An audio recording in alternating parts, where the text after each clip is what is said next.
There's a way to bring it up in...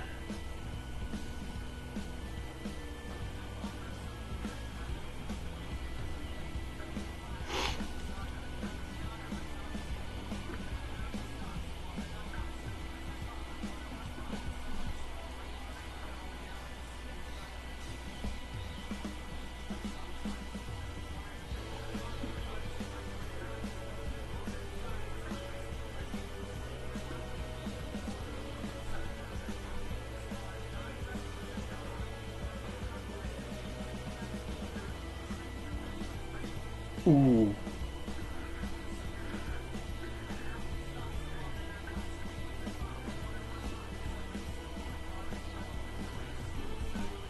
Okay.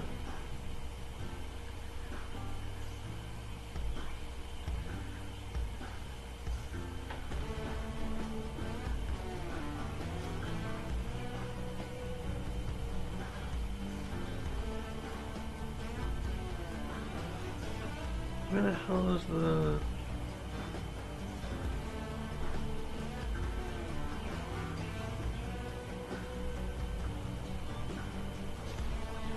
There's a way to bring up Studio in OBS.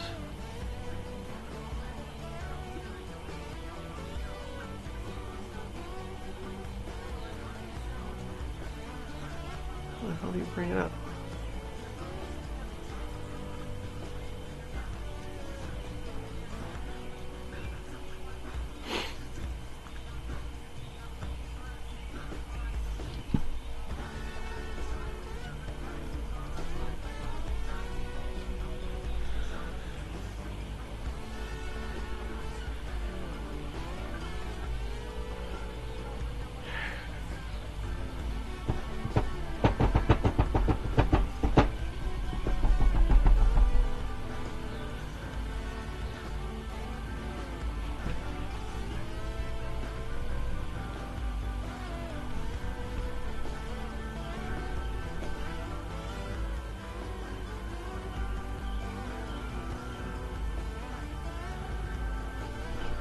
Thanks, Internet, you're fucking useless. Jesus fucking Christ.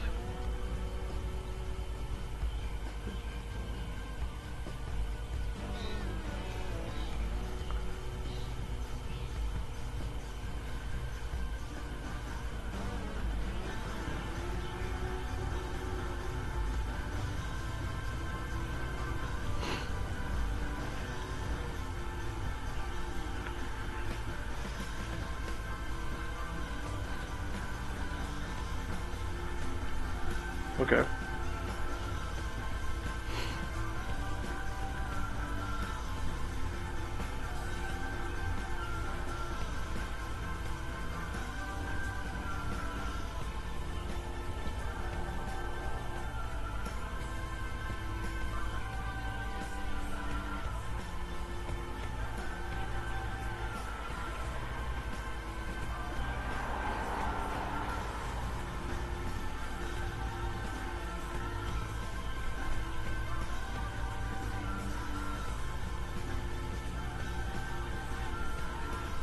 No, that's not the thing I'm looking for. That's the thing I'm looking for.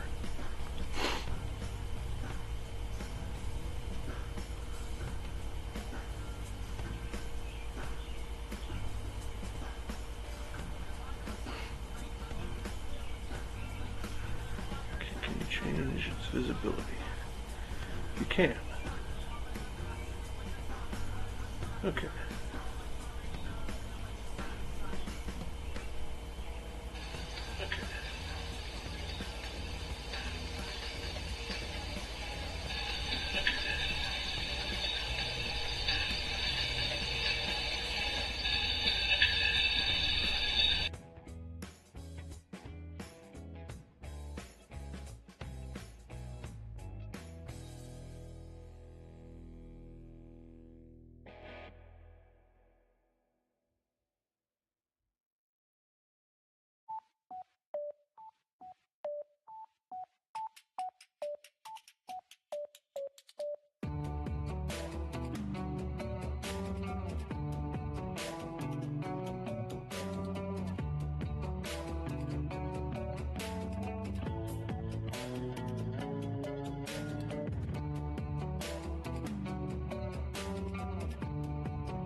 Okay, let's see how that works.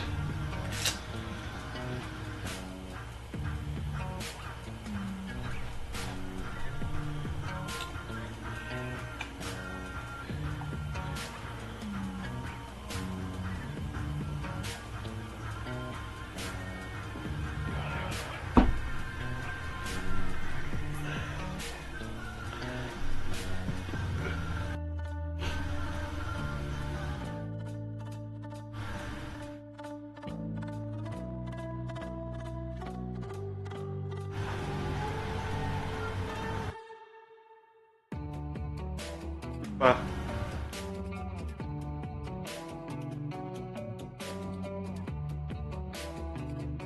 A lot of background noise.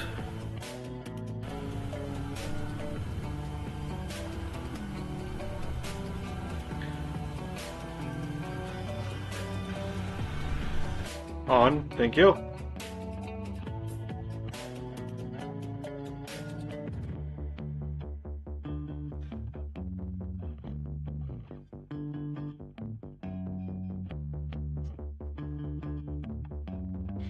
Fiddly diddly.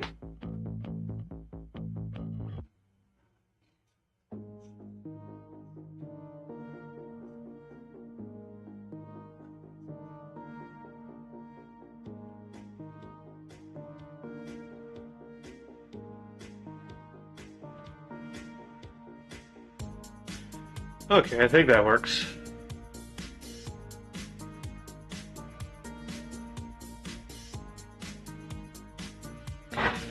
Question's gonna be,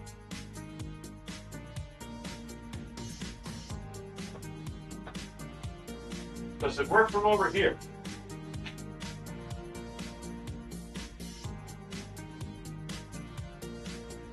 Yes, it does, but I should turn down the cable.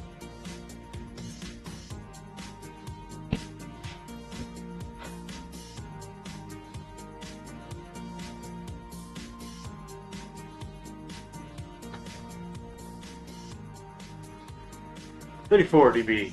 How about that?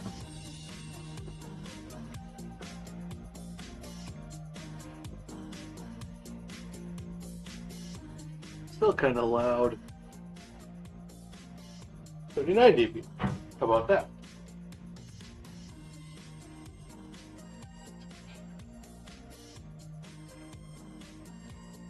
Diddly, diddly, bop, bop, bop, bop, bop, bop, bop, bop, bop.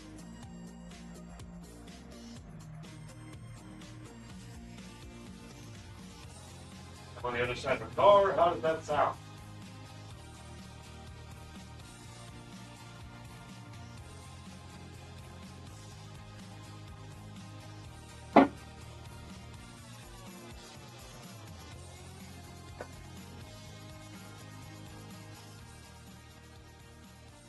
$44.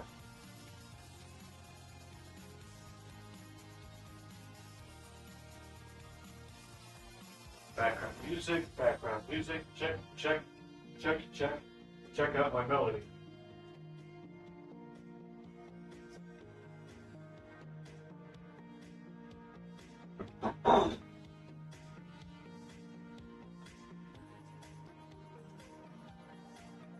Actually, instead of a limiter, so let's leave the limiter there. We'll actually also add a gain.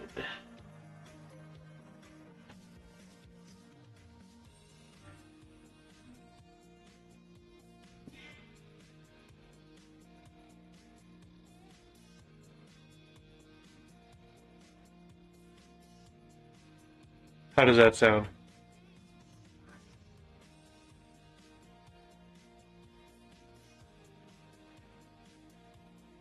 That freaking noise filter is just really not good, is it?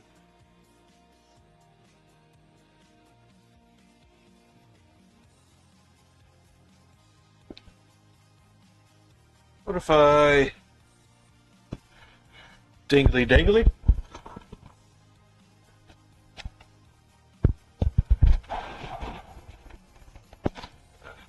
Really? For fucking seriously?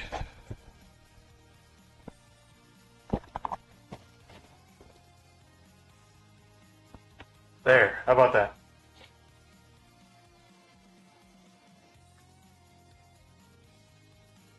Still sounds like shit.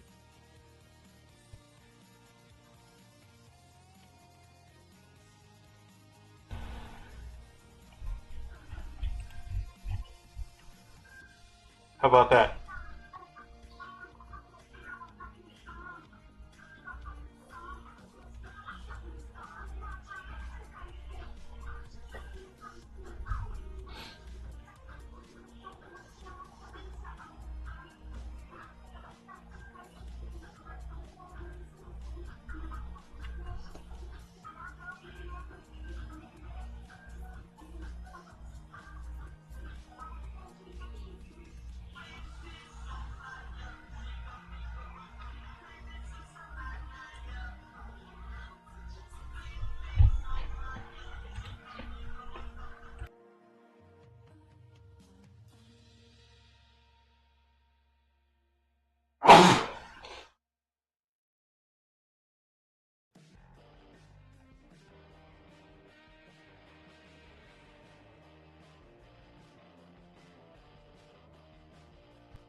AD.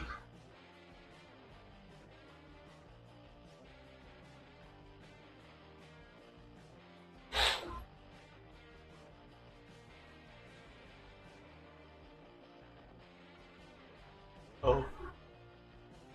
Oh.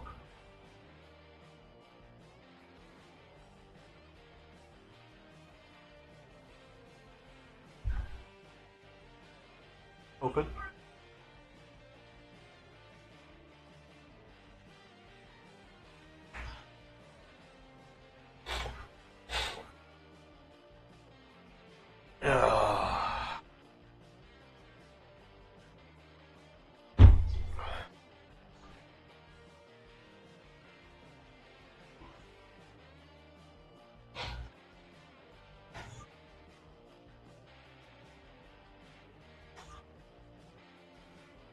Thud, thud, thud, bang, thud.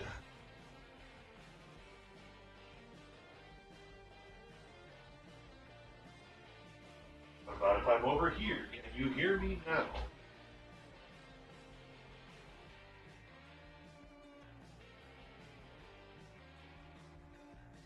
Hear me now.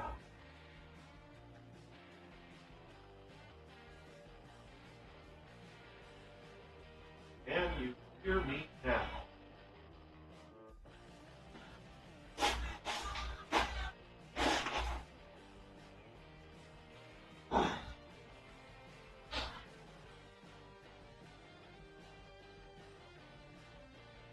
Can you hear me now?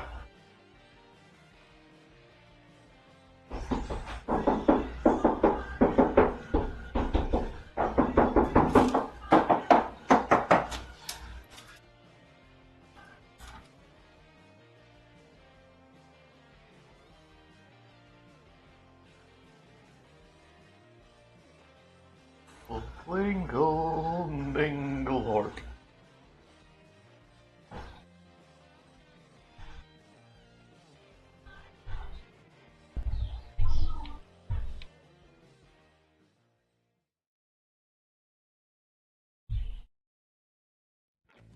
Oh, we want release time to be...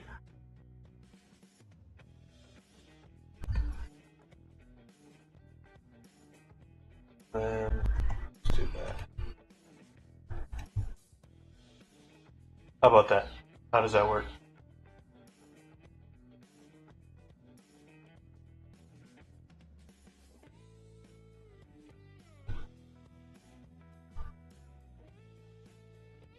What if I wanted to do the thing?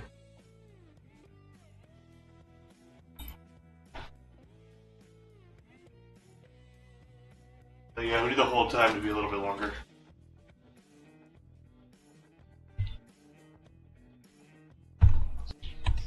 So 200 milliseconds is probably fine. What?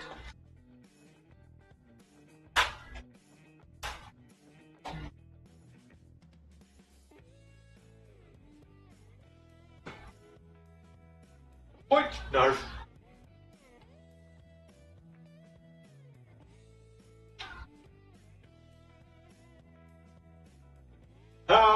you know.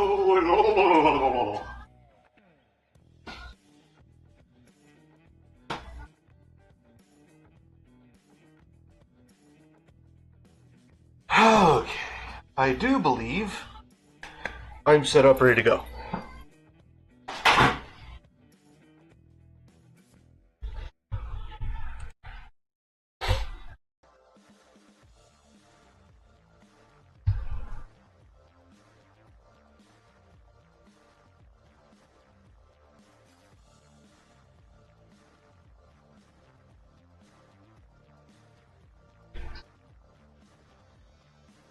Let's go public.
And there we are.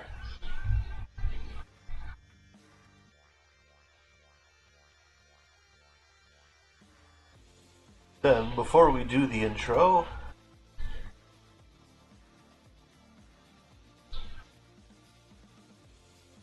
let us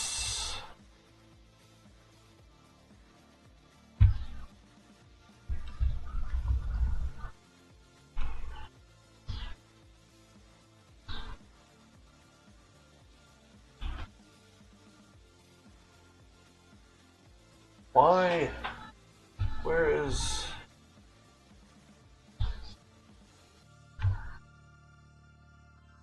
that's fine.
Bam!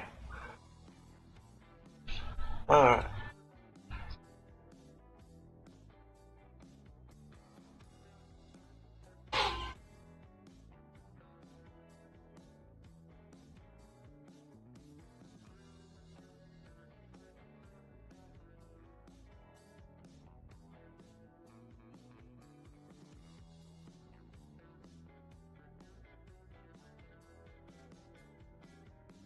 So I wonder.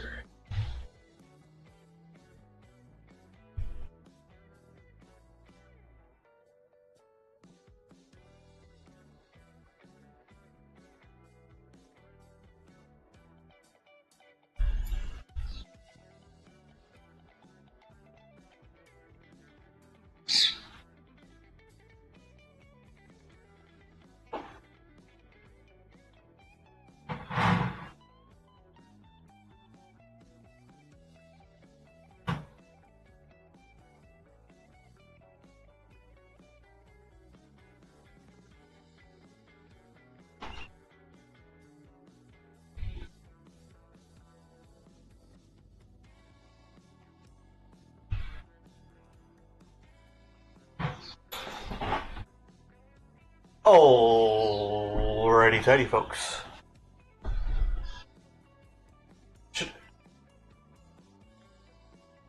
I'm wondering if I should come up with a different intro for streams than I use for the videos.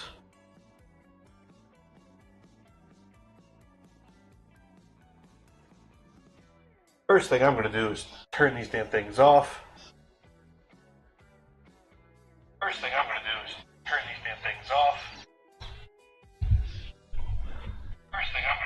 And then I'm going to mute the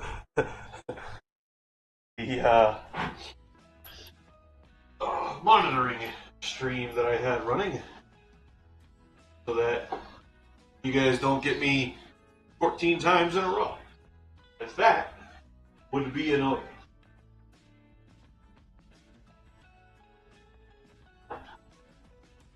So I bet you're asking yourselves, A, why the hell are you awake at this ungodly hour? Sun's barely even up. The answer to that is the title. Couldn't sleep. I bet you're then asking, what the heck are we doing today? And the answer to that is, number one, measuring this thing.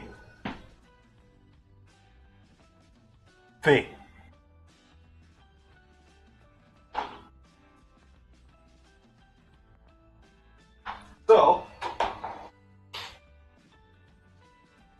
I don't know if I'm pretty 85% certain that I don't have any recordings of this, so hit record, and we're going to start with... Actually, let's start with this. Get off to the side here a little bit and be like, aha. Behind me, the problem is I can solve that.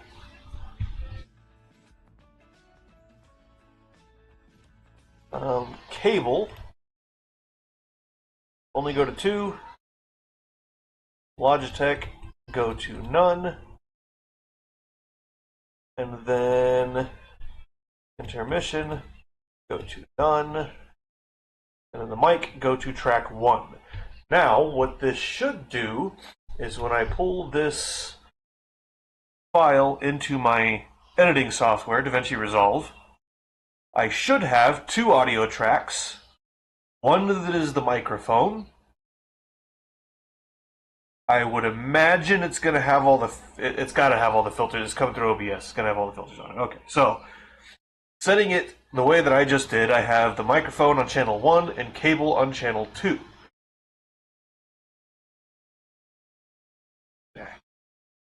All I have to do then is just delete cable and then put the music. It's the same music. I use the same music for streams that I use for videos. So all I have to do is put that music back in, but without the OBS filters, so that I can adjust the volume, the gain, and noise levels, and what have you when I'm editing the video. So let us restart. Where's the... I need a I need a stream deck. I need 3 stream decks. 3 stream decks. 1 for each machine. Desktop and 2 laptops. Because what I'd like to do is I'd like to be able to just hit a button and it does the... It goes to pause or rewind or fast forward or whatever button I hit. I would like to have that effect on tap at all times. I think that would be fun. But I'm weird. What do I know? So, we're going to go back to video intro. And we're going to start that from scratch. That's going to be a John Cena. And then start talking, and then I'll take the camera over, and I don't think I'll take the mic. I don't know if I should take the mic or not. Probably not. I should probably leave the mic where it's at. I think I'll do that. Anyway.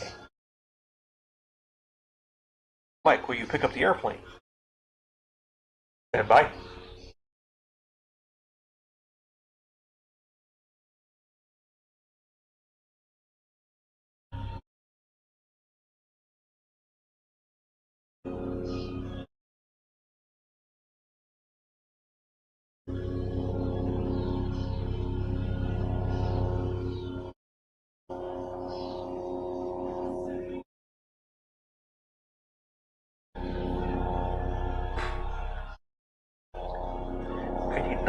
I don't think I'm going to get away from it, honestly, unless I do like a lapel mic, which don't have the money or... Airplane, please don't fly over my house while I'm recording. Or streaming.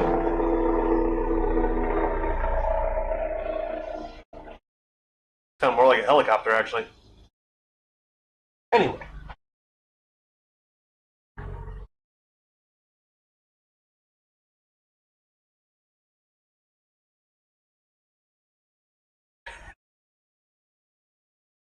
Lettuce, tomato, shall we? Okay, so behind me, you might notice my roommate's 1999 Volkswagen Passat. I call it a fat Jetta.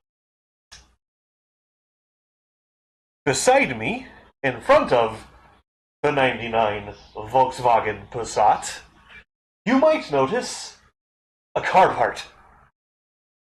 For there is indeed a car part. And that car part is the filter housing. Or, I don't know where I put the filter. Oh, the filter's over there. Stand by for a second. There we are. Now, you will notice the filter housing for the cabin air filter. Goes in la housing like that. And then it's got just a little slidey-ovey thing that kind of holds it in place. Blah, blah, blah. Now you might be wondering,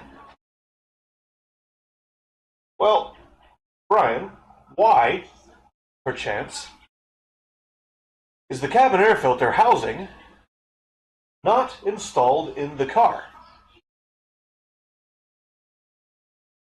And I will tell you, friends, why it is not installed in the car. Let me provide you with a small demonstration. Okay? I will install the factory cabin air filter seal onto the bottom of the cabin air filter housing. And I will show it to you. And I would like you, chatters, commenters, audience, DIYers, engineers, technicians, mechanics even. Mechanics even. I would like you to tell me if you see a problem with the thing that I'm about to show you.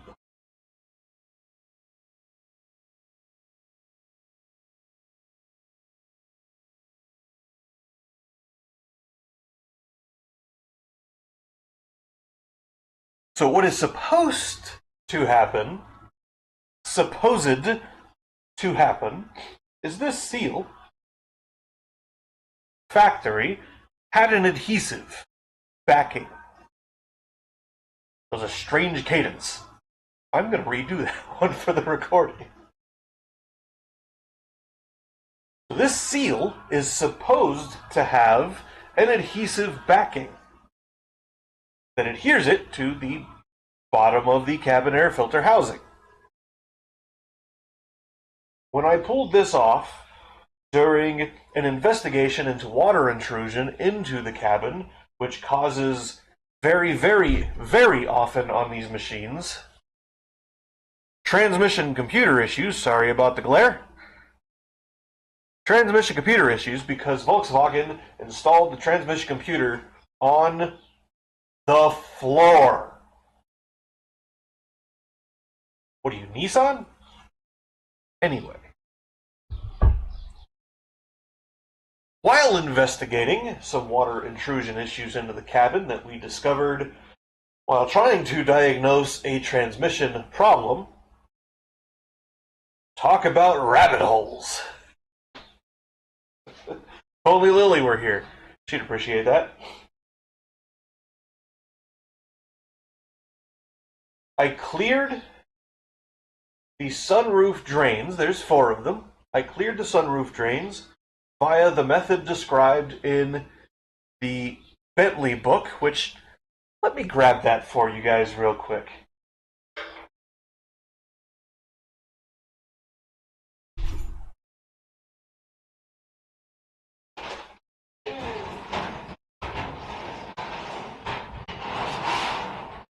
Must be on the bookshelf. I shall return. Is it inside the car, actually? Before I run inside fruitlessly, it does not appear to be. It's probably on the bookshelf, isn't it?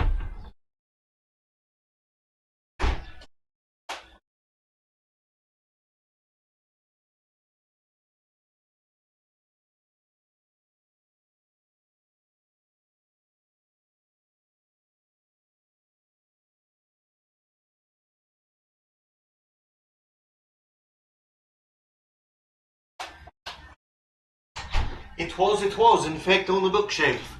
Where it's supposed to be. Alright. Now. Let me find this section for you guys real quick. And give you a little bit of a reading, shall we? Don't remember. It's in body exterior. HRT.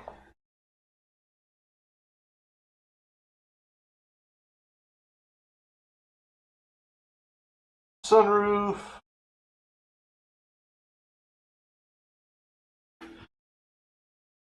Water drain hoses. 6015. Let's go to section 6015, shall we? Bam! Flip right to it. Nice. Alright. Now, I shall refer you guys for the video. I will take a picture of this. I will take an image and I'll clean it up a little bit and I'll stick it up in the video.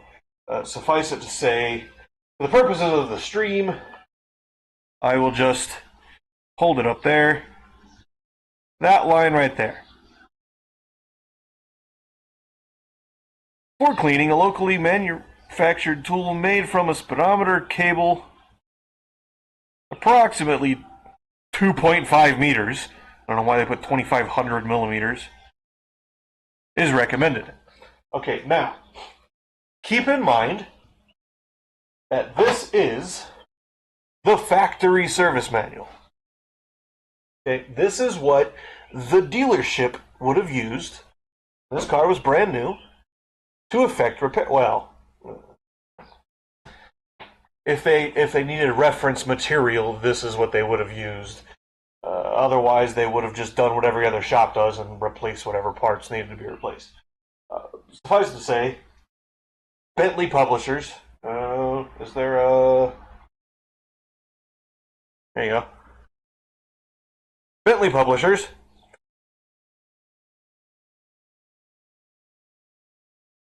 So let me paraphrase. And paraphrasing is not necessarily always shorter. It is simply a rephrasing in simpler or more possibly humorous parodies for effect. So, I will reread this. It says, note, for cleaning, a locally manufactured tool made from a speedometer inner cable, approximately 2300 millimeters or 90 inches long, is recommended. Which is funny because the note that is identical below that for the rear water drain hoses actually has the word long, not the word on.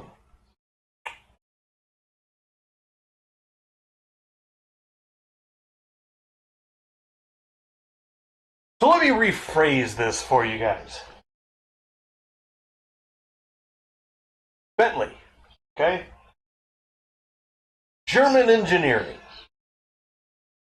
I like German engineering for many, many things. Electronics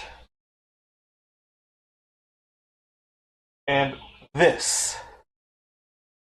Not so much. So, the rephrasing would be, y'all go down there, one of them there local parts store like Joe Riley's, right those on one of them there guys, and you gonna pick you up some one of them there old speedo cables, okay? Speedometer cables. You're gonna get yourself one of them. You're gonna take, you're gonna chop it up a little bit. You're gonna measure it, make sure it's about 90 inches or so. Then y'all gonna take it, you're gonna put it in a drill, okay? You're gonna thread it down in there in that hose there, and you're gonna, and there you go, job good. Mm-hmm.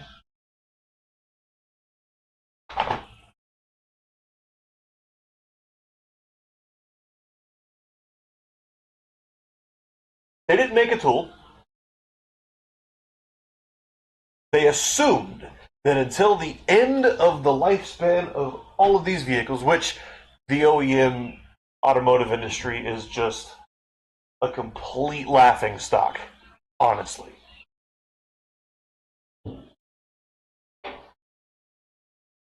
They expect vehicles to last no greater than 5 years. That is expected lifespan. This 99 Passat also has lifetime transmission fluid. What's 5 times 12? 5 times 12 is 60. So, lifetime transmission fluid means change your transmission fluid at 60,000 miles. Wait a minute. Oh, hold on. What is your industry standard automatic transmission service interval? About 60,000 miles. So what they did is they designed a non-serviceable transmission that requires service. Leave it to the Germans, which the Americans also then later stole that idea and repurposed it, and OEMs, if any of you just happen to stop by my stream or just happen to watch the video, which this part probably won't be in later anyway, do not account, do not expect, do not have the expectation that owners, customers, will only own an automobile for 5 years and absolutely no more. If there's a wear and tear part, make it serviceable. not that hard. It's really not that hard. That is neither here nor there. My chin itches today. Leave me alone. Anyway, back to the thing. So, when I pulled the cabin air filter housing off of the vehicle behind me, this is the sight that I was met with. Keeping in mind that A, the seal appealer, the seal appears to be quite old, probably from 1998 when the machine was manufactured, which tells me they assembled it wrong in the first place. Okay, that is item number 1. Item number B is that you might notice, beside the sealing surface, there is but another surface. Well, that's odd. That's quite strange. I wonder what that could be for. I'm not sure where it has gone. Probably in the trash at this point. But there are not one, nay, but 2 seals to seal the cabin air filter. One that seals the cabin air filter housing to the body of the car, i.e. the firewall, as it were, and a second seal to seal the HVAC box to the filter housing.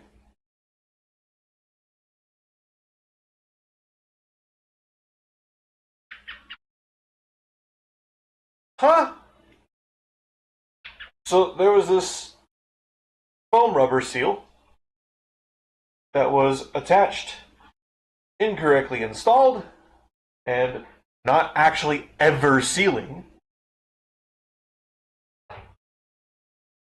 But there was then also a piece of open cell foam with a vinyl backing wrapped in a ring of that shape, glued to the top of the blower box, about that tall, that the box then just kind of plopped on top of.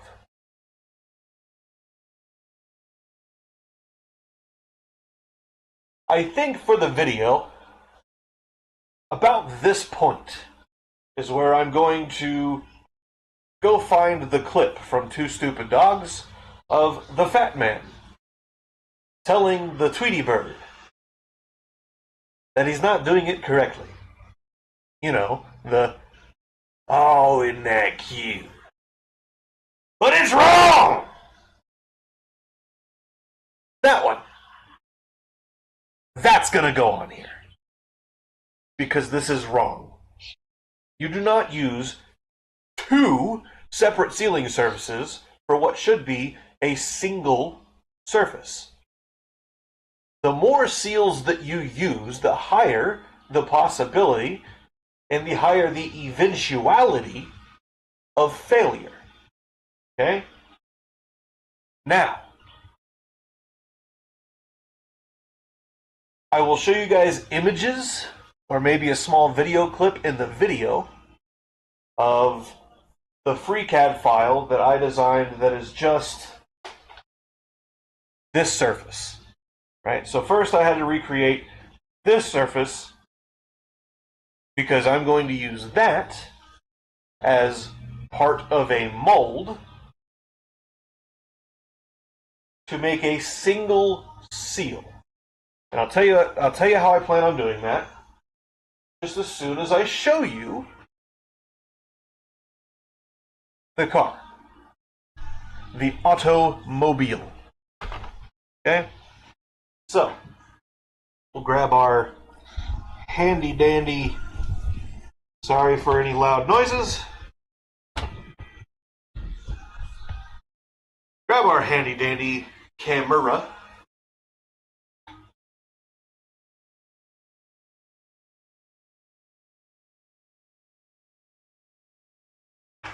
We will look down inside the hole in the body. This is the region that must be sealed. You can see the lip of the HVAC box there where the old seal was. I have not yet cleaned it off. And I misjudged the thickness of the seal because I do that sometimes.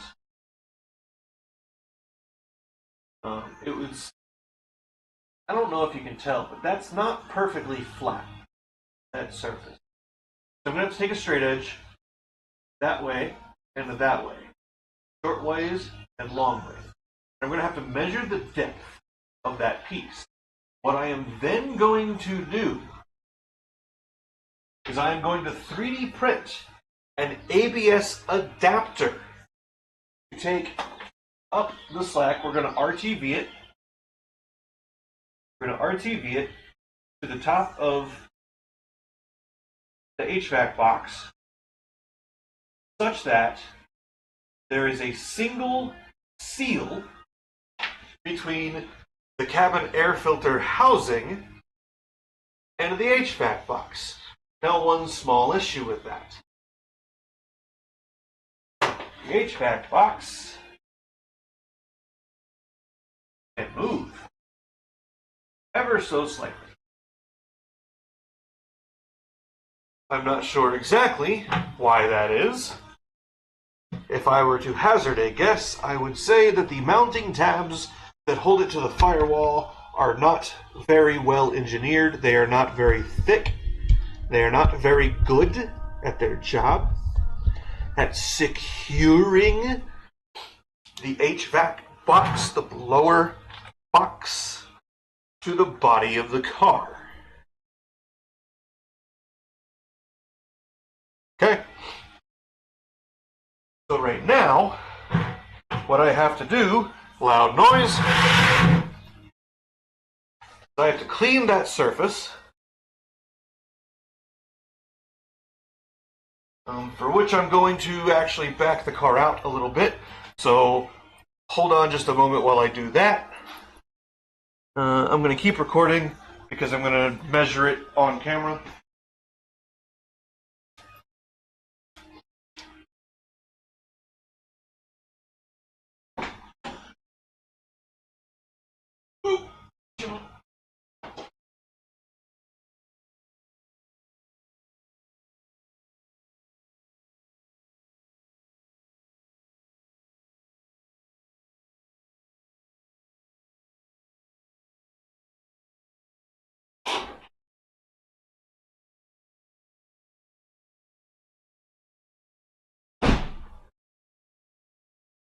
Alright, now that there's a little bit of room in here, let us tomato once again. I'm going to move the cart, so apologies in the stream for anybody with headphones, especially, as moving the cart might be quite loud in your ears. Actually, I'll tell you what, I'm going to mute the mic, move the cart, that way you guys don't have to listen to it. How about that?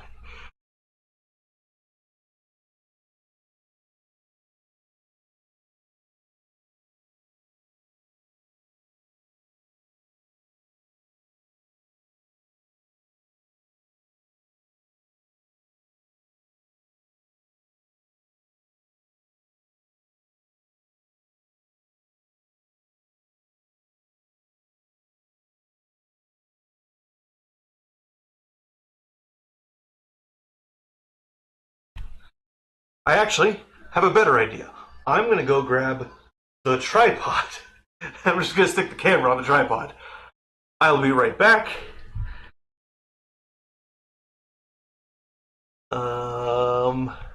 Also, pardon me for a moment while I switch this.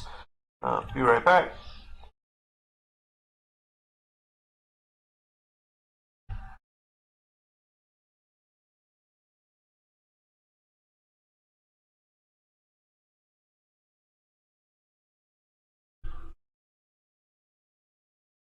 Okay, so I can do it that way. Sweet.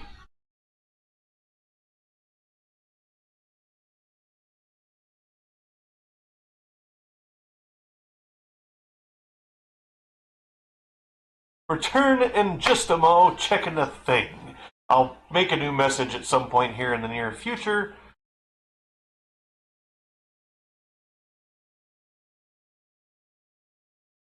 Haha. And I will return in just a second.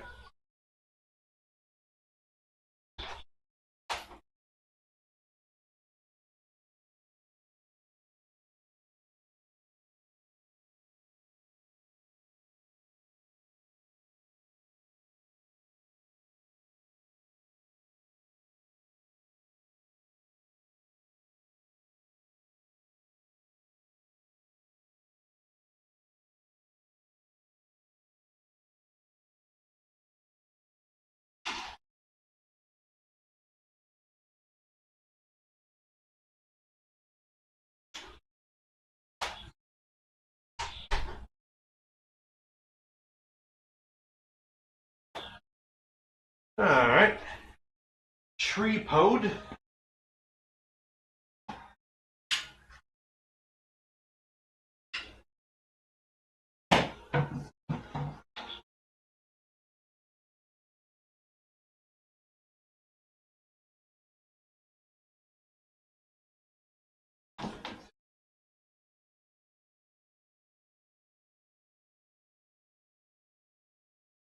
Grabbing ein microphone.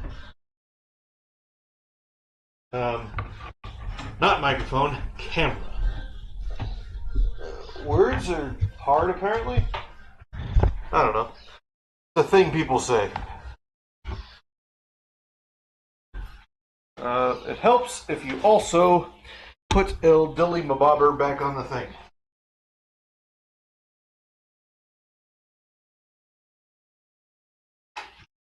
Aw.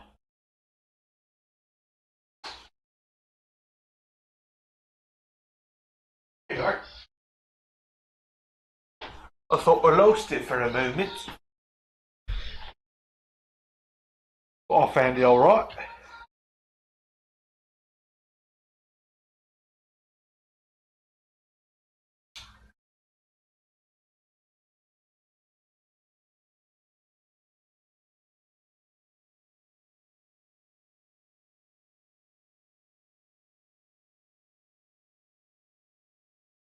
Alright.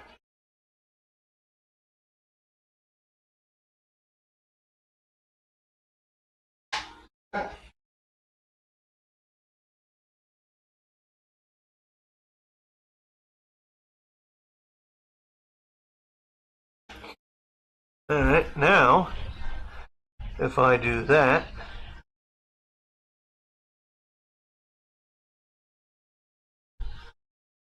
that's a bit weird. But whatever, it works. Un momento.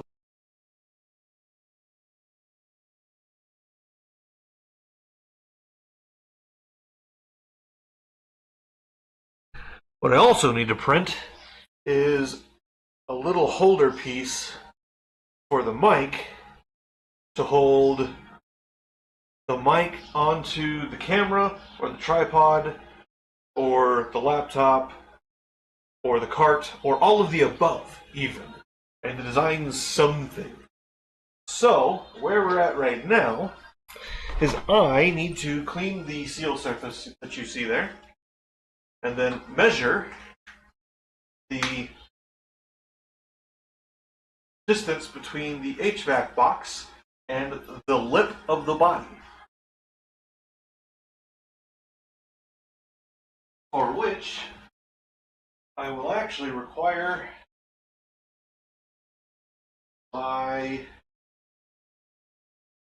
notebook. Where did my notebook go?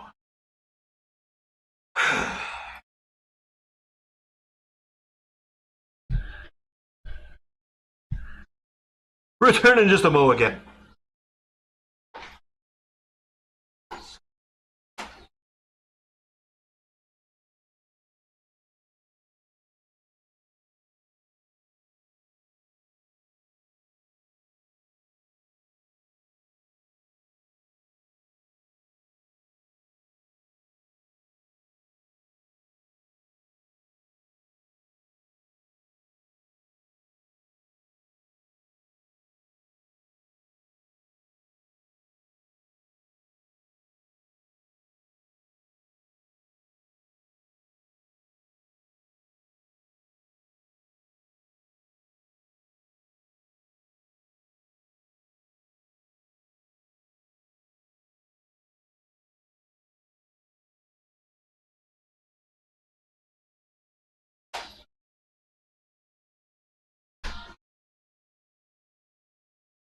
Okay. Pen, come here. Boop. Alright, so here is my project book. It is just a sketchbook used typically by artists and the like. Nothing incredibly critical in it. I did draw up the filter housing, just the ceiling surface planes. That's all I really care about at this point. I then now need to, I can use this. I now need to measure and draw and record the hole that you guys are looking at. So, handy dandy micrometer.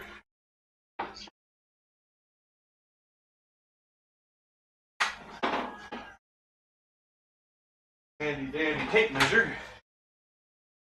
I need a straight edge. What do I have that has a straight edge? What do I possess?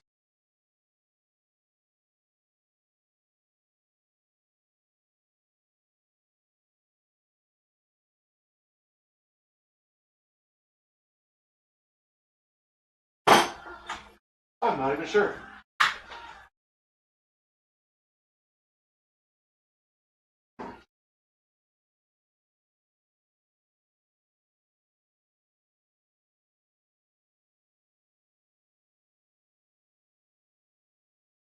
Aha! I know.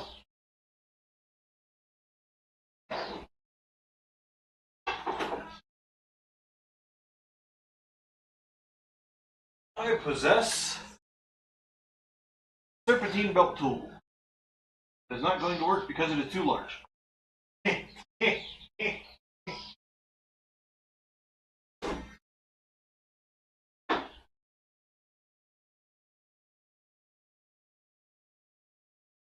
This mayhaps porheps. These porheps could present a bit of an issue. You know what I mean? I need a little piece of straight something or another. Doesn't have to be perfect while we're putting a seal in it.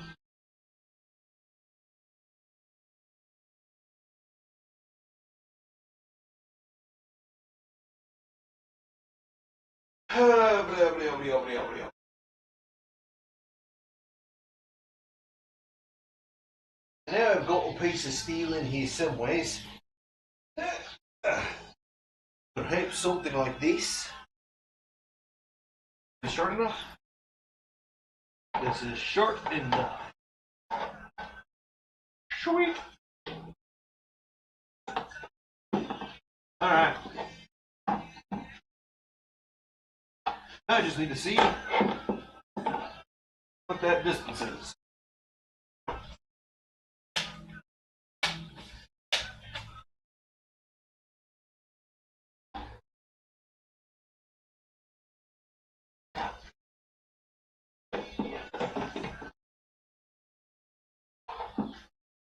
That's unfortunate.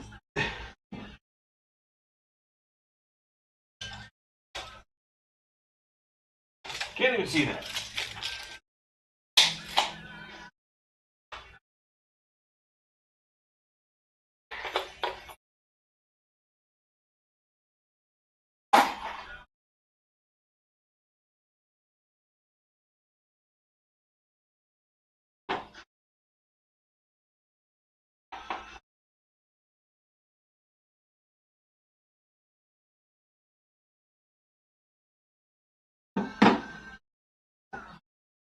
That's too big.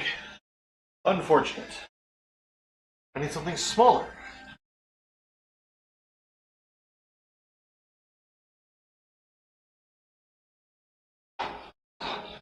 Rum, rum, rum.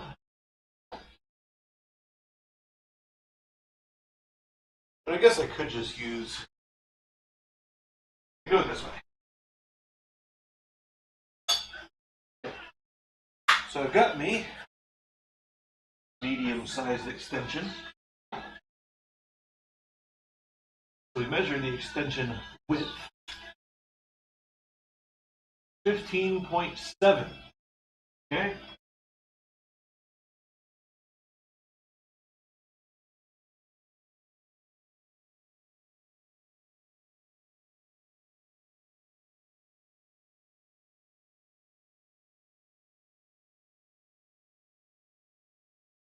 All right. And we can subtract that from whatever it is that we measure.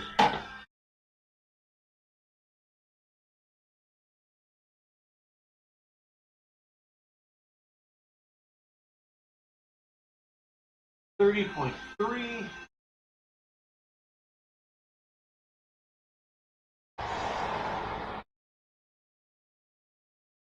$31.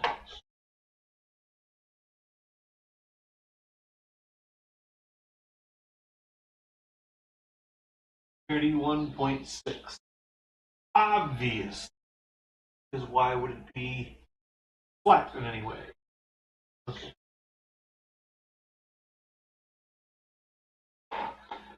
What did we say over here? Short side.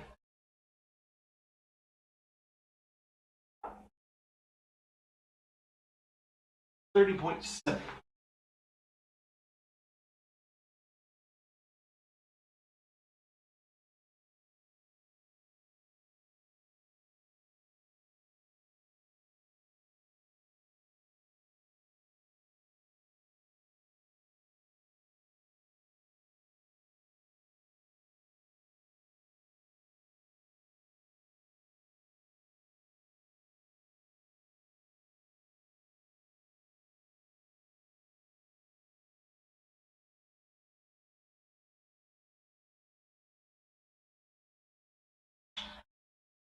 All right. Go about a quarter of the way.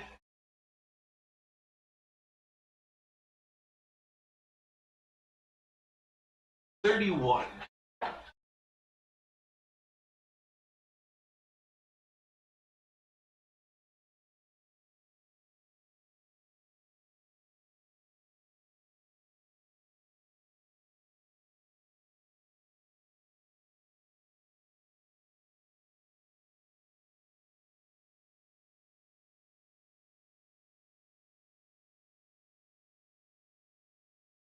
$31.2.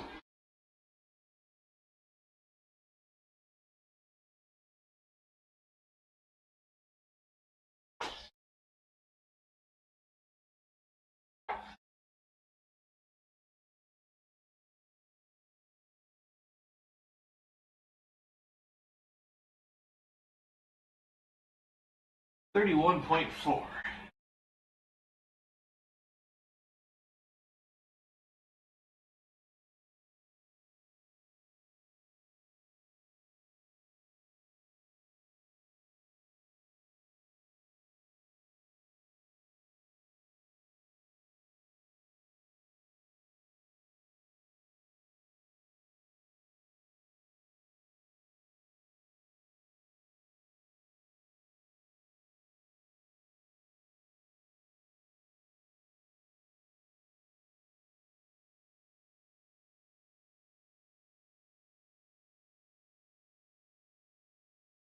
Now we go back across like this.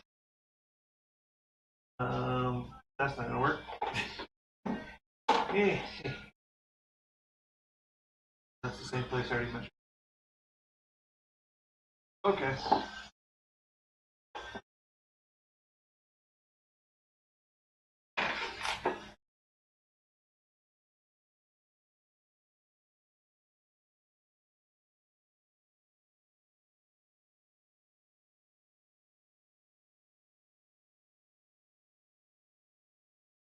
Probably also see if I can't figure out how far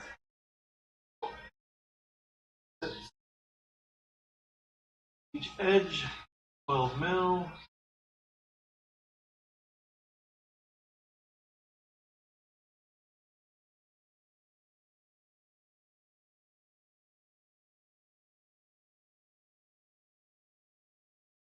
Tell you what.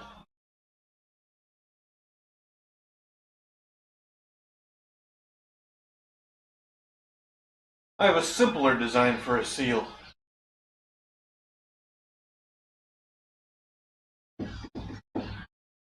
Stand by.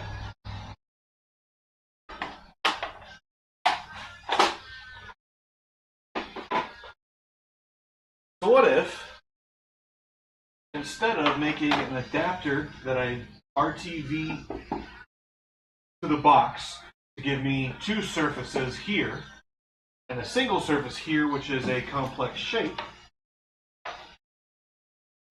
do I have enough room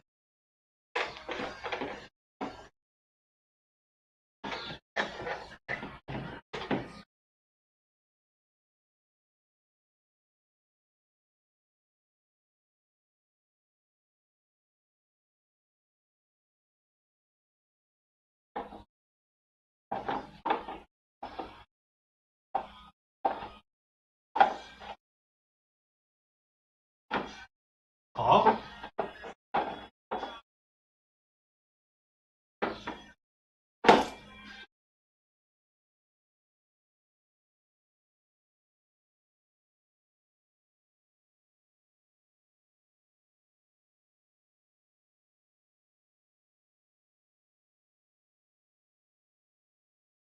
Okay.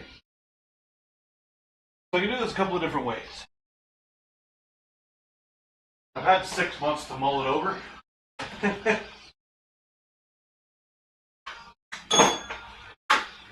can do this a couple of different ways. Way number one, the way I was going to do it in the first place, was to make an adapter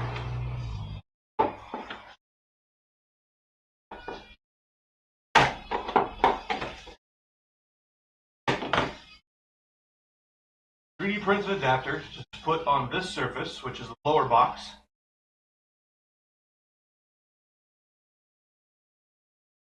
Give me a single sealing surface, as it were, here at the lip of the body. Which would mean the only complex shape I need to have is that on the bottom of the airbox, right? Now I'm wondering,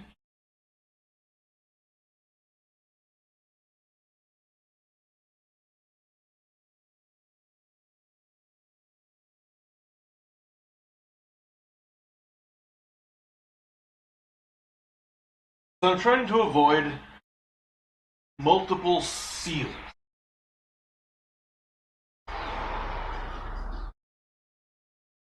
That's what we had initially, and that was not good.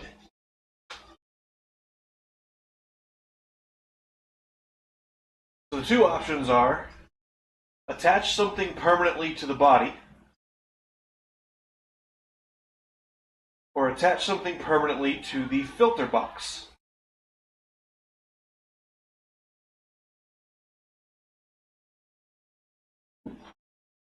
Given that there is not that much room for the filter box, filter housing,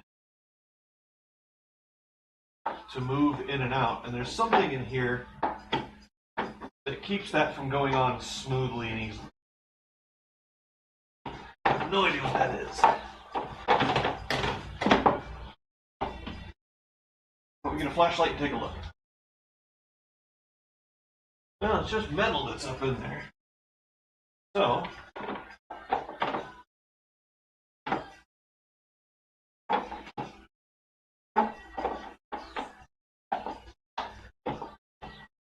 yeah, it's just the metal of the body. That is completely idiotic.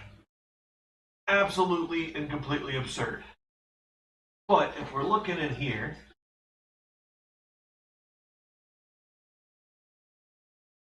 Yes, that's what I want you to do. So if we're looking in here, you can see that there's a gap there. We need to fill that gap with a single seal. So what I'm thinking right now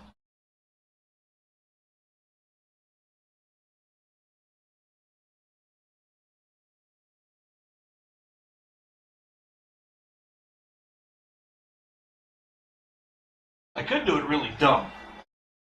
I could very well do this very, very dumb. I could fill the void between the HVAC box, the blower box, and the body with expanding foam. Stick something in the fresh door hole to prevent the foam from falling down inside there. Cut away the foam such that there is a flat surface from the lip of the body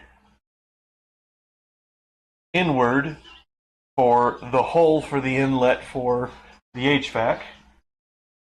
I could do that. I'd really rather not.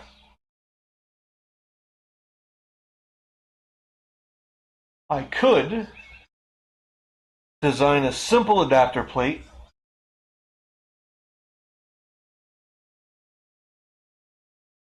that is simply just a riser ring that brings the surface of the HVAC box up.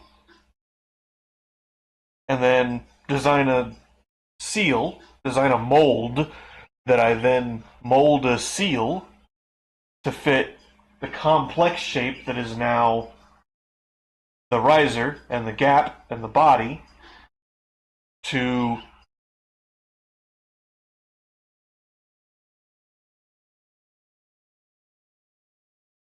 the filter housing.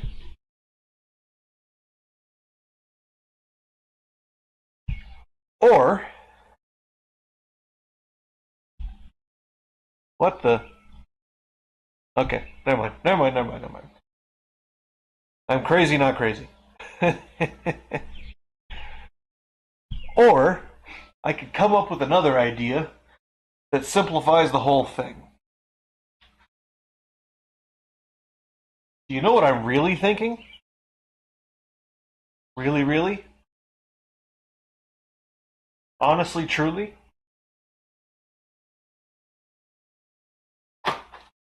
Pull this out.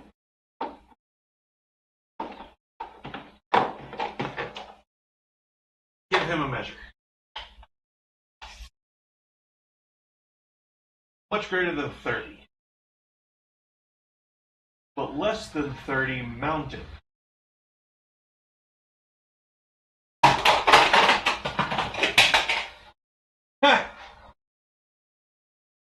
Okay.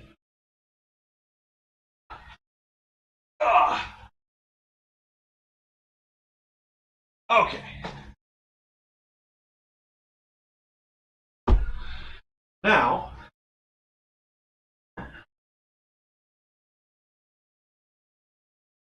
I have a really dumb idea.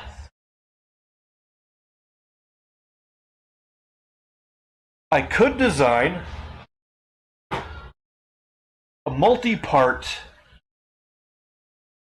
replacement cabin air filter housing.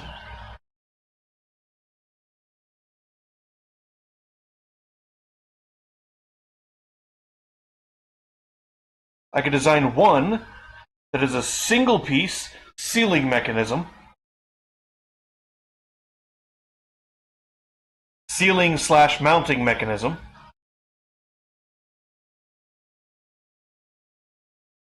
and then another piece that holds the filter that mounts to that.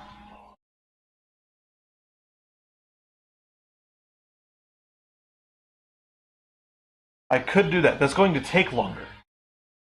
I say that. I've never made a seal from scratch before. It might take longer to make a seal.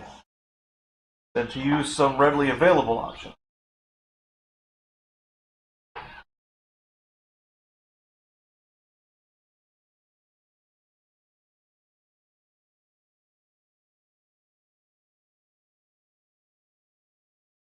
The filter housing is also not flat. It has a curve to it, which the filter doesn't really care about, but the cover might. Which means I'd have to also then design a cover.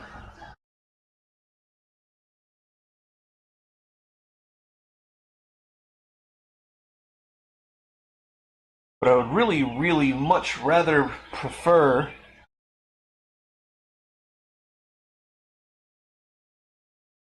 to redesign this whole system to make it good.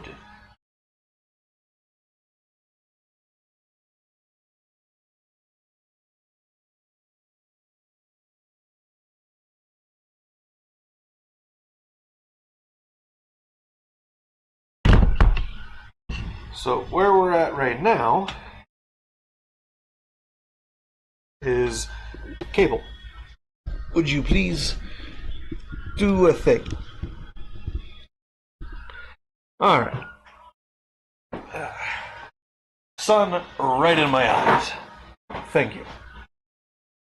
So where we're at right now is I'm rethinking my design.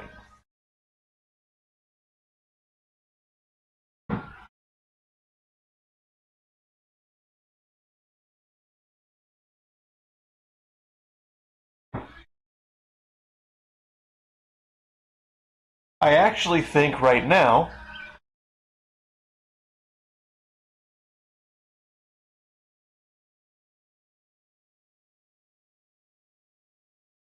I can use readily available parts even if I do it that way.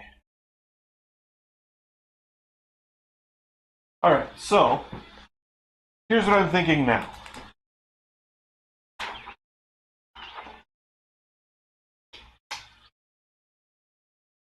Feels like 2 pages. It's 1 page, but it feels like 2 pages. Alright, so side view.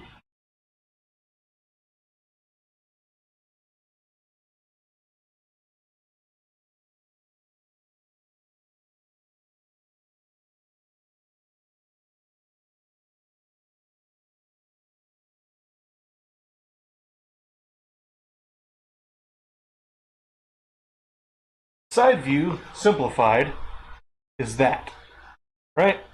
You've got the HVAC box there, and then the lip of the body on either side, right? So it's an annular ring, and it's got a lip that goes all the way around, but cutaway version. So what I'm thinking now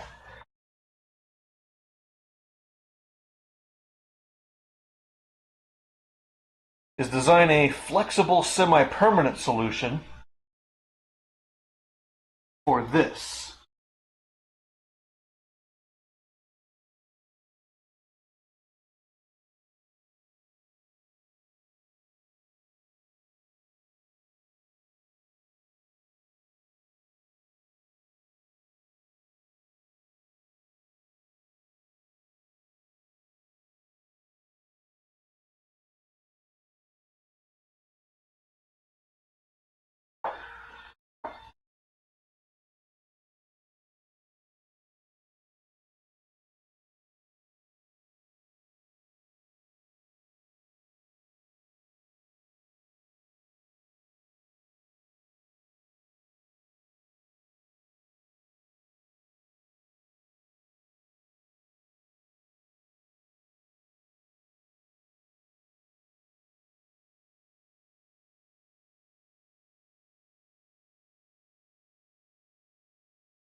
So now what I'm thinking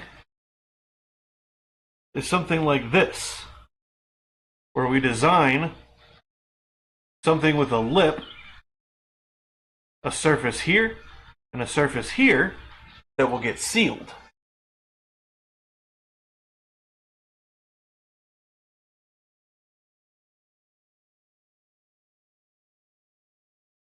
The lip is going to be the most crucial part of the sealing to prevent moisture intrusion into the cabin again.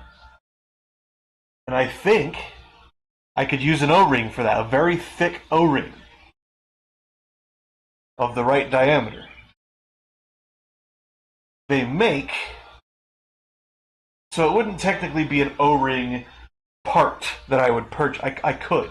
I think they do make an O-ring. Yeah. Okay, so hear me out. A build it, size it yourself O-ring. Okay, it's a piece of round cross-sectional rubber, or hollow round cross-sectional rubber, or square cross-sectional rubber. You can get them square also. That you cut to length. You then put the ends together and seal them with an adhesive, and you shove that into the lip for the body. Now, I would have to design, that would have to be moderately precision.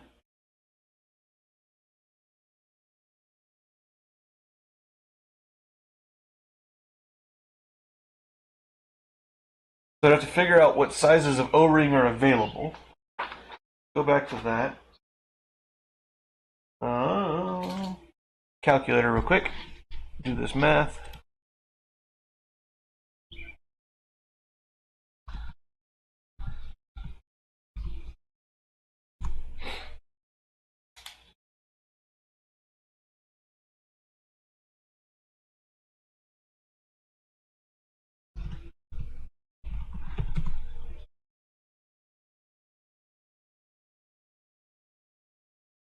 And I should be able to design this pretty simply.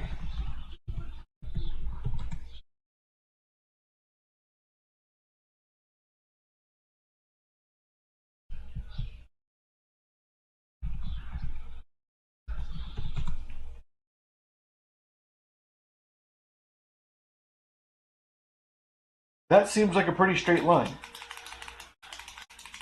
0.7 millimeters, not that much. I could probably get an O-ring thick enough to take up that slack and design the whole thing flat in the first place. Okay. I think that's the better solution, actually. So now,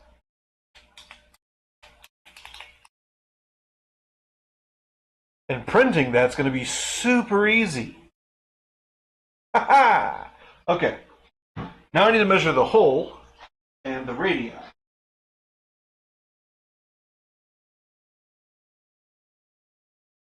Which means I'll probably need my book back open again.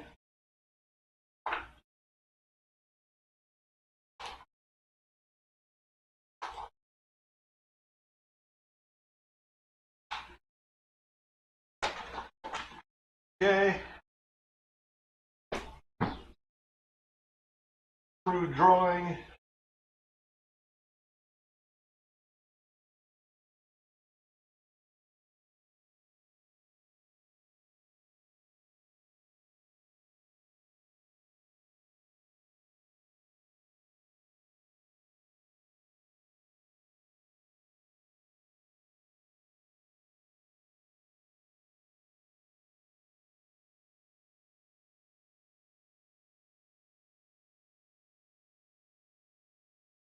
Okay. So now,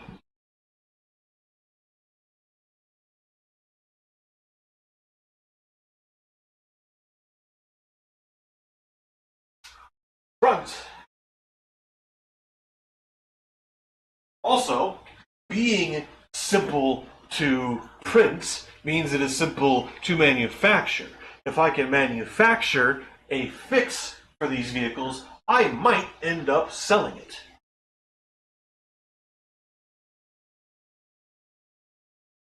Means I'll have to patent it.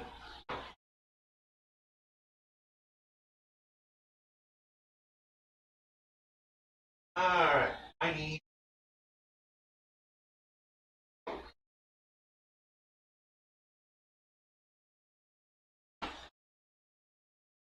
3D printed these a while back. Radius gauges. From 3 to 20. In millimetros. So, I'm going to put you guys back up on the tripod once again so that we might hang out together over here on the car. How about that?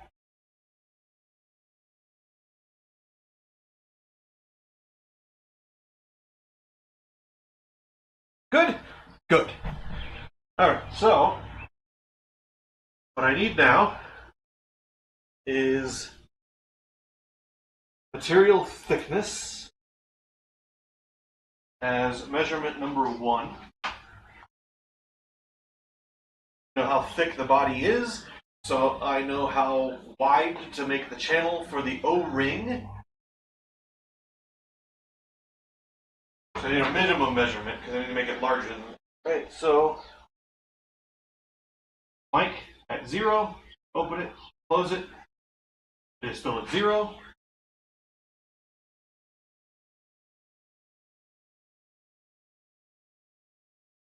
So it's flat. 0.8 millimeters. Check this way.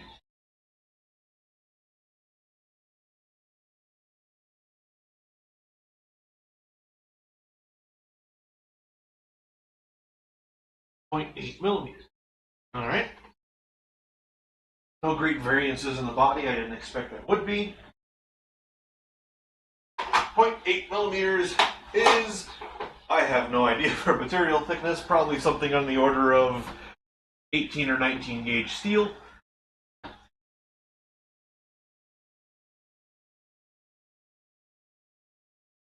So material thickness, write that in our book.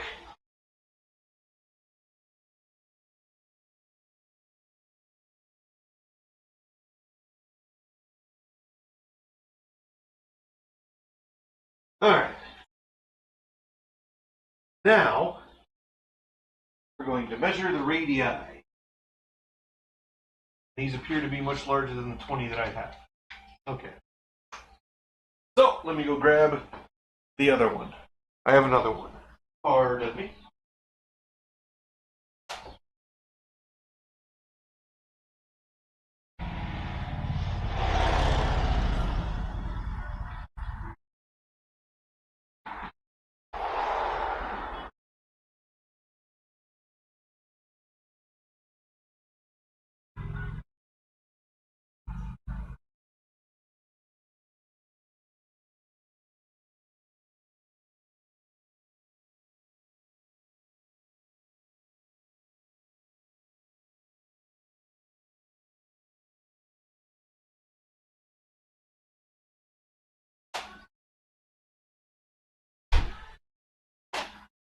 All right.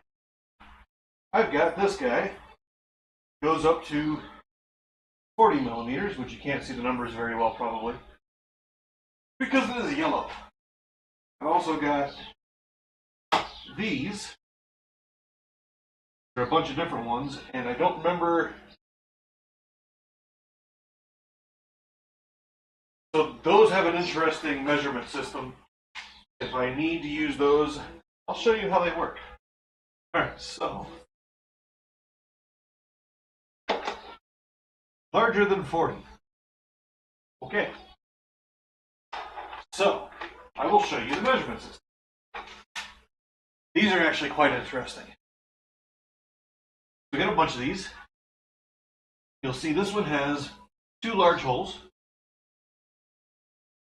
This one has 3 large holes,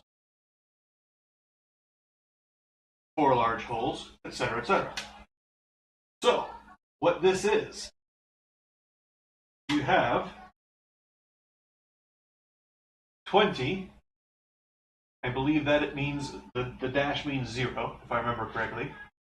So, 20, 22, 2 dots, 24, 4 dots, 26, 6 dots, 28 for 8 dots. You don't have in between those, but if it's bigger than one and smaller than another, It's in between the two easy pieces. So it's bigger than a 40, which means I'll need to start with the 40. Alright, so let's start with just 40. What? Oh yeah. So if we take and we put this beyond the radius, see, those aren't flat. I don't know if you can see, take my word for it. Then come over here. Those are not flat.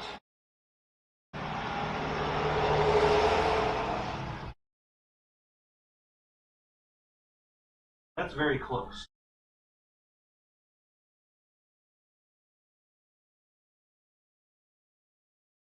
The problem is,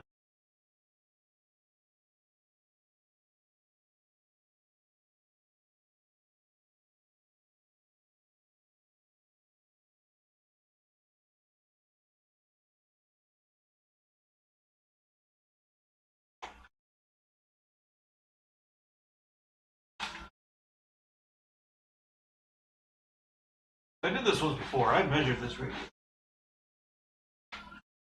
I don't remember what it is. Oh, that's very close.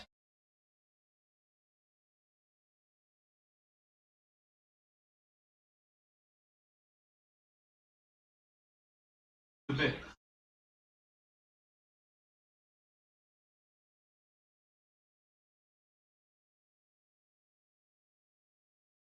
Okay, so 30,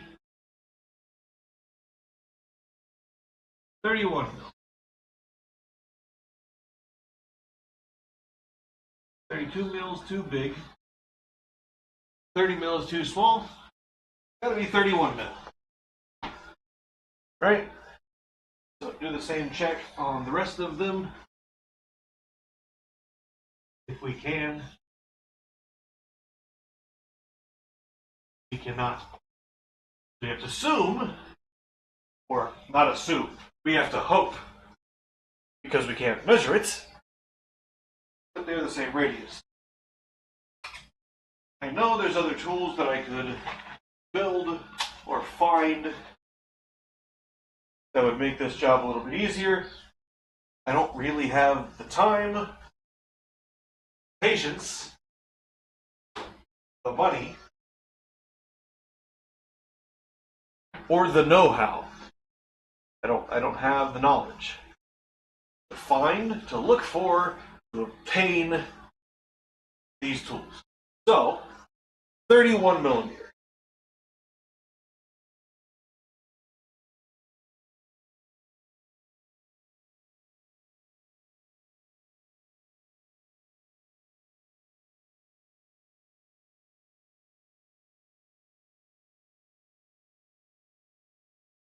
Which we'll go look at CAD here in a little bit. See what the radii of the filter housing is. Because the inner two rings should be a smaller radius than that of the body, with the outer ring on the filter housing being a larger radius than the body. So, let's put it away.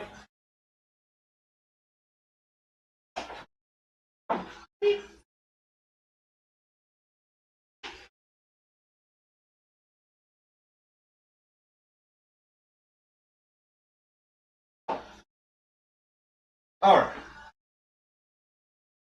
So I did that. Oh. So I gotta measure the sides. What am I doing?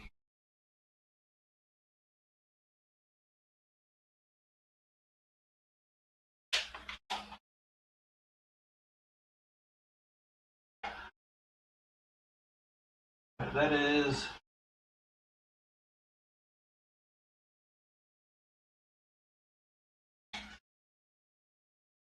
that even flat? Find out when I measure the other way, won't we? So there, there,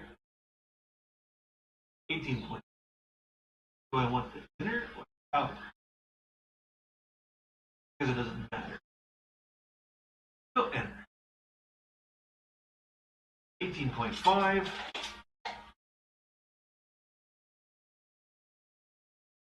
18.5.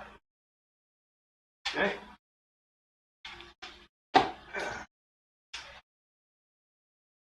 Long side is 18.5 centimeters.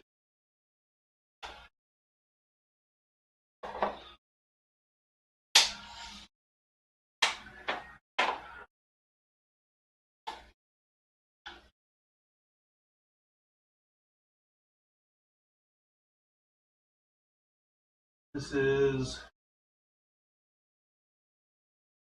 14.3.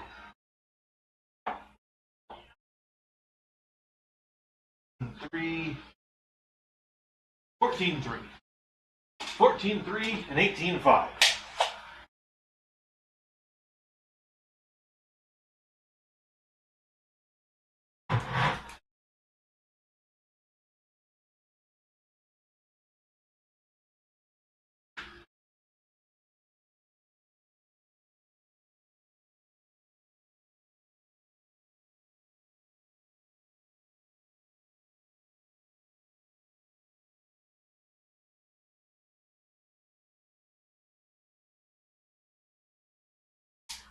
All right. So now I have that.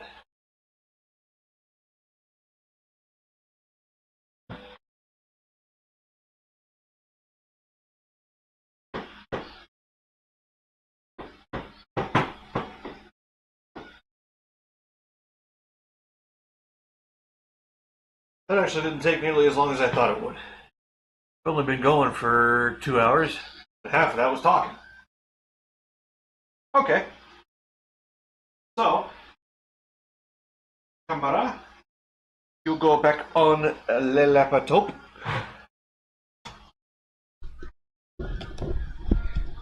Like so. Alright. Thank you, sunlight through unblockable window. There's no blinds or shutters or anything on the garage window. For whatever reason. So, we've measured that. I'm going to update the owner, my roommate, of the new plan, because I believe that to be far superior, and the simpler solution. I then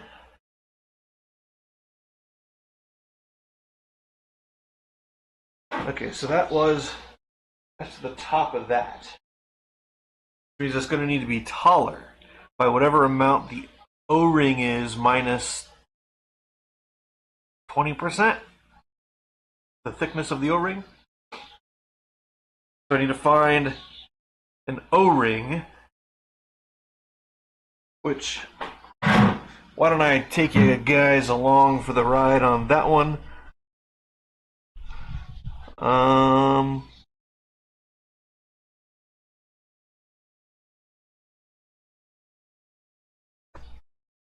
Hair, go away.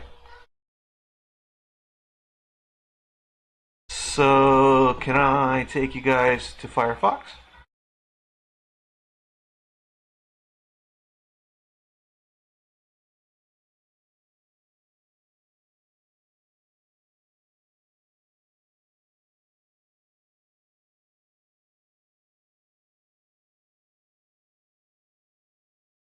Okay, Firefox. So I don't remember what that is called.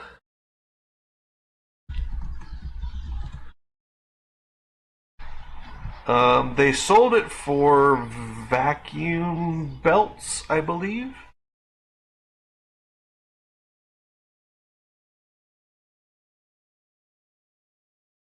I need to move the mic.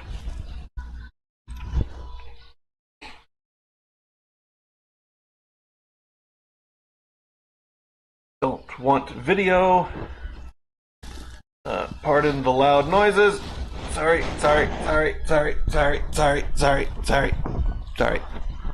Okay. I am not watching a video. How to make custom size roadkill customs.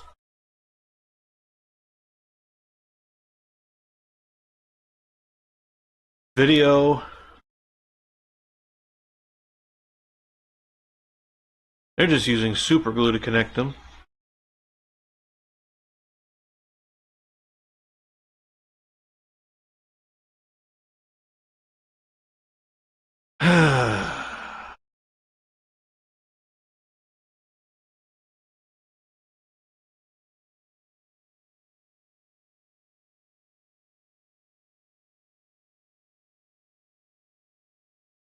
Nitrile, so it's just nitrile cord.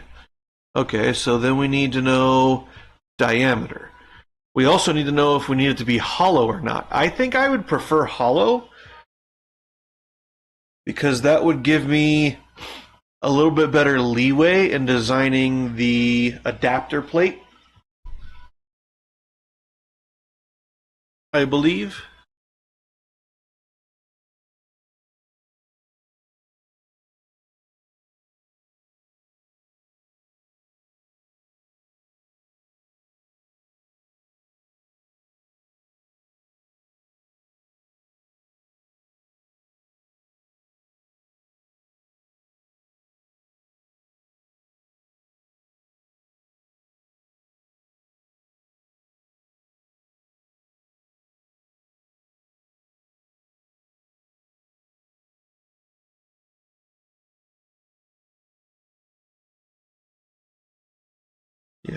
Yeah. Okay.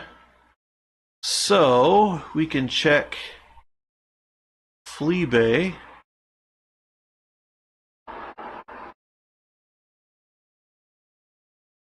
Everyone's just using super glue for nitrile, so that works. Stand by for a moment. I'm going to go to eBay. I don't know if there's anything identifiable on there. I don't know that it matters. Nope, not even signed in. Okay, I'll get you guys back up here. Oh, it never even turned off anyway. Whatever. Doesn't matter. Does not matter. So, nitrile cord.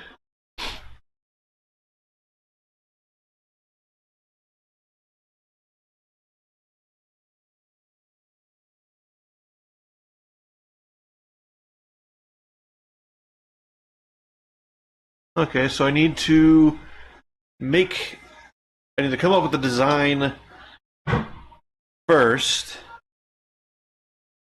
and then figure out what diameter I want from there, I guess. Well, I guess what I should do is the diameter of the thickness of the body metal multiplied by some value. I wonder if there's square cross section.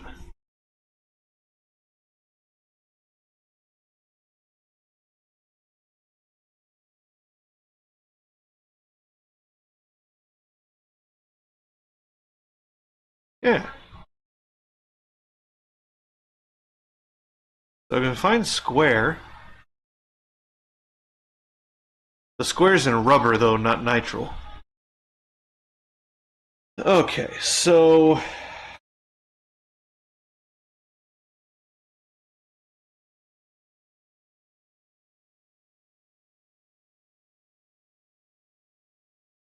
how do I do that against body metal?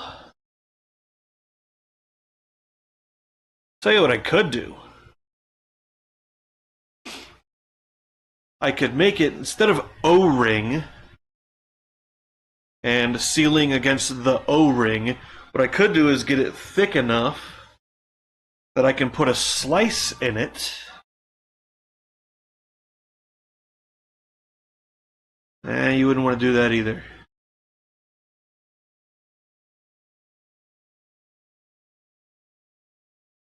So what you would want to do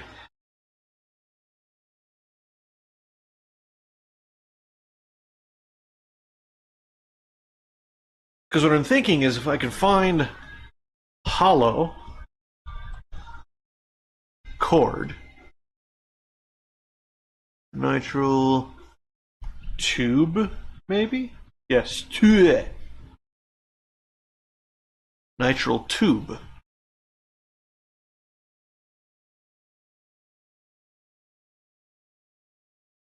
I can put a slit in it, put it over top of the body, and then put the bracket over top of that. And then place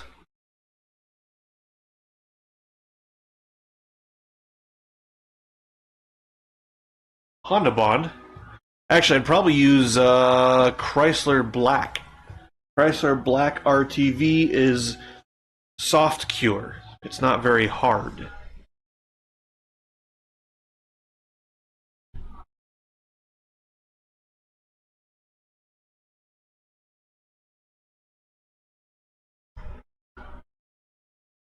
Uh,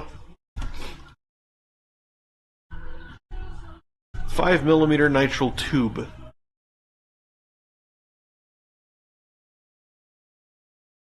What? Oh.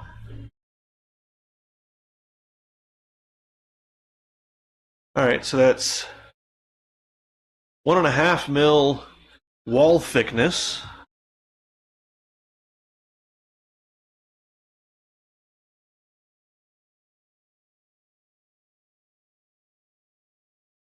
I don't need it 5 mil ID though. I need it 1 mil ID.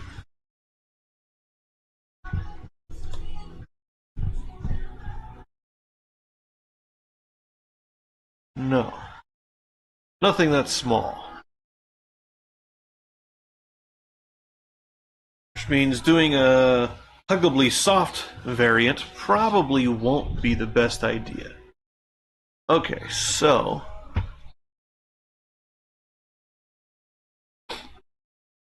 then I guess what I might end up doing. Ooh! Contraya!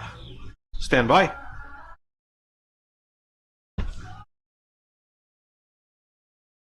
Contraya! I've got it. What I will do is I will design the adapter with a lip. The bottom of the lip will be flat. Well, I guess the top of the lip once you install it.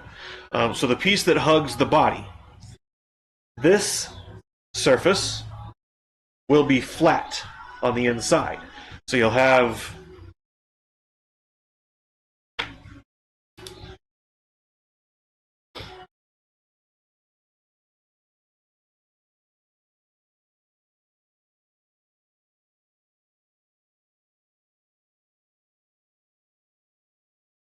they'll have that shape right there, where the bottom of that lip, as it prints, it's the bottom. I keep thinking in terms of the printing. So as it prints, it'll be the bottom. That area will be flat. What I will then do is I will print a TPU seal.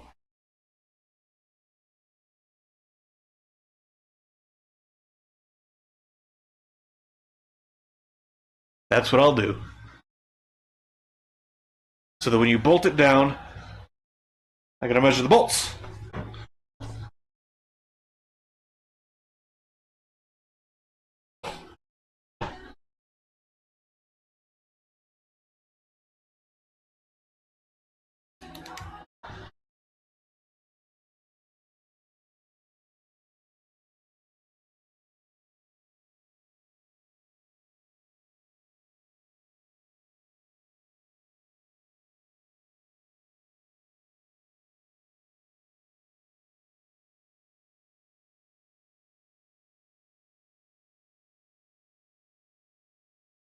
Okay.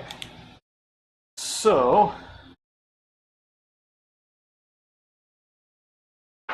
bolt center to center.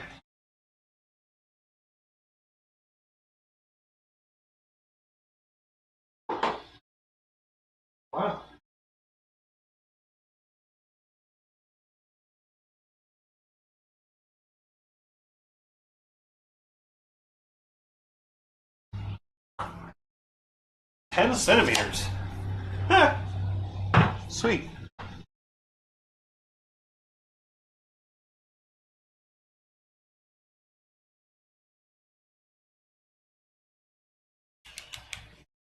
All right.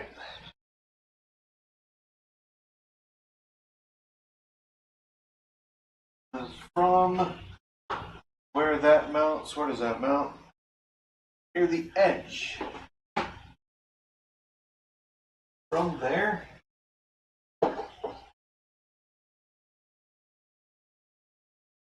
to there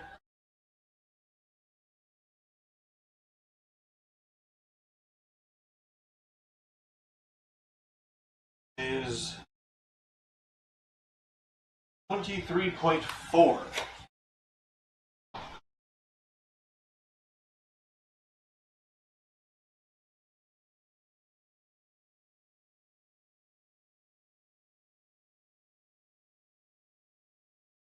And is this centered in this?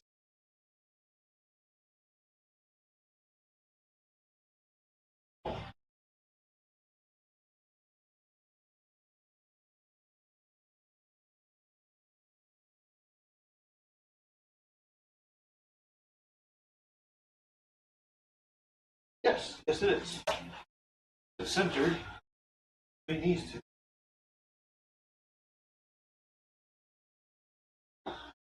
That is 3 and 13 and a quarter.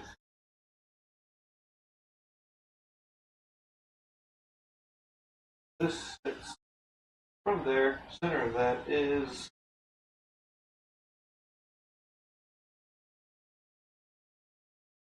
8.2.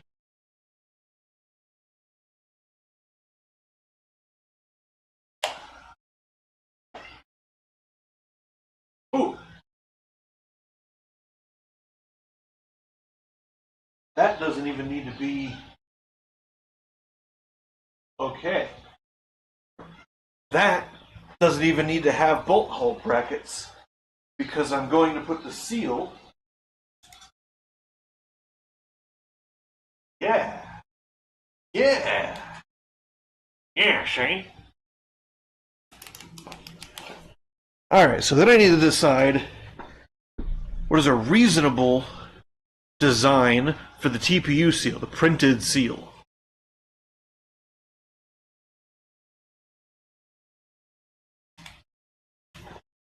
So if it's 0.8, we can call that 1. So we can do 8 millimeters. 8 millimeters wide. And then we're going to want an ABS. We're going to want at least 4 millimeters. So that's going to be 8 millimeters out from 8 millimeters out from the lip.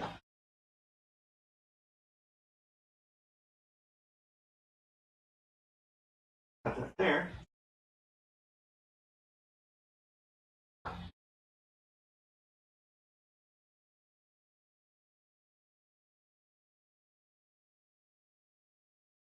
Got that there.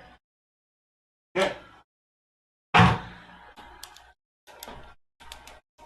All right, so then in FreeCAD, I design the lip. I design the housing. Well, I guess I design a plane as the body, the lip.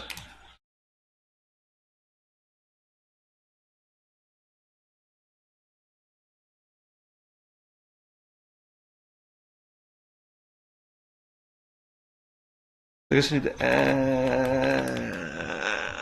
okay, I could do that.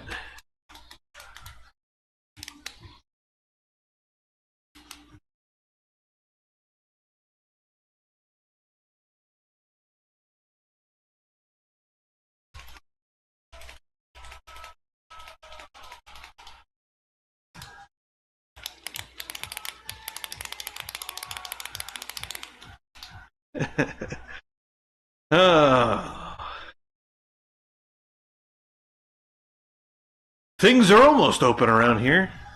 9. Okay.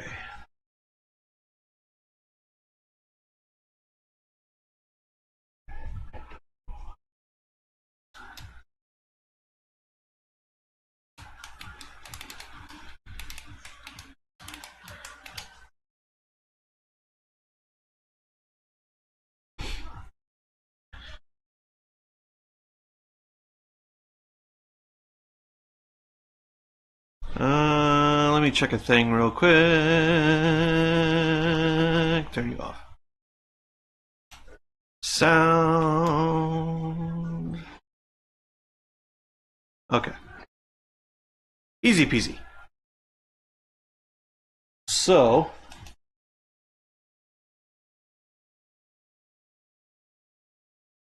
I need to measure how far in I can go from the lip. I'm just going to use a single value, whatever the smallest value is. I'm going to do this guy. Millimeters.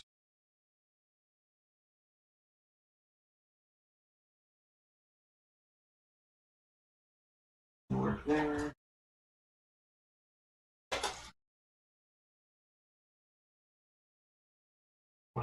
There. There.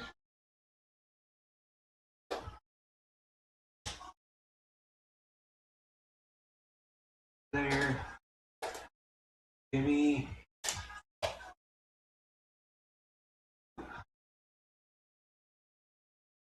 6 millimeters from the edge. That's 14 millimeters total.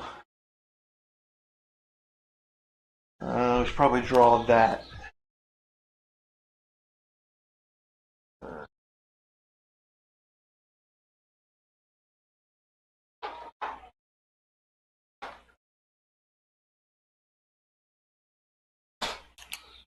Off of me. Whatever you are.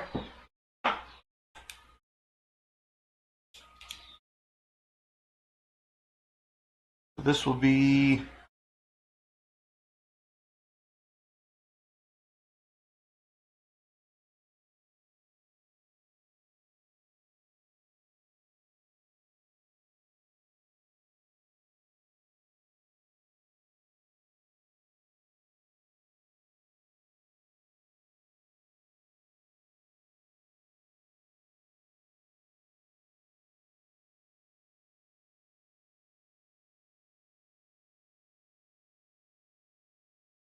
$14 millimeters.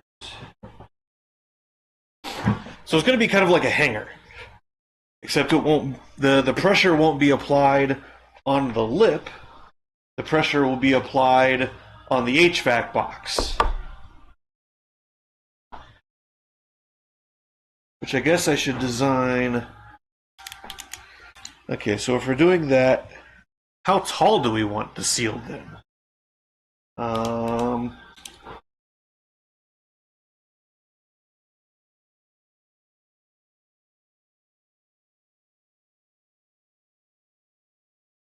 What did I say for seal width? 8 millimeters?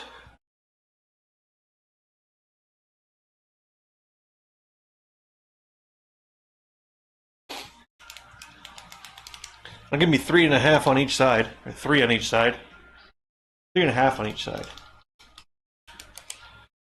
And then 6 millimeters should be fine. So 6 millimeters, we're going to crush that 20%. So 1.5.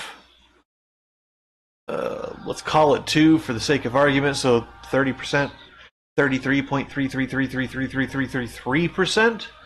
I suppose 1/3%. There you go.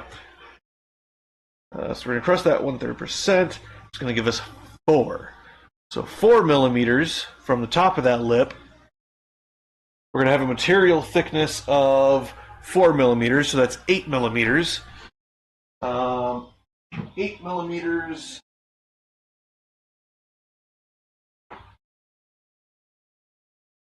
You know what I'm also going to do?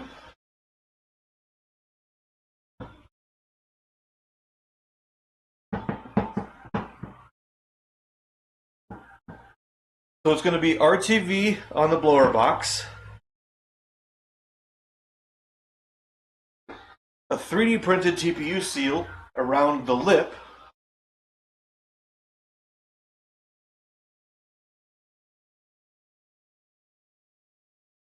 And I think a TPU seal here.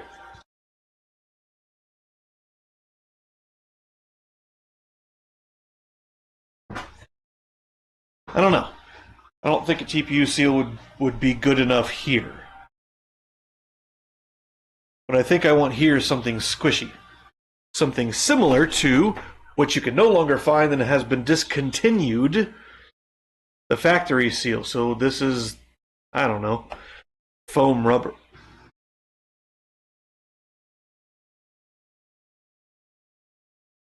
You can buy just a sheet of foam rubber.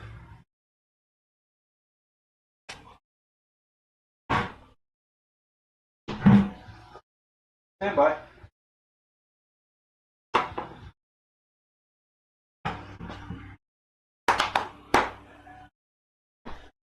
Okay. Let's go back to...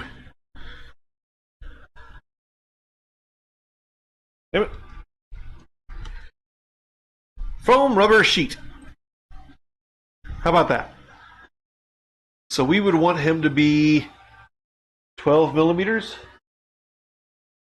No, we don't want him that thick at all, actually.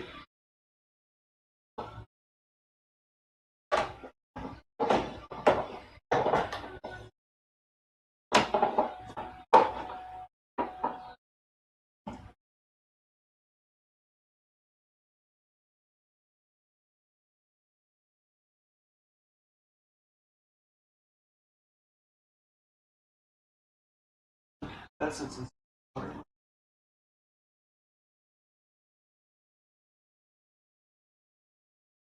All right. So, when placing the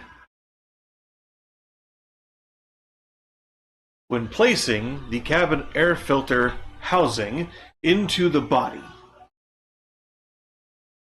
the lip on the body that rises up from the firewall, that shape, sits inside, it's recessed into this groove. So what I can do is I can get a sheet of foam rubber similar to this. It's just closed cell foam is all it is. Get something moderately dense. And then I can 3D print a guide ring so that I can cut the foam rubber out. Ooh. But if that sits recessed in there. Ah. Okay. So if that lip sits recessed in here,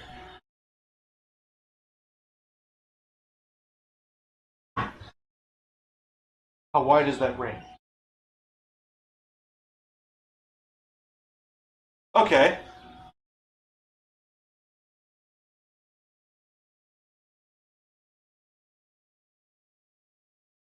Well, that's why I was going to do that in the first place.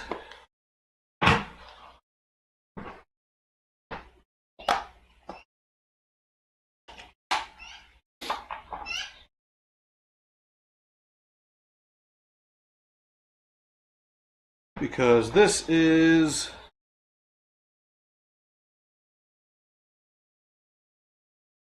11.2 millimeters, 10.4, 11.2,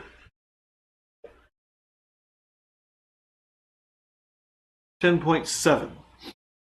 Okay, so let's call it 10.4. Let's call it 10.5. Because if we're doing foam rubber, we can squidgy it in there a little bit. So it's 10.5 mil. which means that can't be 8 mil.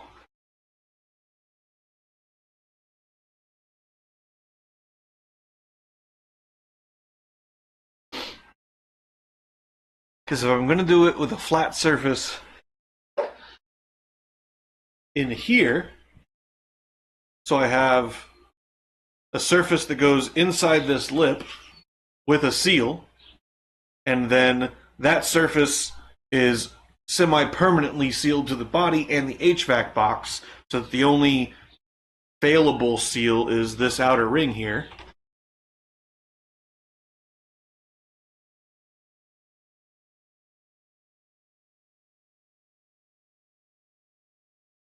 Huh.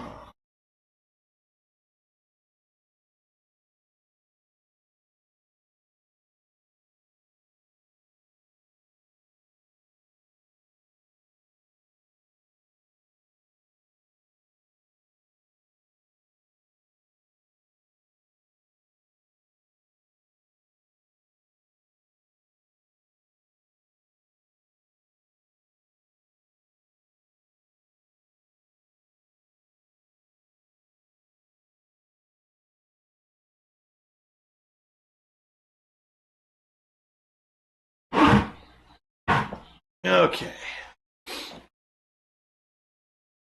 That's why I was going to do it that way in the first place. Is because of this.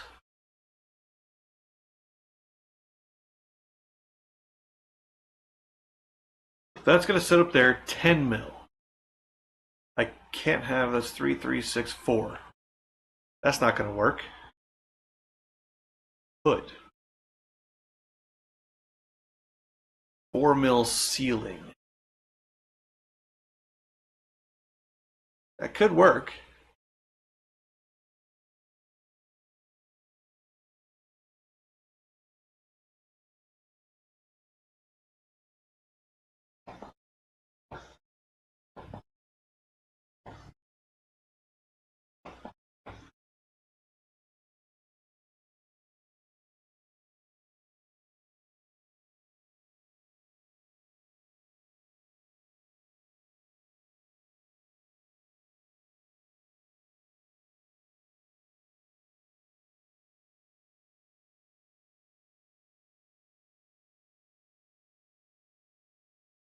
So then what would be the simpler solution?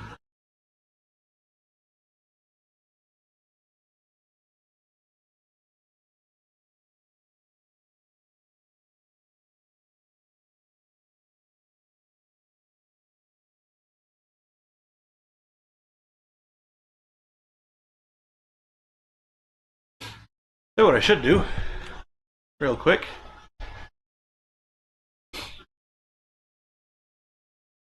go discount and double check.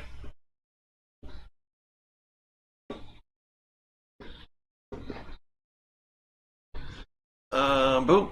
And boom.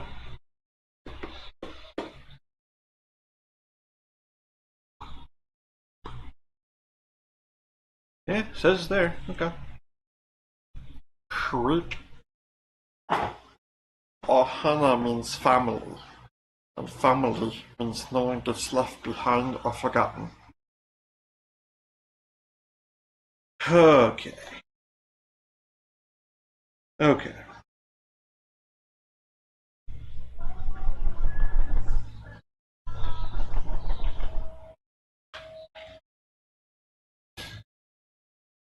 That sits inside there. It's a problem.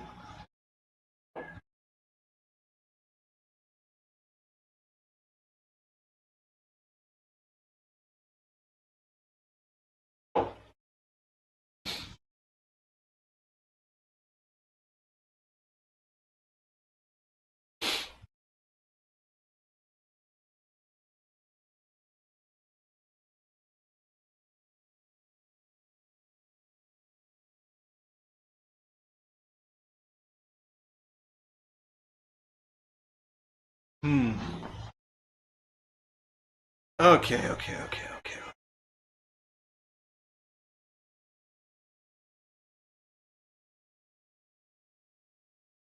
Because what I want is a single seal on this.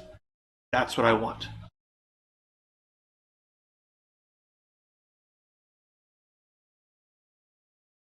So yeah, it's back to the original idea. So what I do is I get foam rubber.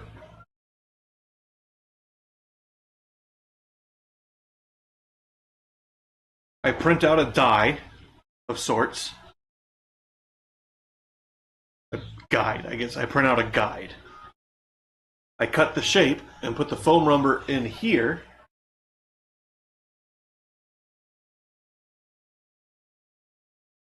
And then I just print an adapter that brings the HVAC box surface up to the lip of the body,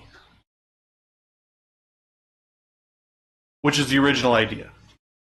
I was going to print a gasket, or I was going to print a mold and make a single gasket, but I don't know if that's even necessary. I might be overcomplicating this.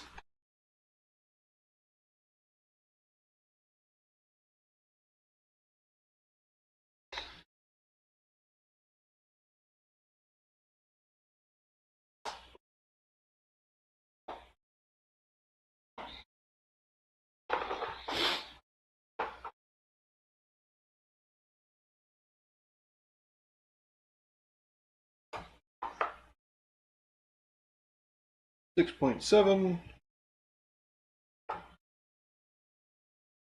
3. So 3 and another 3 for that one. Okay, so if I get it at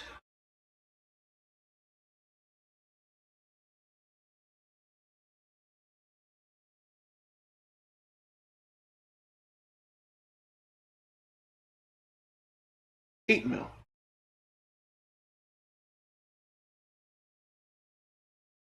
8 mil sticks up above both of those. Okay, so 8 mil foam rubber.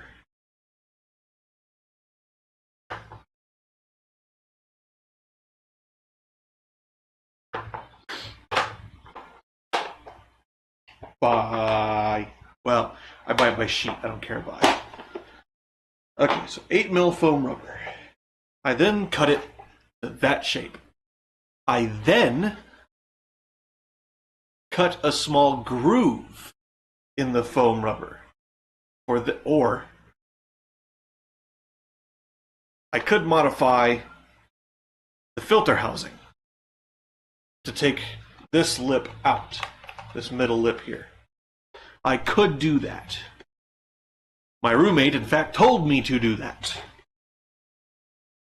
But if I could avoid doing that, because that's going to be a lot of labor, because it's not, you can't just cut it straight off, you have to, it's going to be labor.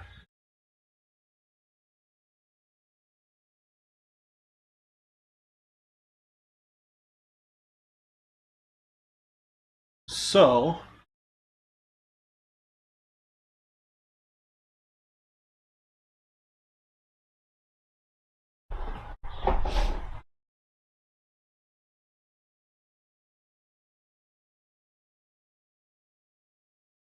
what I could do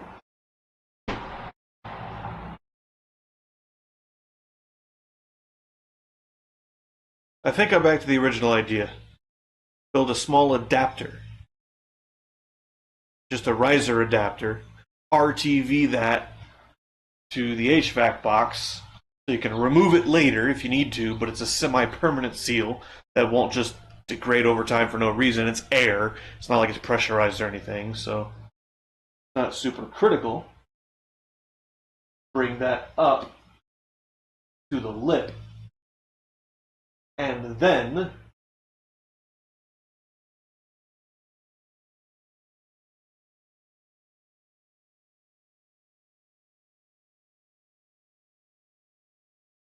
yeah, that's what we're okay. So scratch all of that.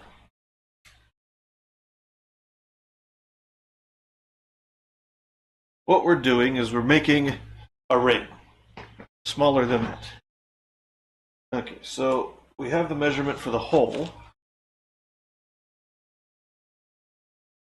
All right, so we need to minus 6 mil on each side, so minus 12 mil.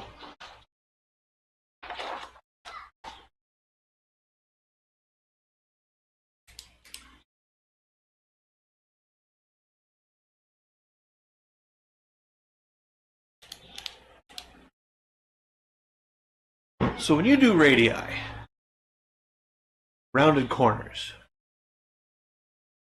if I subtract 6 millimeters from one side, do I just subtract 6 millimeters from the radius, or subtract 6 millimeters from both sides, right? Do I just subtract 6 millimeters from the radius? Is that how that works?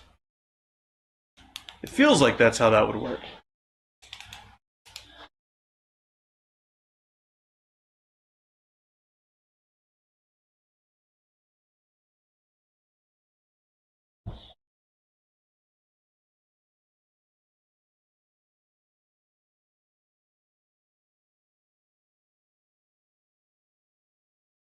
Okay. So minus 12 mil is 1.2 centimeters. So this is going to be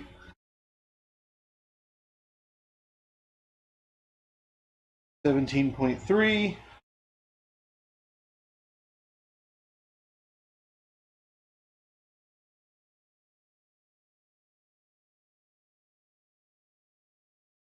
We'll call that that. So if we subtract 6 millimeters from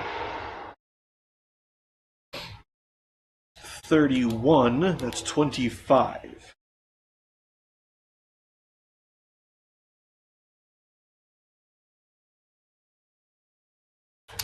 Okay. If I measure the inside of the box, which I put here with my radius gauges,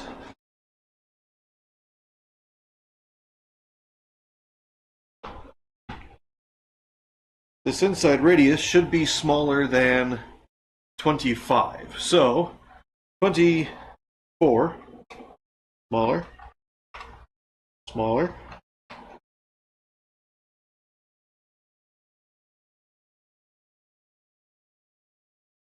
Yep, like 19 or something. So that one's about 26, 25 or so. Okay, and I did print a version of this, just this surface as a test, and everything appeared to, all of the lines appeared to be lined up, concentric, the radii correct, etc., etc. So I already have this surface as a CAD model. Okay. Which means I also have this hole and this outer lip, which is key. All right. But with that hole, because the body sits in this outer ring, this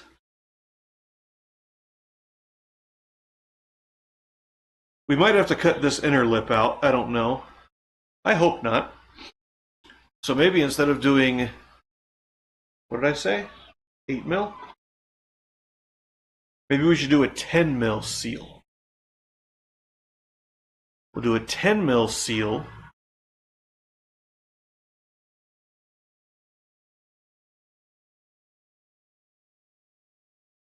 I could get two thicknesses of material, but then that's two seals again, and I don't want to do that.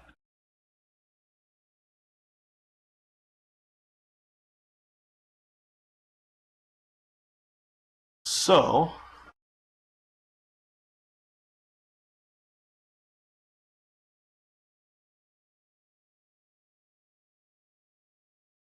what I should do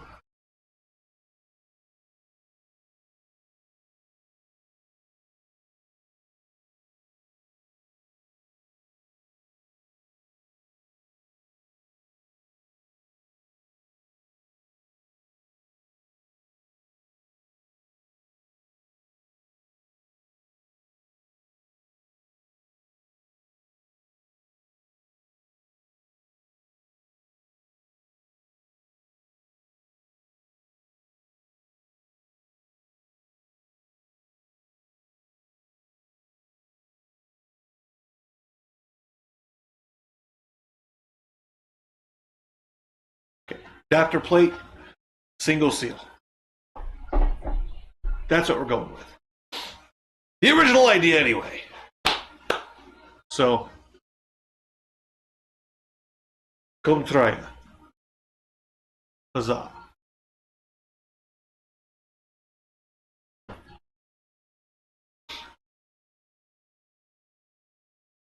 So I need that material to be 14 millimeters thick, which means the inside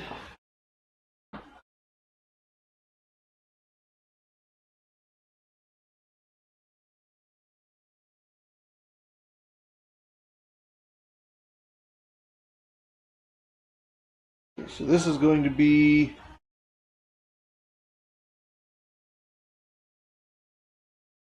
16. So draw another ring.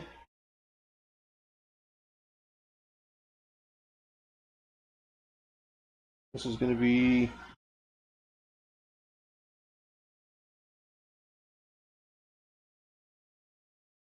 16,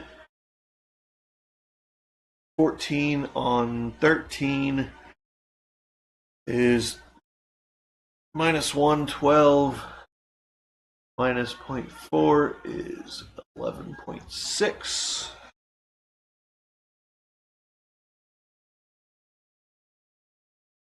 And if we're doing that, 14, that's 7. No. Because that'll be 14 mil. What? That can't be how that works.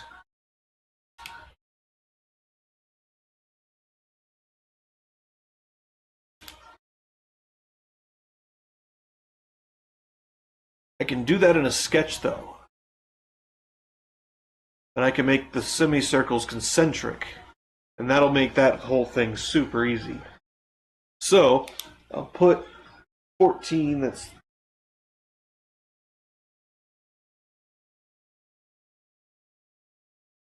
question marks. 11 mil radius? Maybe. Which will hopefully not be a blockage. So it's 14, 14, 6, 20 mil. 20 mil. Yeah, that's what I measured. 2 centimeters. Okay. We're good. We're good. It's fine. Now, it's time to pull the Volkswagen out.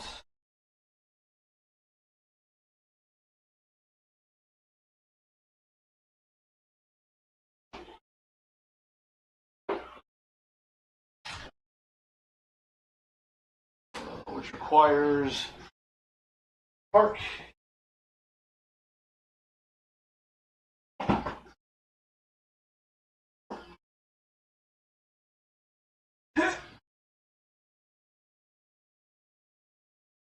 Okay, off. Alright, so we're going to pull the Volkswagen out. We're going to bring the bike in. Go grab battery. Try to put the battery in the bike and get it started. That's the next step.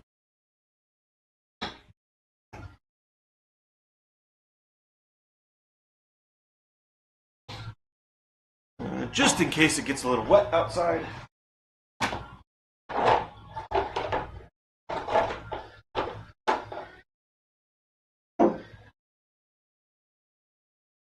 Kind of like that. Alright, I'll be right back with the bike.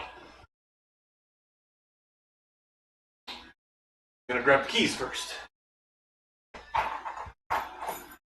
So I can grab the battery out of the Civic. Civic.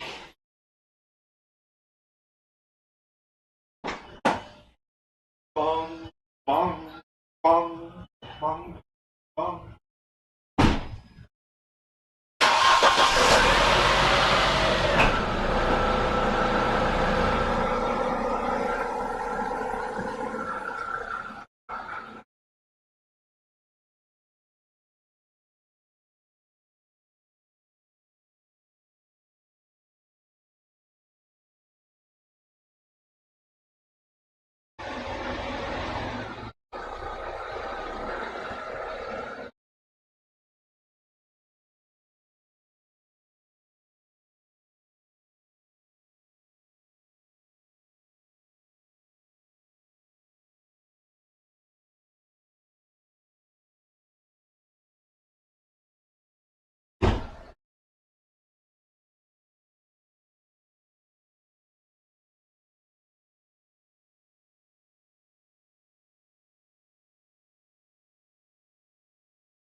I'm not 100% certain if this battery is going to fit right or not. Might have to make a little bit of a modification. But I'm going to grab the bike, bring it inside.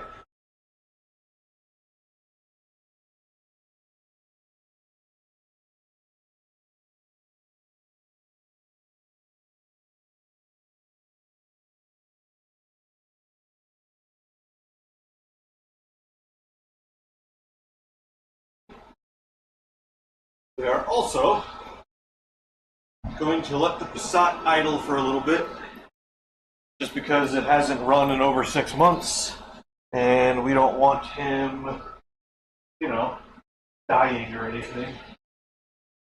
So, grab the camera, take you guys over here to the bike.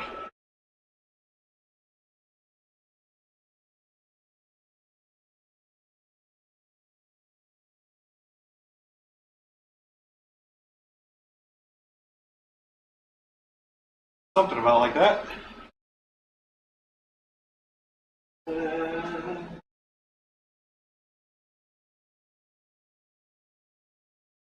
Actually, probably going to want to be like there somewhere, right? Looking at the seat, the seat, the seat, the seat. Those who help to remove the seat, the seat, the seat, the seat. Okay. Now my concern is that this battery I got from Joe Riley's does not have the right pop.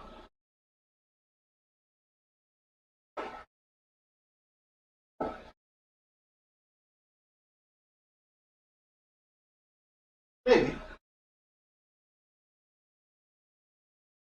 We shall find out, shalln't we?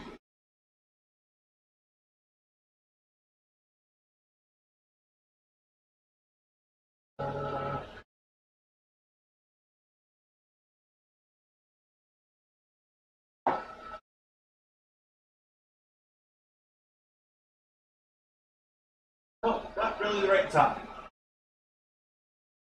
It's okay. We can fix that.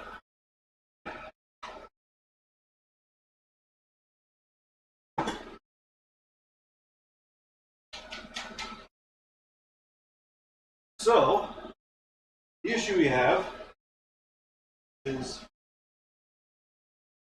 this little lip here, right? Because it's folded over.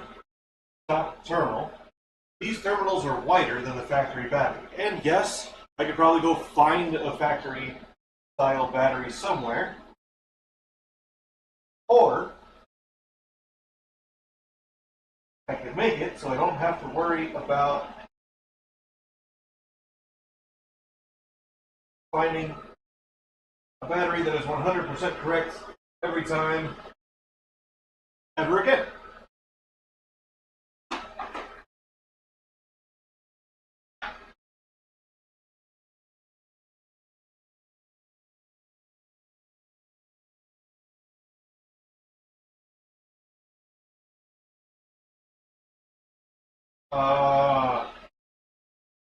That's lovely.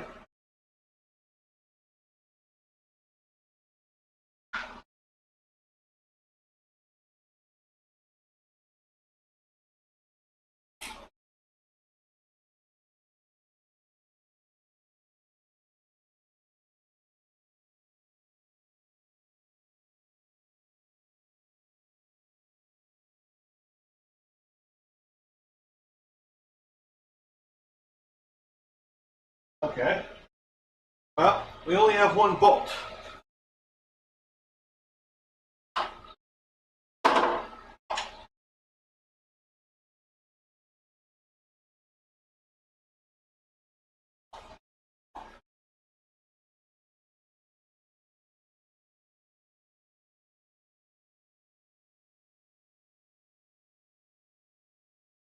A lot of good that does.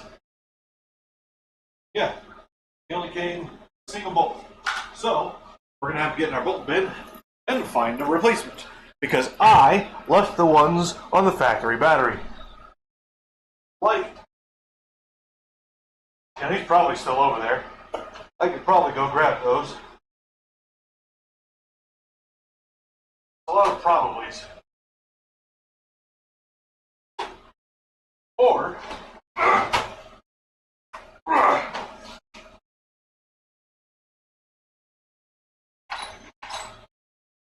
I could search through my handy dandy bolt binerizer.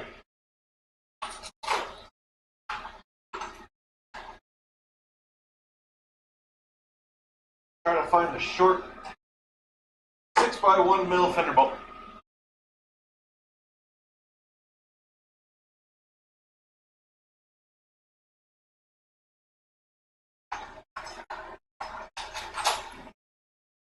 Kind of like that one. Hey, I found me a little bolt. Means I'm not going to use this. I've got to use this right here. Okay.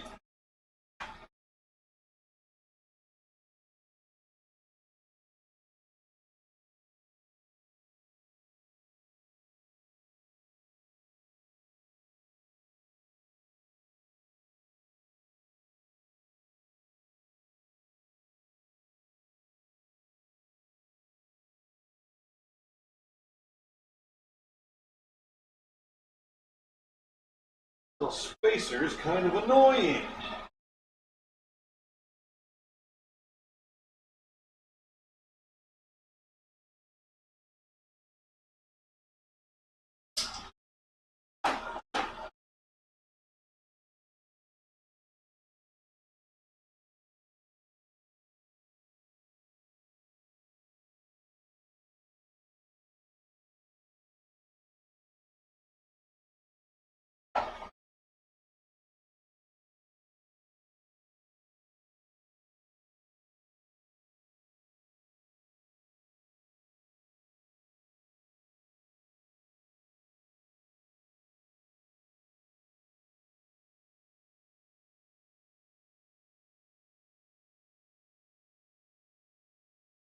Eh.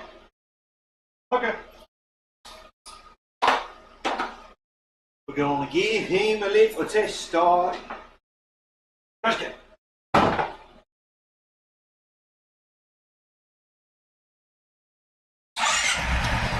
Stop trying to. Alright.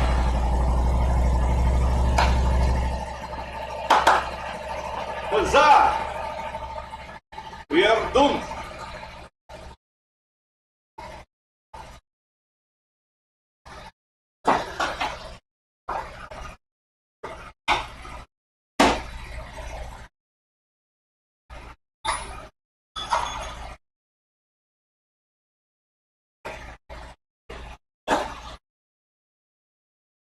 So, now,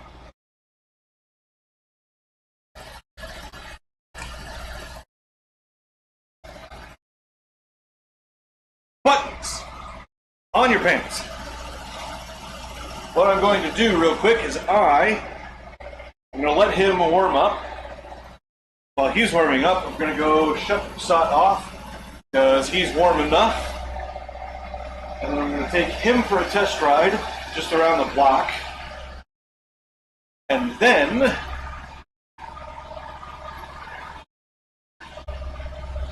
I'm going to clear some stuff up, move some stuff. And we will try to give Honda a call. I need to look up part numbers. And then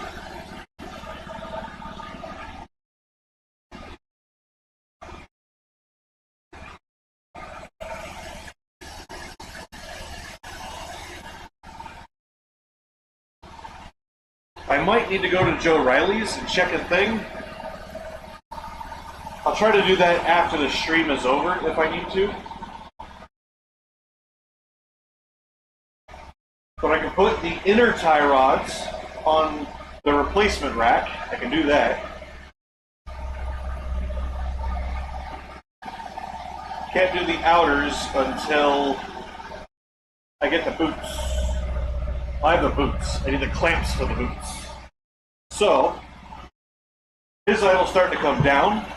I'm going to go shut the sot off, and I'm going to go for a test drive on the bike around the block. I will put you guys on that real quick. I'll see you in just a minute.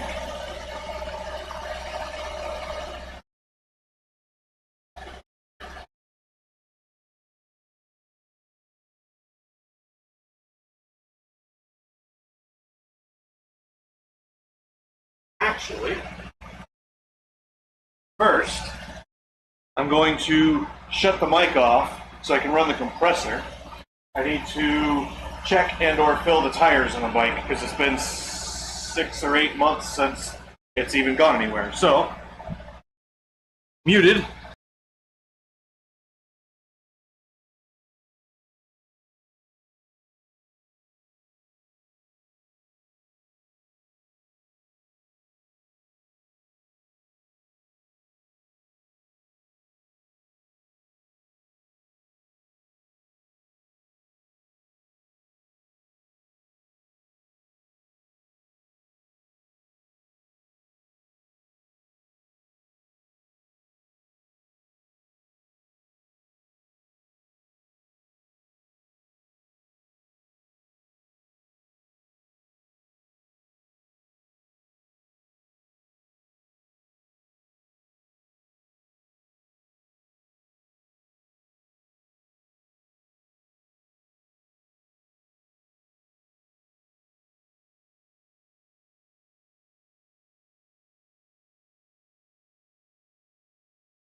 And since it's been sitting so long, I'm going to clean and move the chain real quick.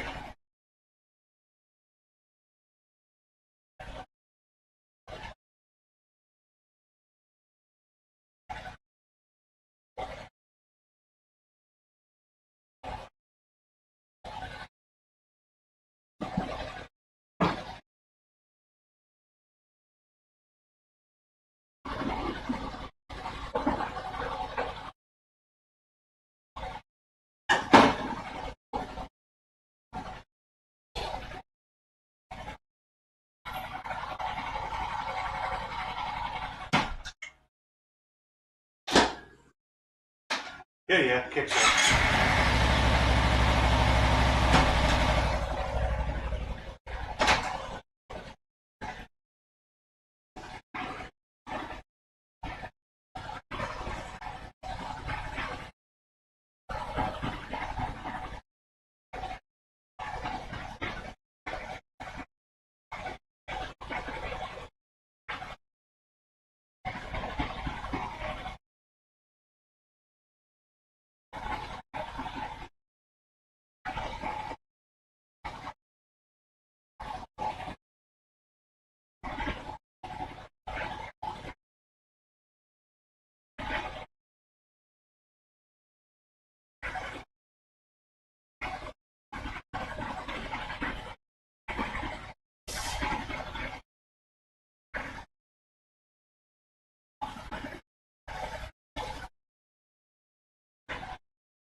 Right here. Chain loop. Ta-da!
also just remembered,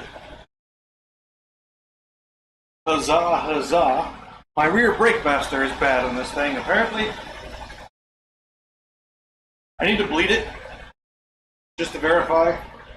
Do I even have brake fluid? That's the question. I do. I do have brake fluid. So, maybe when I get back, stop recording, to cut 2 hours of that out, off for goal. The porch. So, let's go over here. Full tank of 6-month-old gas. Lovely.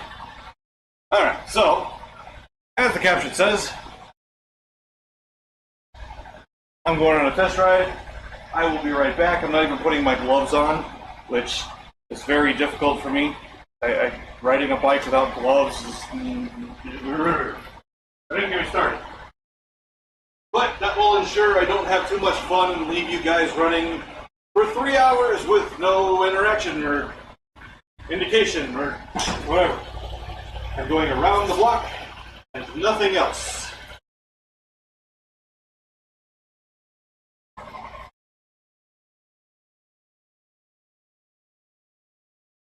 I will return in just a few moments.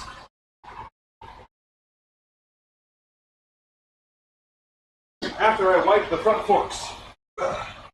Those things are nasty.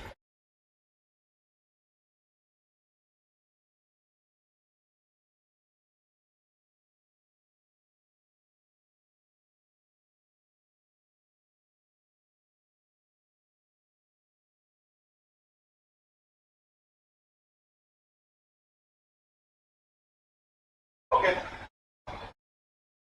I got oil in my hands.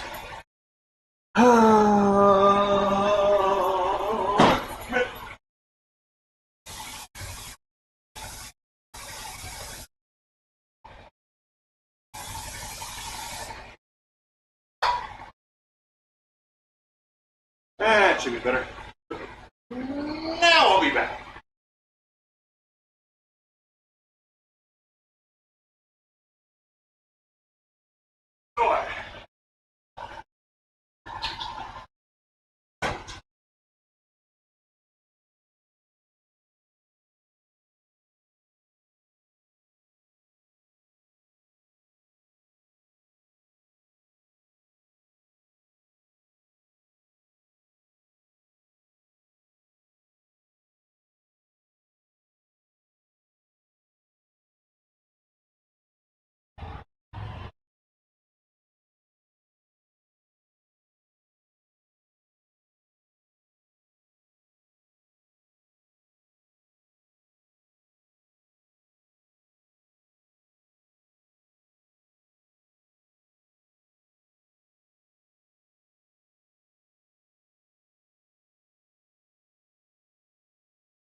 Alright, I'm bleeding this rear brake right now.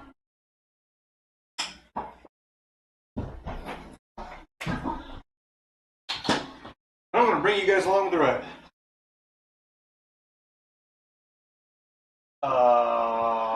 What?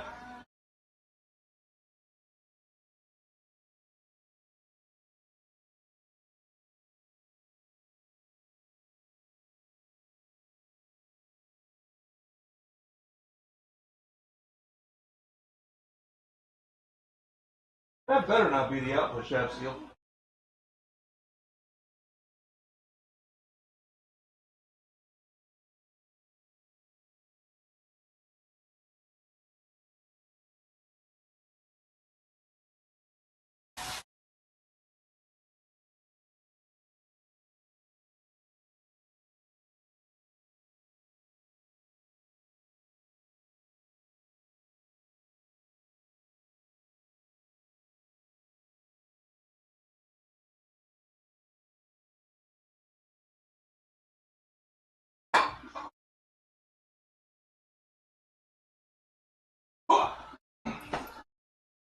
Okay.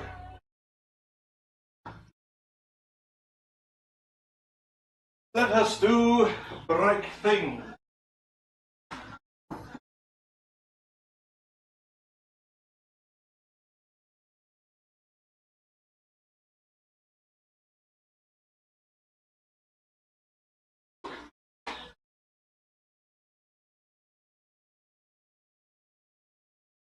Oh, brah, brah.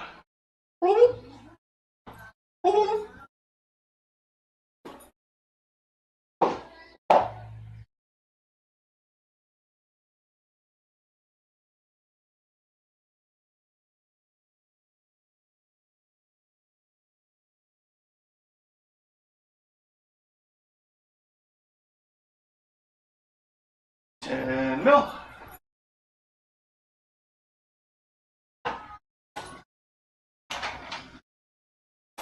And mil. Might be an 8 mil. Stand by. Thought it was an 8 mil. Why is it 8 mil?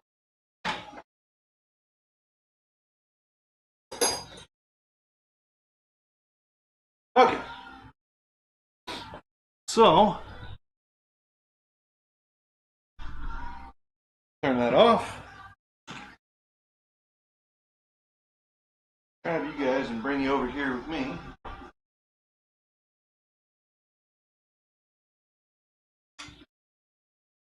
Camera's going to be a bit shaky for a minute.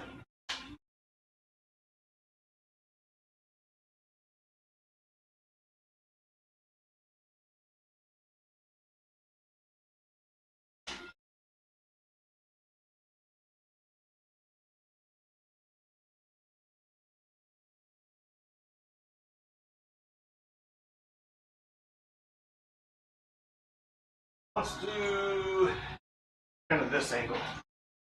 Well, no, you can't do that angle either. Okay. I guess I'm just going to have to move you guys back and forth. So, item number 1.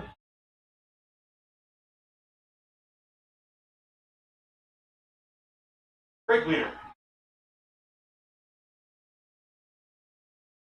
Loosen the brake leader. Item number 2. Loosen cap on reservoir. Item number 1B. Remove keeper cap from reservoir, or keeper tab from reservoir cap.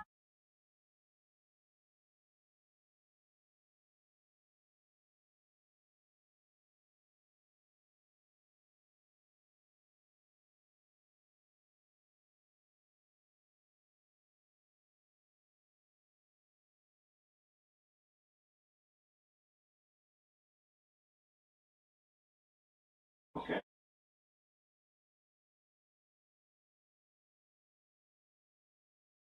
Easels.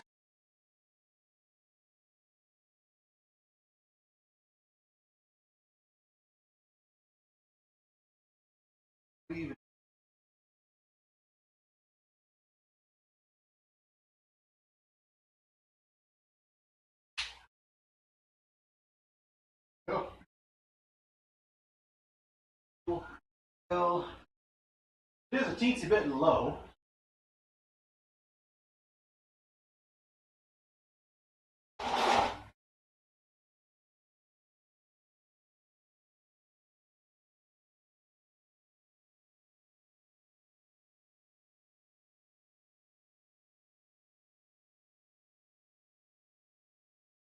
This is going to be fun.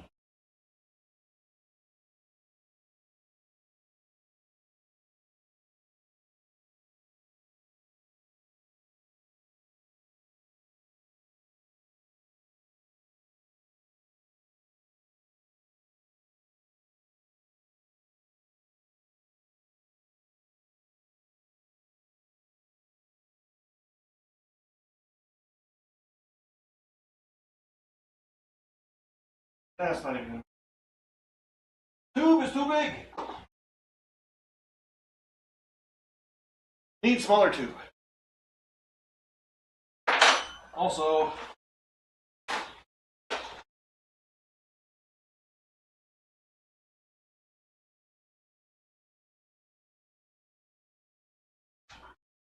where is tube?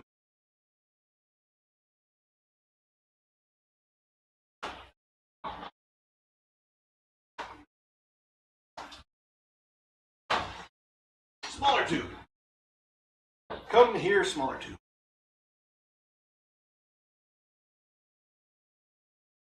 And allergies.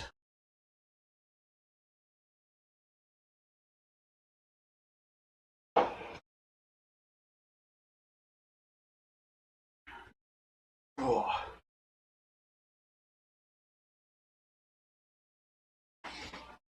Because ideally, you need to be able to pump and then hold and then open and then close and then pump and then hold, open, close, pump and hold and open and close and pump and hold and open and close and pump and hold and open and close and pump and hold and open and close. I don't know, 5 or 6 times. Just a discount double check. There is in fact fluid.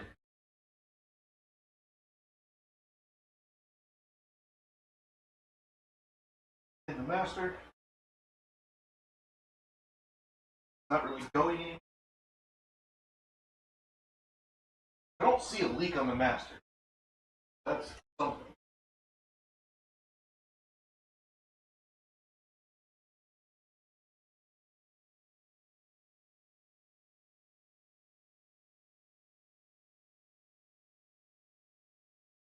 There we go. Oh. I need to put some brick root in master. Light's not going to work either.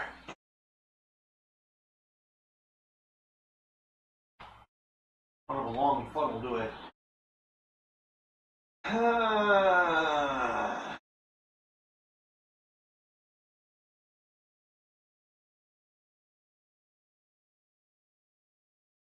Slightly less than ideal.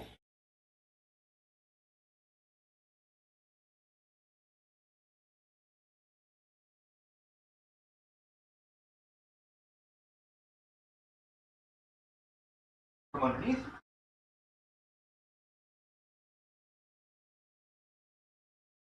Not with a big bottle, you're not.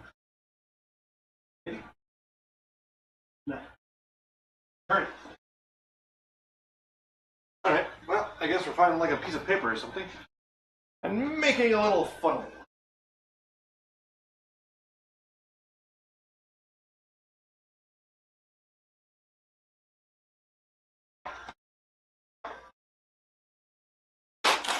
Solved. Probably.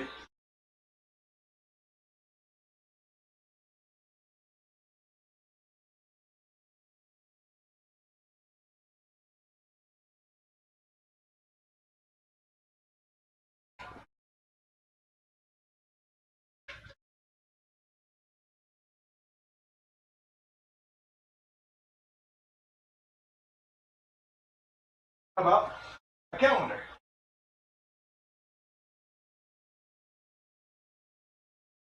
Get a piece of tape so I don't have to hold it. I have tape. I have tape.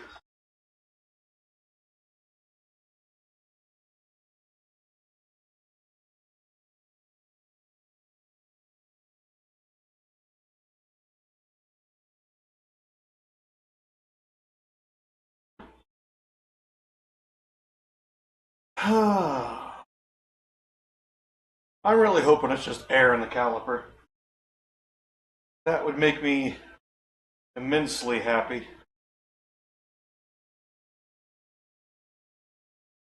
But knowing my luck and my life and how much this universe actually genuinely hates me,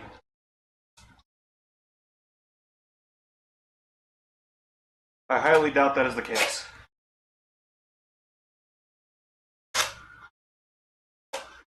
There we go. I now have one long funnel.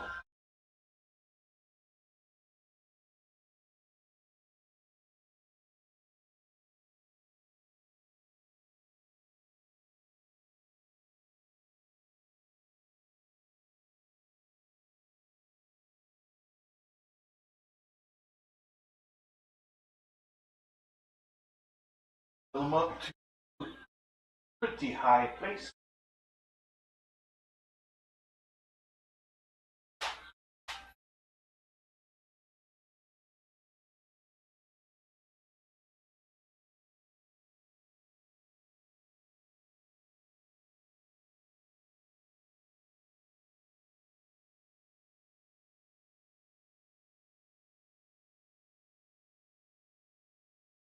Oh, there is air in there.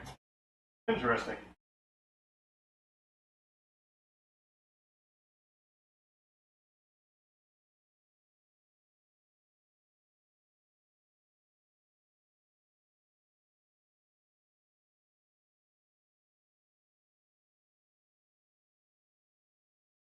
A bunch of air in there. Huh. How could I get air in the house? Never even opened it.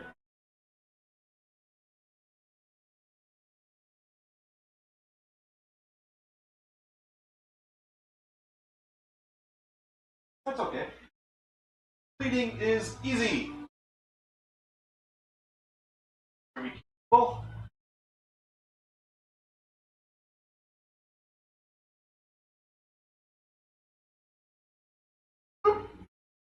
Uh, Probably not over.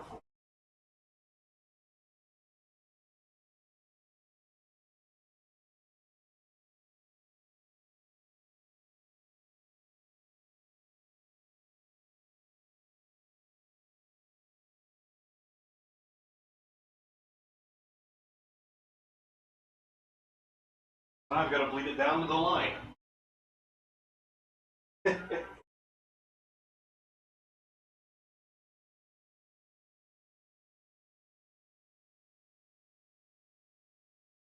Still a little bit of air in there.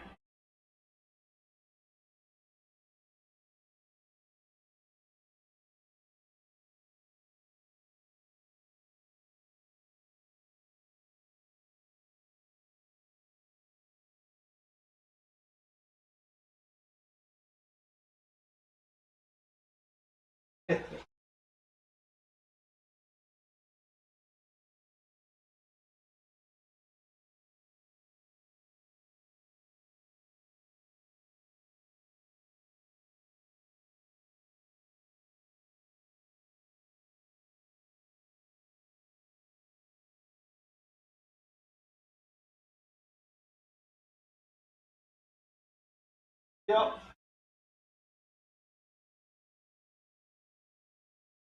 Okay.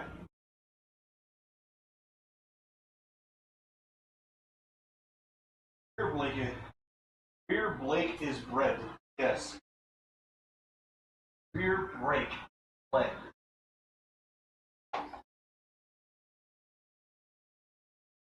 I probably should do then the front real quick while I'm here doing something.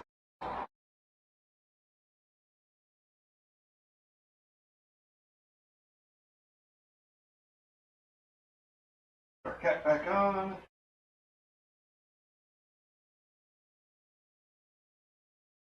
We'll put our little safety mechanism back on that.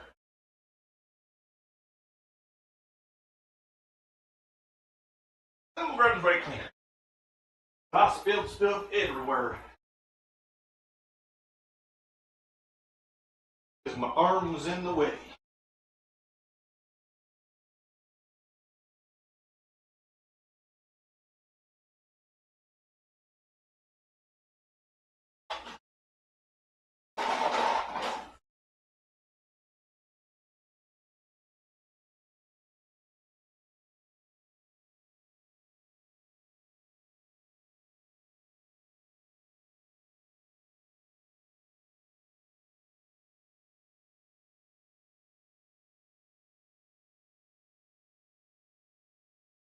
Alright. Go to the front real quick, shall we? Ooh, that stink, yeah. That brake cleaner is stink, yeah.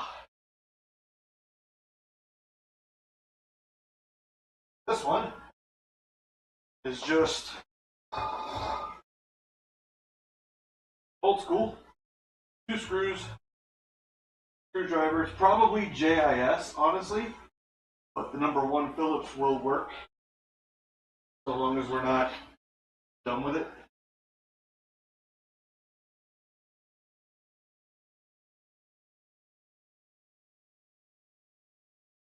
So,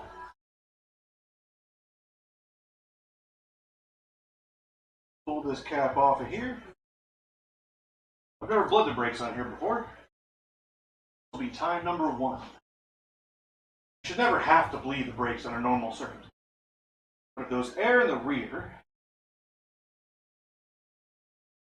what do you think the possibility is? There's air in the front.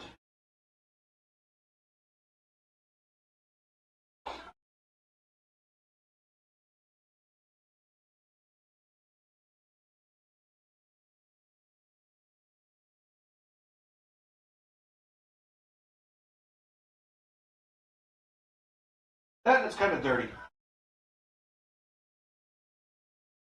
2019 is now 2024.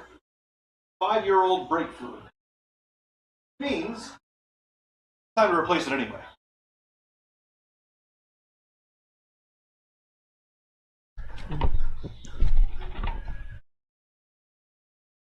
That's what we'll do.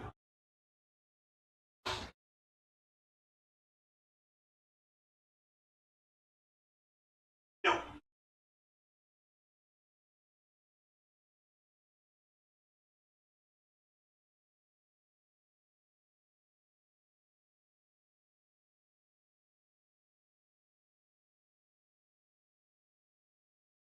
Oh. There are little tiny air bubbles in there.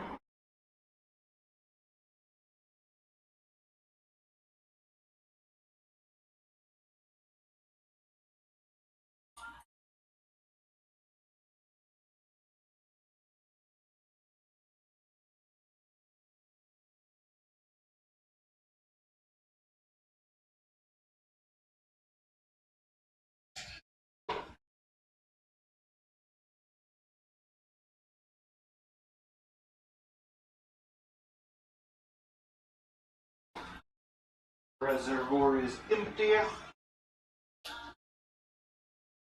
Fill it up with fresh.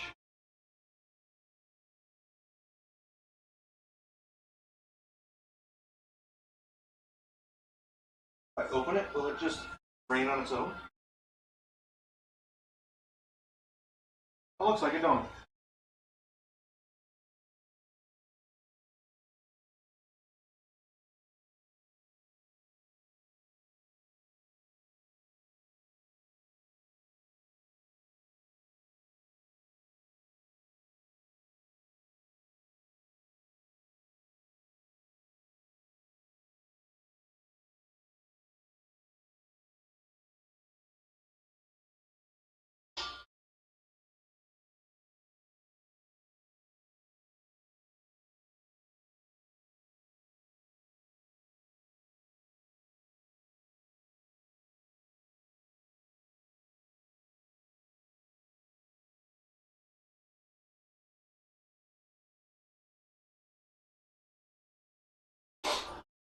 We're going to do this 2 more times.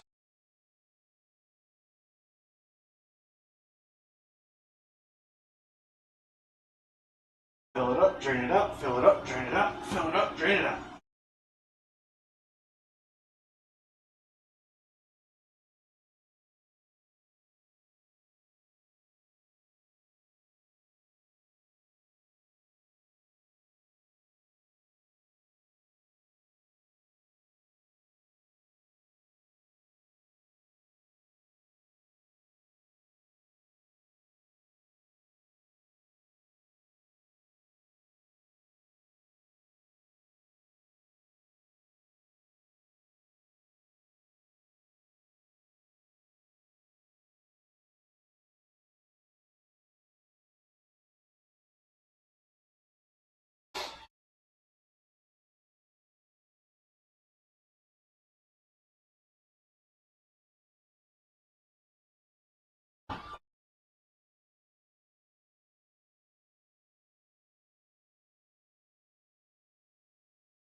I did a little bit too much.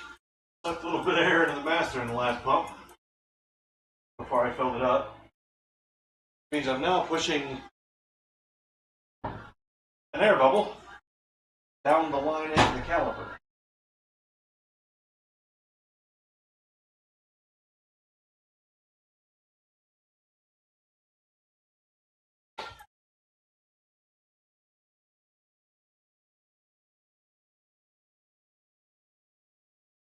So we'll just keep them full.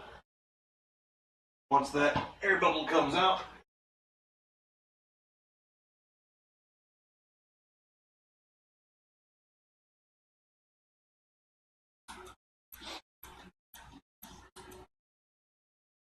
there it is.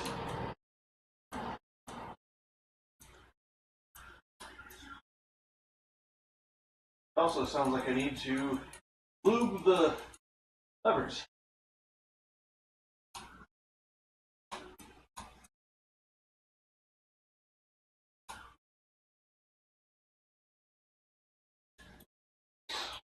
Making squeaky, squeaky sounds.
Mr. Hose, you could not fall off.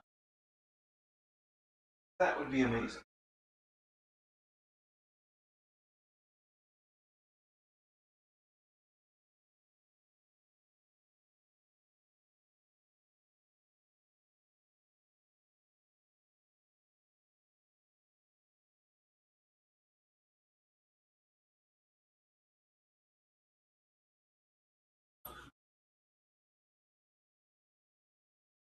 Still getting little tiny bubbles.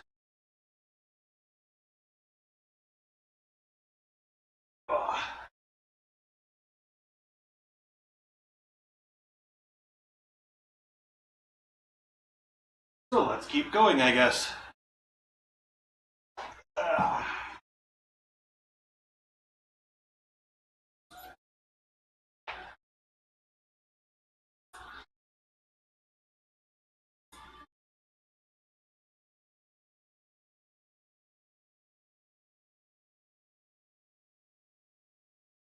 Little bitty bubbles.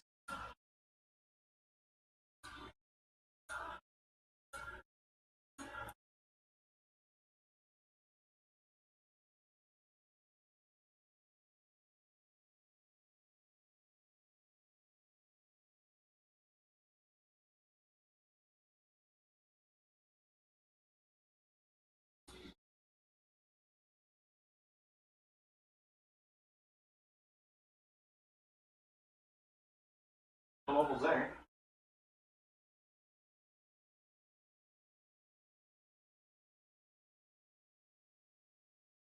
No bubbles there. Okay. I think we're good. We will top him off.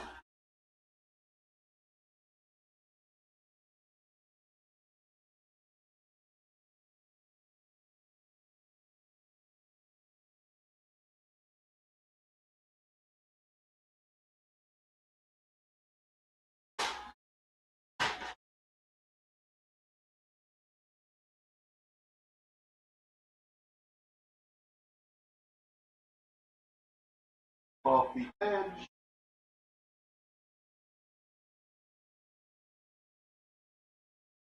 Put our seal back in.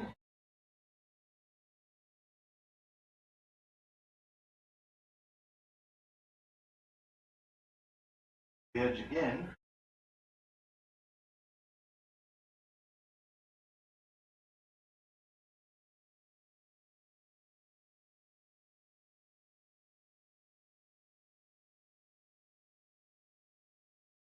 Put our cap back on. Oh. Alright. Brakes are bled.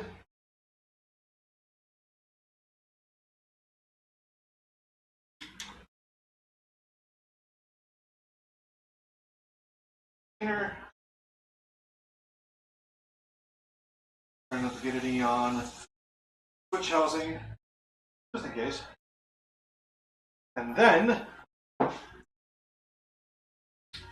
white lithium grease.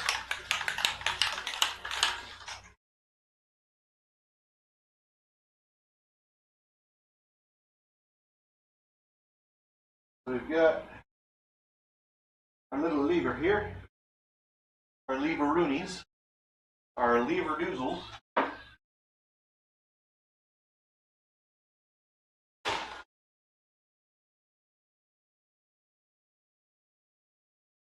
And at the next service,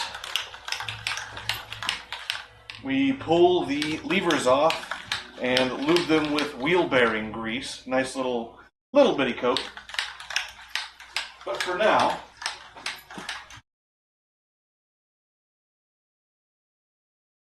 yes.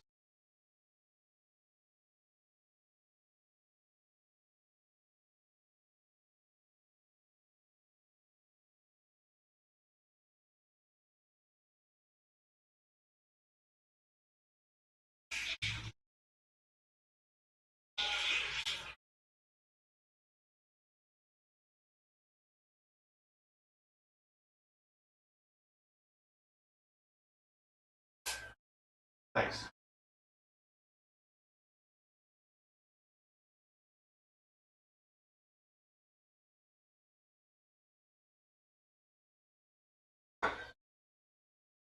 I'm spraying lithium grease literally all over the place.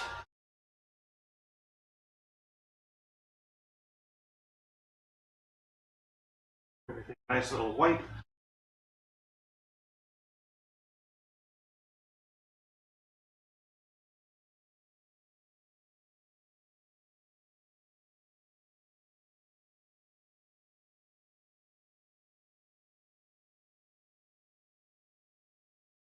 Okay.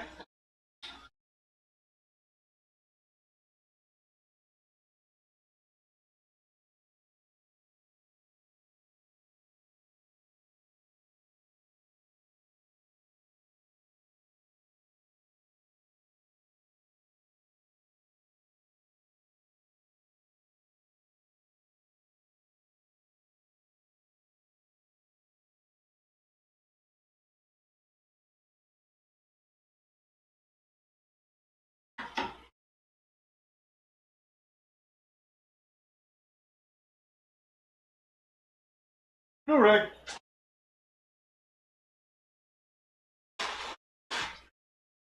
I don't know what Scott's doing, but they're doing it wrong. New Scott's shop towels, the blue ones, they're garbage.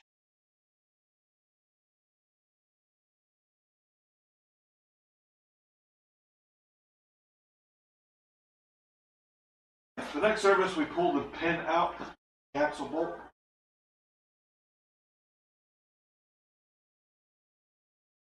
Clean it, clean the lever handle, and we lube everything back up with a little tiny dab of wheel bearing grease.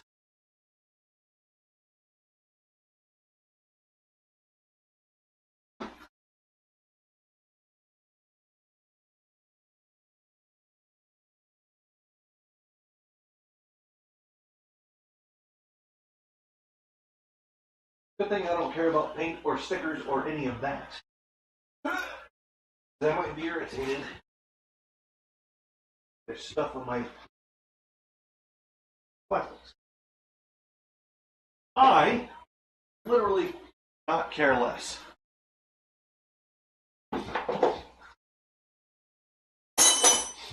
Which means it is now time for another test drive.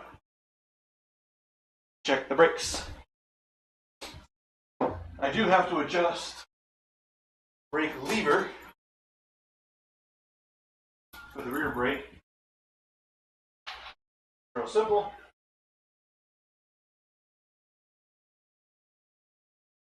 This guy right here, 12 mil. Come up.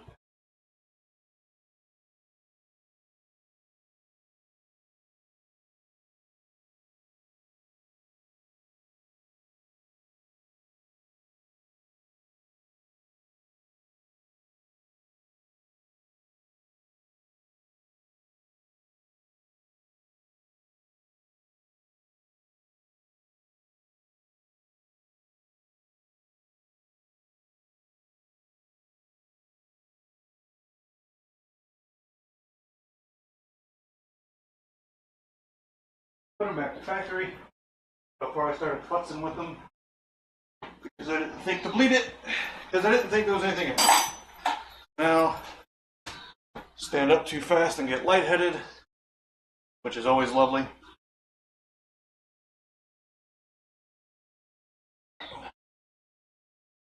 Mr. Spidey, don't let my roommate see you. Should stay pretty well hidden. Especially the way you're colored. He's going to think you're something bad. So I'm going to go wash my hands real quick. I'll be right back.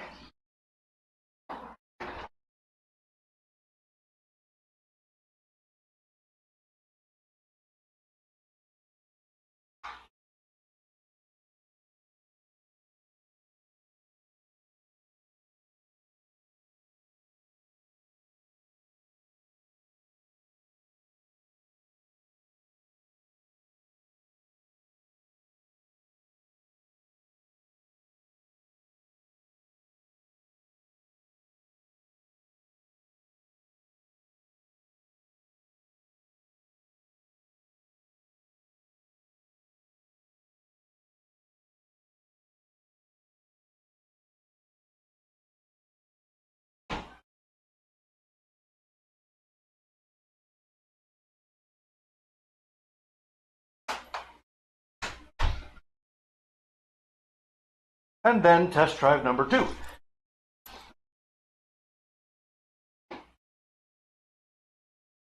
there's a bunch more maintenance that I should and or could do on the bike.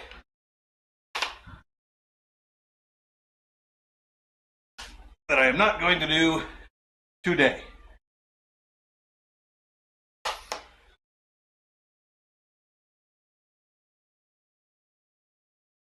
So you guys will just have to get over it. But I will put back up test drive message. I will be back in just un momento. I'm going to go back around the block one last time and discount, double check, verify that things are bueno.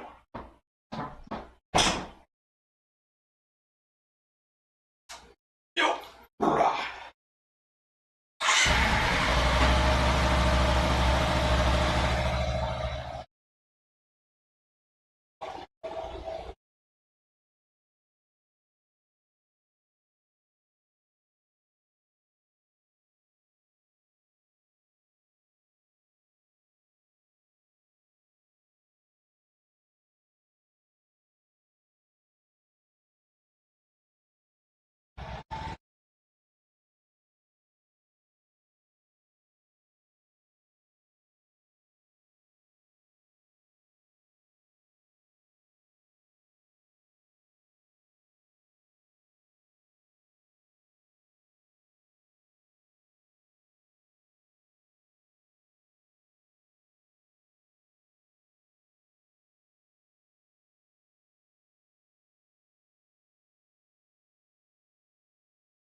Alright. Starts good, runs good, rolls good, stops good.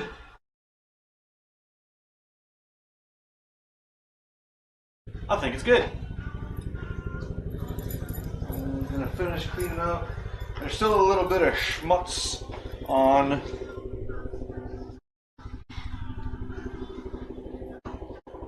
the front brake master. So I'm gonna clean that off real quick.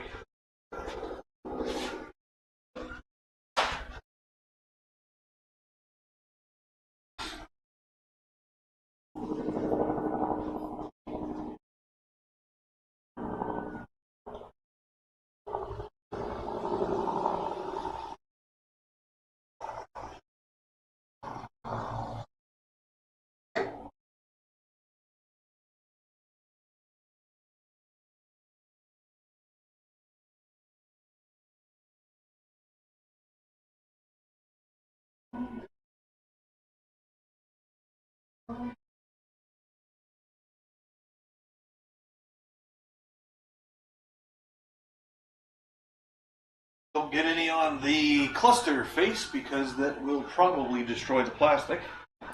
And we don't want that.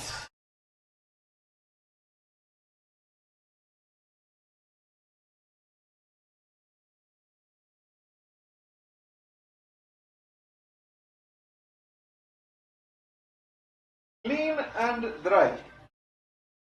Good. Alright.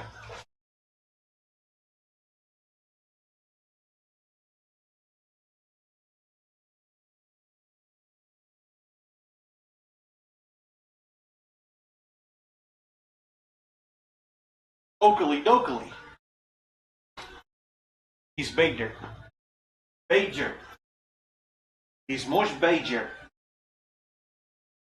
Alright, so move you guys down kind of like that. I want to pull the bike out, put it back in the yard over there by the other one.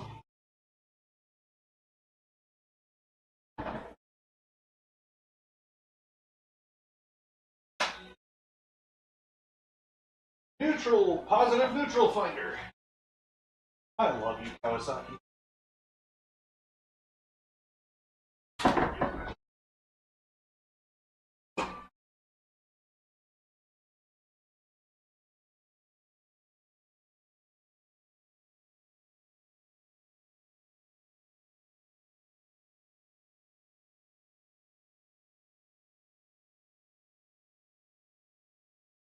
Okay, put some stuff away, shall we?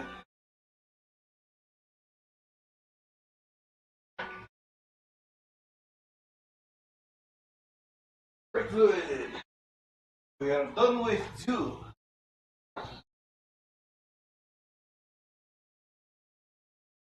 Screwdriver und reg. We are done with you. Lamp. Lamps. Lamps. Okay, wire brush and 8590 for chain lube. We are done.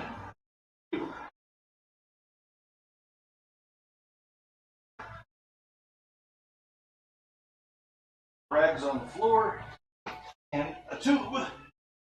We are done. Oh, with you. Tube go over there. Nice. Okay, rags go in bucket. I guess kind of what I need to do then is figure out how to make the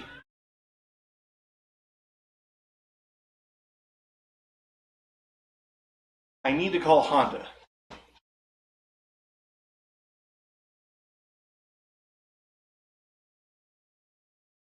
So, pardon me while I go grab the phone real quick that I didn't bring out here for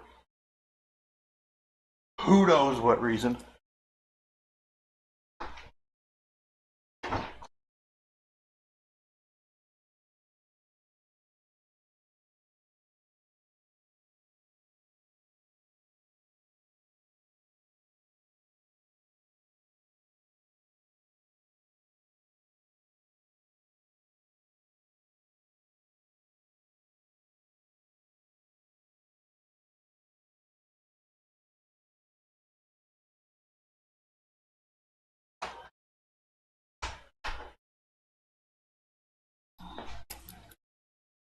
And I gotta find part numbers real quick. So, why don't you guys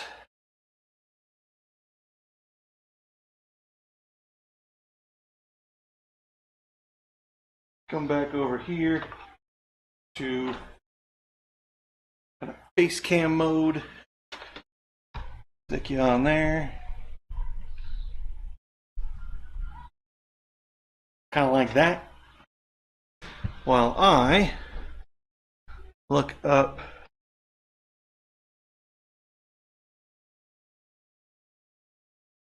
part numbers.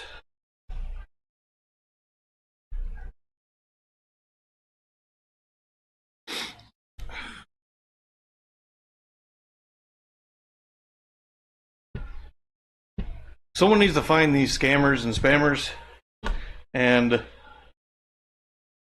introduce them to plasma.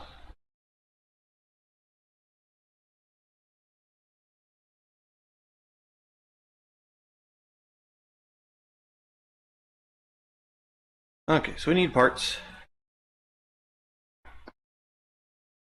I don't know if it matters or not, but I'm going to not put my VIN on stream.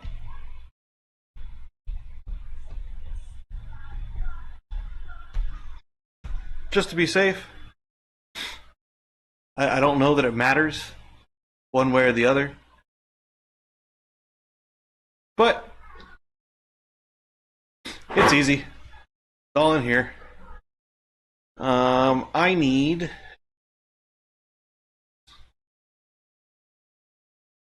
part numbers. I need number 9 and number 3. So the new Firefox is, every time they update Firefox, or every time I update Firefox, because I wait 20 versions between updating, but every time I update Firefox, I find that they have broken 12 more things, and they have added buttons and icons and menus where I don't want them or need them. You can see right here, the new tab button is here. So every time you hit a new tab, it's new tab here and then all the way over your screen real estate to wherever the heck your new tab opened. The new tab button should be right at the end of your tab stream. Always. So that you click it and you're in your new tab. Whoever thought new tab needs to be over here? I've looked for add-ons, extensions, plugins to move it back to the correct spot, floating beside the other tabs, to no avail. But the people at Mozilla have very much dropped the ball. And this is the way it goes with everything. Somebody has an idea, it's cool, they release it for free, and it's amazing, and hey, can we pay you for this? And like, can we get like active support for this? Sure. Let me hire a couple of people. We'll start a little team and we'll work on improvements and customer requests and stuff like that. And then they start ignoring their customers and just doing whatever it is that they think is fun. That you go and you look all over the internet. How can I put my new tab button back on the correct side of the tab bar? Task bar? How can I do that? And the answer is, honestly, you can't now. Used to you could. I had an extension for that.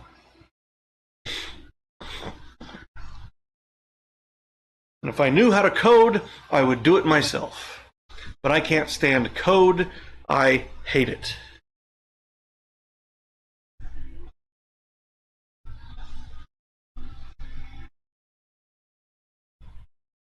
Not that I can't do it, it's just that I hate it. So, Honda dealer. Is it that one? Yeah.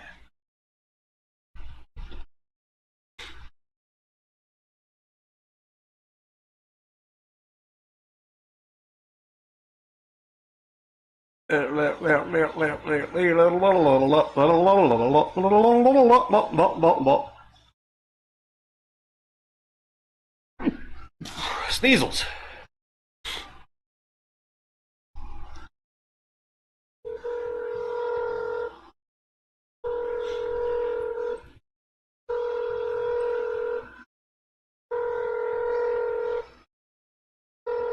I don't know if you guys can hear that, but that phone's freaking out.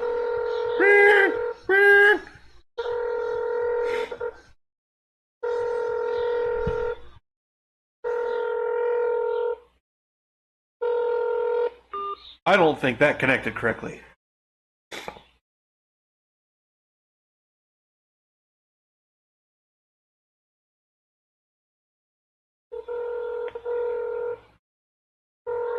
Yeah, like rings normally for half a ring, and then goes to freak mode.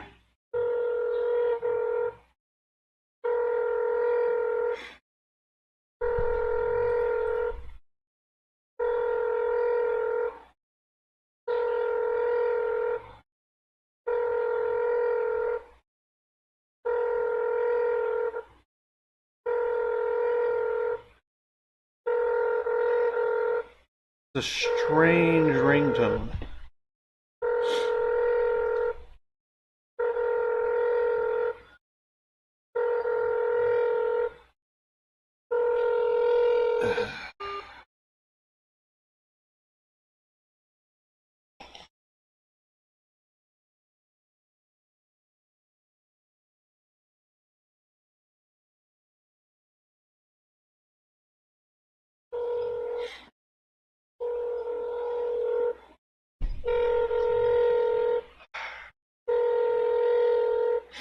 Means I'm gonna have to go over there.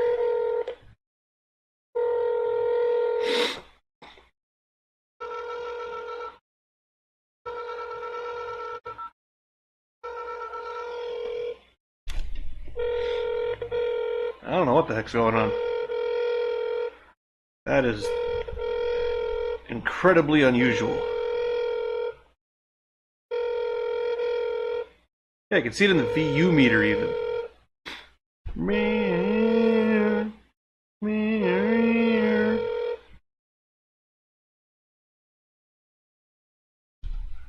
Welcome to Young Hyundai in Logan. Service press 1. For parts press 2. For sales press 3. Please hold, and your call will be answered by the next available representative.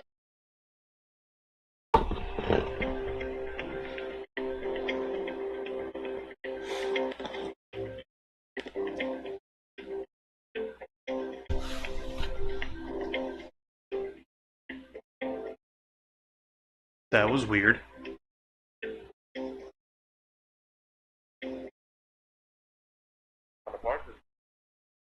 Hey Jesse, it's Ryan. So, I wonder. I have a feeling I know what you're going to tell me. But I wonder. I've got a couple of part numbers I want to see if we can't find.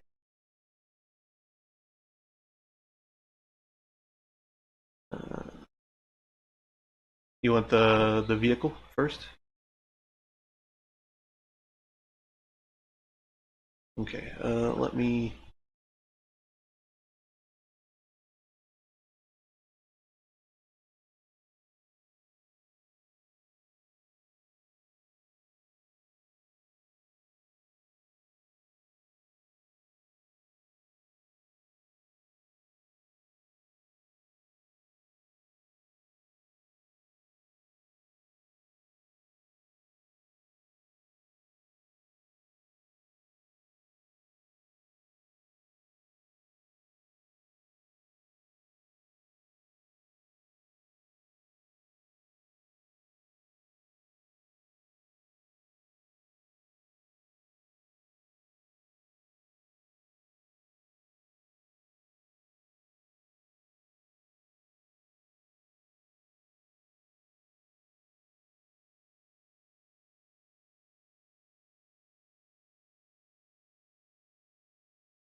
Sierra 04, Juliet 51.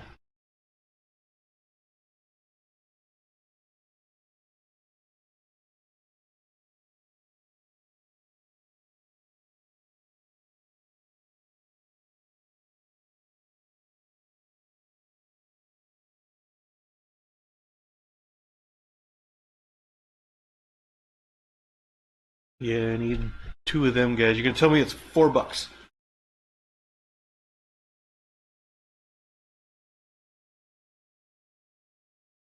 Jedi mind tricks work through the phone. That'll work. I need two of those guys. Cool. And then, so in the picture, there's two, it's 9 and 10.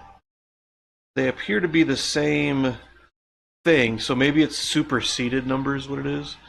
The one that Majestic shows still available is Band B bellows, and part number 53449er, Sierra 04, Juliet 51.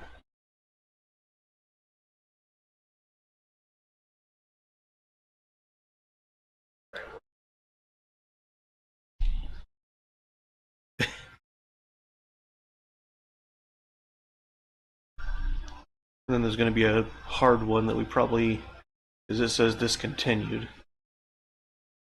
So, and I don't know if it was a hard tube or a soft tube. The equalizer tube that goes between the boots on the rack.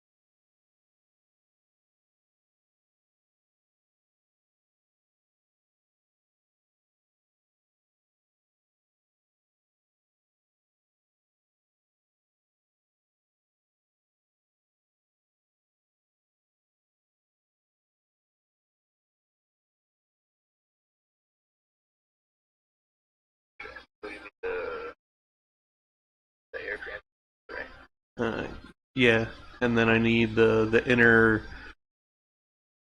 band clamps.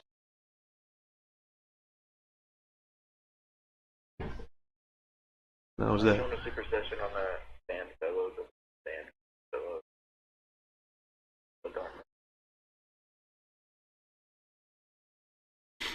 Yeah, because it has 10, which is thanks, thanks mouse.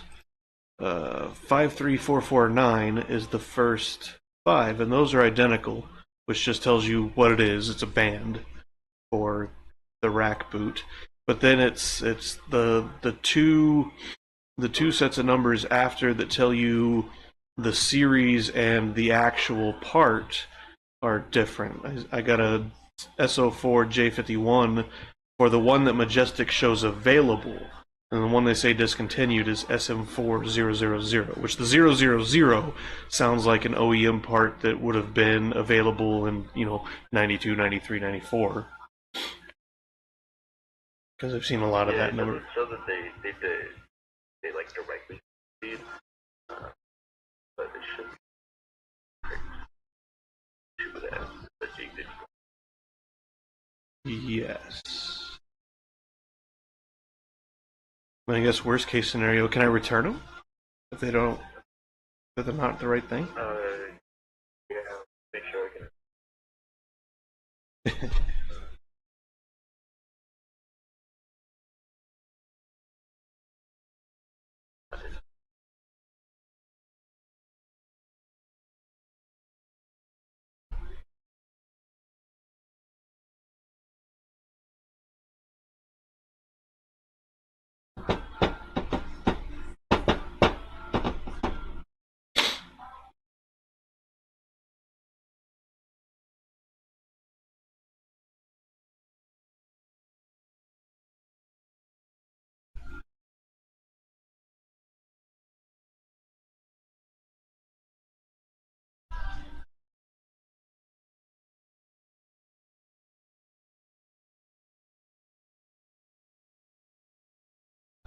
So the clip for that. Monitor the catalog,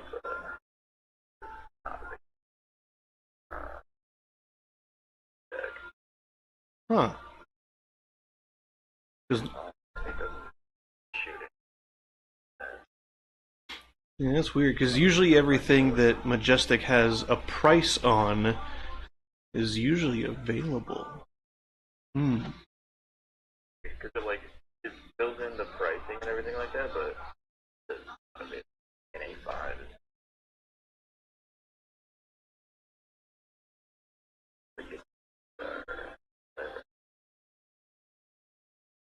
So I wonder if theirs is just backstock then.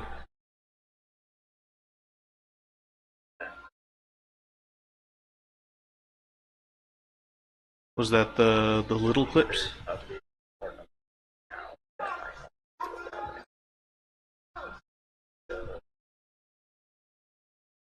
shows that this phone number is equivalent right now.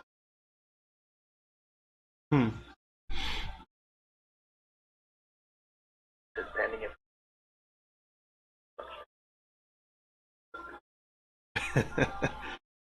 sure can try. I mean, yeah, we can order them. Worst they can do is call us back and be like, "Hey, we don't actually have any of these."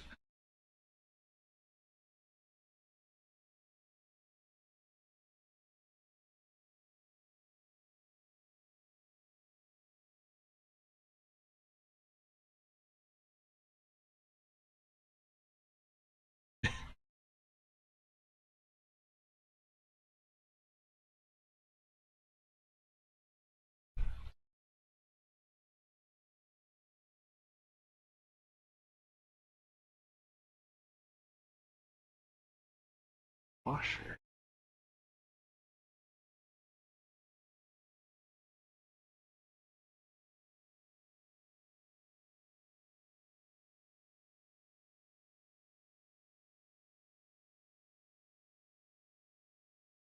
For which one?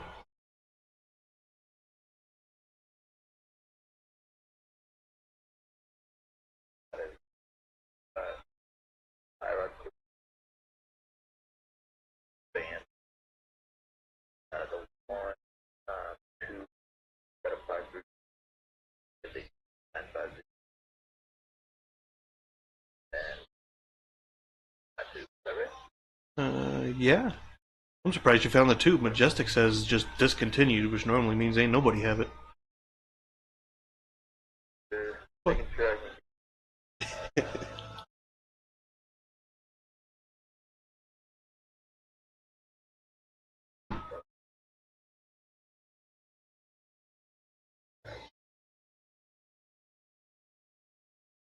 Is it Honda or is it like vintage parts?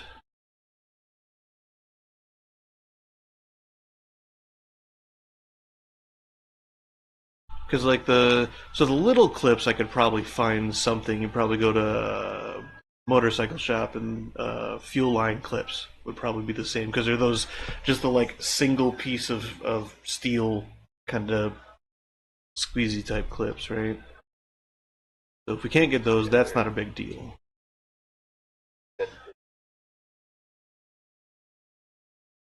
Yeah. And I had a feeling I'd probably end up just getting some piece of vacuum line or something and sticking it across there. So that's not a huge deal. The primary one is the band bellows. So the SO4 J51. That's the big deal.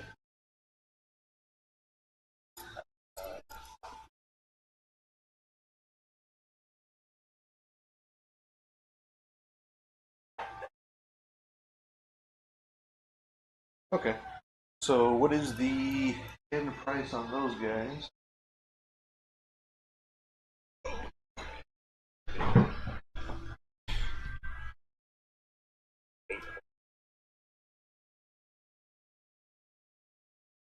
That's not bad.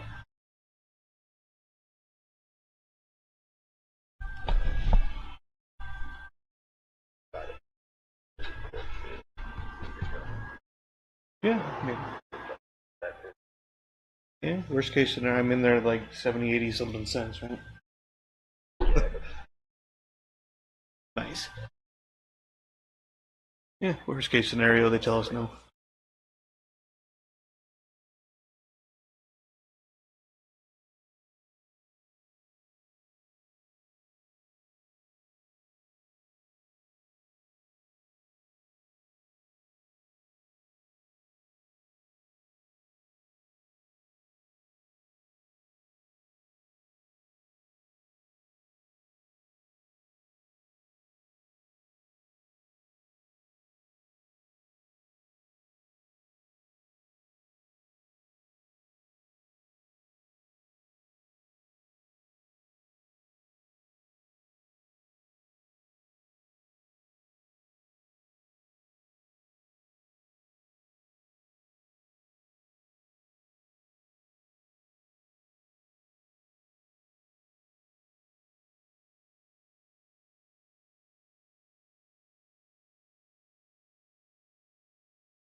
And that's why you make buddies with your local parts people.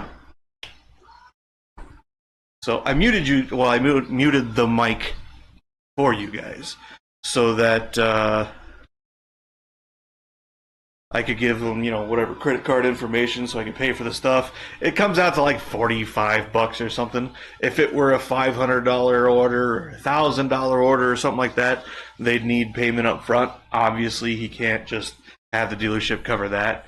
But most dealerships, for most special order items, things that aren't just on the shelf, you pay up front for them and then just go pick them up when they get in. Which is slightly different from Joe Riley's and AutoZone, where if they're in the hub or the DC, they will ship them to your local store, and then you can pay for them. You can pay for them up front if you want, but you can pay for them when they arrive, so that you can say, "Hey, I get paid Friday, but I want to get this part coming in today on Thursday or Tuesday, so that it's here when I get paid, and I can just go straight there, pay for it, get done, go home." Do the job, job's a good one, right? So it works out pretty nice that way. At least two of the clips, so I need the two outer, I'll grab the boot. Grab the boot. Alright, so we have got ourselves this little boot. It's a boot. It's just a boot. Bellows boot. They're fun to play with. You can see here, there's a little... Oh, it's a hard nipple. Interesting. There's a little hard nipple there for a hose, which is going to be fun because... Oh, it's kind of glued in there. Okay. So that when you turn the rack, one way or the other, and this thing has to stretch out and compress, the air goes back and forth between the two, so you're not sucking dirt air into your rack, into your seals, and blowing out your seals in your rack, making the steering rack leak. But you've got these end pieces, you can see the ridge there, and the ridge there, for clamps, to hold that on there so they don't move, right? So they stay on their respective parts. So this stays on the rack, this goes on the inner tie rod, and it moves in and out like that. Easy peasy. So if I can get my hands, these aren't factory bellows. I imagine the factory ones probably aren't even available anymore, honestly. I didn't even ask. But I got these. So I got these on Rock Auto, and the rubber feels very good. It's a good rubber. I got these on Rock Auto on clearance. They were like $1.50 a piece. Because from time to time, Rock Auto goes through their various warehouses, and they're like, okay, well, we were going to charge $13 for this part, but it's been sitting here for 3 years. We've lost so much more than $13 in this part. So if we can just recover some of the cost, I imagine... There's no way that it's only what they paid for the part, because that would still be more than the $1.50. This costs more than $1.50 to make. Probably costs $3 to make, right? Just factory and people and materials and electricity and everything. Like, stuff costs money to produce. So I don't quite know how they get away with. It boils down to they never made their money on the part that they stored, so they ended up having to just take a complete loss on it, and they're like, you know what, whatever we can get out. I don't know how they go about pricing that stuff like that they're selling in that manner. I'm not quite sure, but we can go and we can look. I'll show you guys. Because this is very useful information, actually. And actually, I want to do kind of a series on looking up parts for your vehicle, so maybe I should start recording this. How about I start recording this? Start record! Alright, so here we are on the interwebs. I've got some parts for the Civic pulled up. This is the power steering rack. I needed to look up some parts. I always go to OEM first, because the stuff that the OEM designed and produced will be of the highest quality, generally speaking, of all the parts that you'll be able to get your hands on and put on your vehicle, on your machine. So it never hurts to go and ask, hey, how much does this cost? And if they tell you it's $800, you're like, oh, I can go to Napa and get it for $200. Go to Napa and get it for $200 probably. What you end up running into sometimes, though, is, I'll give you a perfect example. Okay, let's go to a new tab and O'ReillyAuto.com, right? Which I spelled wrong. So let's put in a 92. Let's see if the pricing is still funny. So 92 Honda Civic DX, yes. All right, charcoal canister. Vapor canister, sure. Nothing. Okay.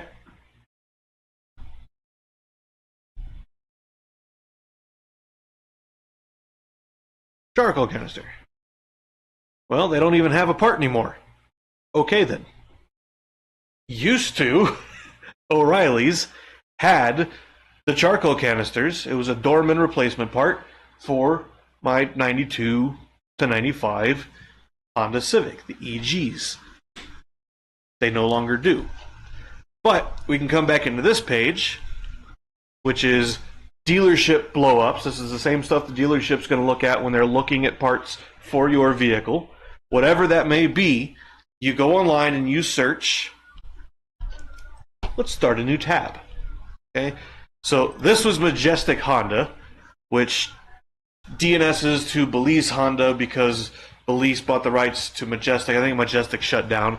It was a dealership out of Rhode Island. They posted the catalog online, and I think they were either the first or one of the first to post an OEM catalog online for automobiles. So, new tab. First thing you do is go to your search engine of choice, whatever provider you prefer to use.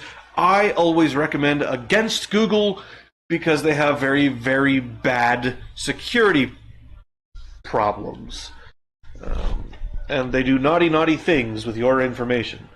So I suggest not using Google. Everybody uses the same engine. It's whether or not they're looking at what you're doing while you're doing it. So on this machine, I'm using DuckDuckGo. On my desktop, it's Start Page. You can use whatever you like. It really doesn't matter. You're going to find pretty much the same results, which are going to be dependent on where you're at. Geographical search results are a very real thing, and they are very, very bad, because I don't want to search in Utah. I want to search the planet for this string that I have entered. I want to search the planet. If I have to go through 10 pages, that's fine. I want you to tell me what most closely matches the thing that I searched, not what you think I want to see. So, geographic-based search results are very, very bad. Very, very, very, very bad. Which I'll probably cut out anyway. So, what you can do is say you have a 2012 Dodge, let's go with Caravan. Very, very easy. So you want to look up Caravan. In your search engine, do not put in your vehicle. What you want to find as your first starting point, your stepping stone number 1, is going to be the parts blow-ups and the OEM parts numbers. So we don't care what the vehicle is at this point. Right now, we only care about getting the same stuff the dealership sees when they order parts. Okay, so we type in OEM.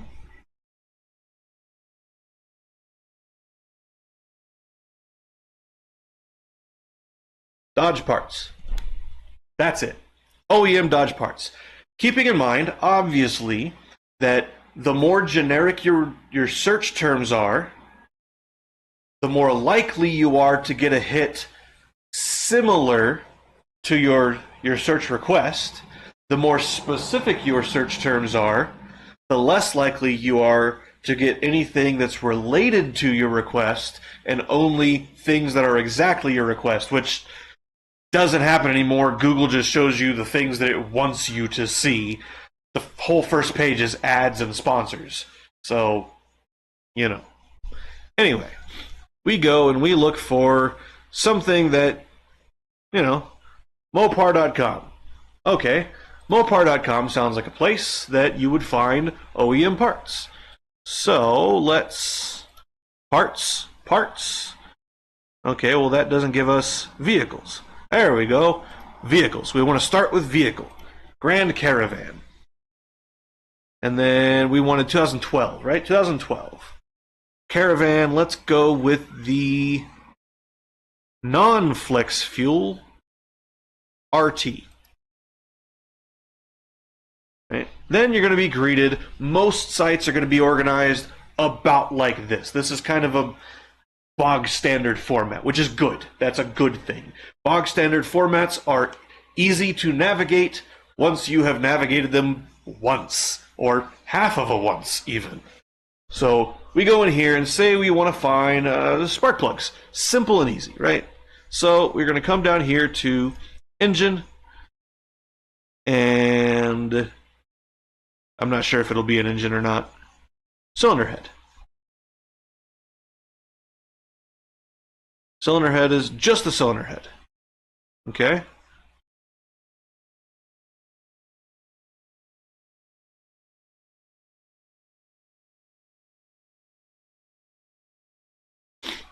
There we go. Ignition under electrical. Sometimes you have to. Sometimes the way the OEMs break up their pictures and their parts and where they are is a bit weird. Nissan is one of the worst offenders for organizing their pictures and their parts. They're just mind-bogglingly bad. But we found the spark plugs. Spark plug, Mopar. MSRP is $30.15. You don't pay MSRP. That's what the people that make the plug, Mopar, suggest people sell it at. It's a scam similar to insurance pricing, and it's, again, mind-boggling. Don't worry about it. So what you will probably pay is this $22.68 that you see right here at the dealership.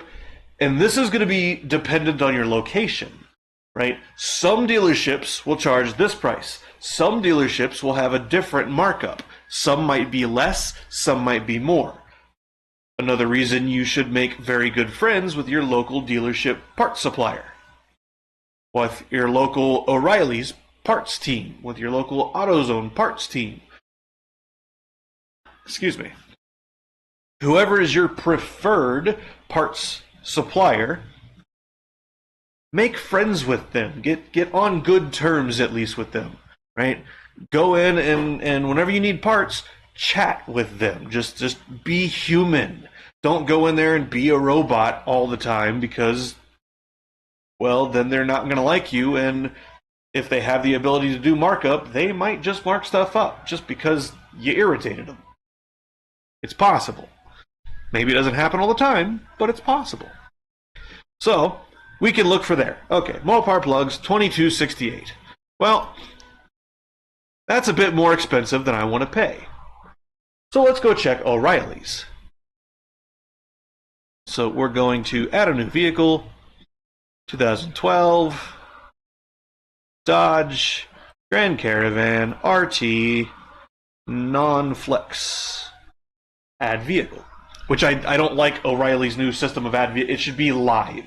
The vehicle selection should be live, so you can switch back and forth between two models and see what the difference is. Live. I understand it's a request and it takes time, but that should be a floating bar on the page, or even tacked to the top of the... No, it should be a floating bar on the sidebar of the page. Honestly, it should be over here what your vehicle is, and you can just pull a drop down at any moment and click a whole other vehicle. That's what it should be. It's not that hard. They used to do it. Not on the sidebar, but it used to be simpler. Okay, so we want spark plug. And if we can, we're going to try to find Mopar. We don't find Mopar, but those of us who know these things know that Mopar plugs are rebranded Champion plugs. Dodges are designed with Champion plugs. You always, this is a whole other video, but always use the correct spark plug brand in your engines. Whole other video. Don't get me started. But we see here, Champion Iridiums, 2012. I expect there to be double platinum or iridium plugs in it. Iridium is what pops up first thing, so okay, that works. And we see that they are $11.49 each. If you've previously plugged in your selected store, this one's in Idaho, which is somewhere I spend time from time to time. So this is Idaho price. Sometimes, again, stores will be a little bit different based on supply and demand and how long it takes to get out there, fuel costs, etc., etc. The companies they pay teams of people to do all this math. But $11.49, that's less than half the price for the same plug. Okay, well maybe even $11.49. Man, spark plugs, $11.49. That might as well be $12 after tax. I've got 6 of those. 6 times 12 is going to be what? $6.72. So $72. $72. Might as well be 75. 75 bucks. Just to do spark plugs. Okay, well, what other options are there?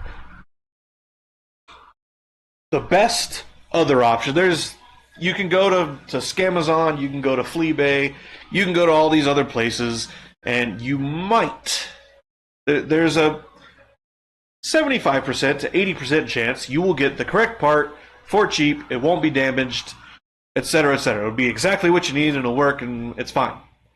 For stuff like this, there's things that you can guarantee 100% it's going to be what you're buying. There's some things you can guarantee 100% it won't be what you're buying. Temu. Wish. But for things like spark plugs, don't go to Amazon or eBay. Trust me. For this, we go to Rock Auto, which is mind-bendingly good. Okay? Their search bar, mind-bendingly good. 12, Dodge, Grand Caravan. Click and we're there. 3.6 V6, ignition, fuel and air? No, not fuel and air.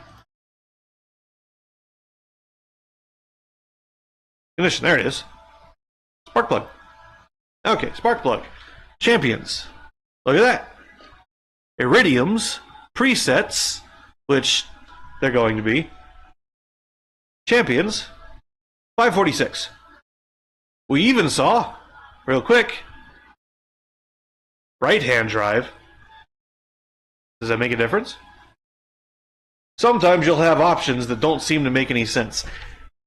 And on Rock Auto, it's a 50-50 whether that option actually matters or not. Sometimes I have seen, on my Honda specifically, I have seen things where it says, oh yeah, it's for this model only. And then you get it, and it's just, well, that model isn't any different than this other model. They're the same part. And for whatever reason, somebody labeled it wrong, or I don't know. They have thousands upon thousands of parts. You can't expect every single listing to be 100% accurate and perfect. You can't. But we see the Mopar in here for $10 less, 30% off. So if you wanted to put the Mopar in there, right? Bam. If you wanted to go with the Champions, bam. Now, I personally would never ship spark plugs in the mail. Especially if you're ordering from an online store. You can do it. You can pack them in some little foam or whatever and ship it. It's fine, I'm sure. But being what a spark plug is, part of a toilet, porcelain, right? It's fragile. It breaks if you drop it. I can't tell you how many times we'll get to the store, we'll get some spark plugs, we'll order some spark plugs, and they get in, and we go and grab them, and you open the box, and the porcelain's got a little hairline crack in it. That hairline crack will allow the high voltage of your ignition system to leak out. And it will go to your head instead of into the combustion chamber, and that'll be a misfire. You're like, well, I just changed the plugs. Must be a coil. Without actually diagnosing it, because that's what people do, and whole other video. I, personally, will buy bulbs, spark plugs, brake pads, a few other bits and bobs and ends and dealies that I can't think of off the top of my head right now because I'm trying to think of them, obviously. I will buy them in a store regardless of the extra cost unless it's 400% more, right? Because with the store, if you walk into the store, you're like, hey, I need some spark plugs. Okay, here they are. Cool. Let me check them real quick. No. Uh-oh, this one's got a crack. Here. Okay, let me go grab another, and we will replace this one internally. You don't even have to deal with it. You don't have to deal with returns. You don't have to deal with weights. You don't have to deal with refunds to your card so you can go purchase it somewhere else. Stuff like this is infinitely easier to do at a store. So I recommend doing it at a store. But just know that there are options available. You don't need to just go to the dealership or just go to O'Reilly's. You can even shop around, and maybe part of the reason people don't is because they can't be bothered or it's inconvenient for them. It takes 5 minutes to call up O'Reilly's and say, hey, I've got this vehicle, I need this part, what's the price and availability?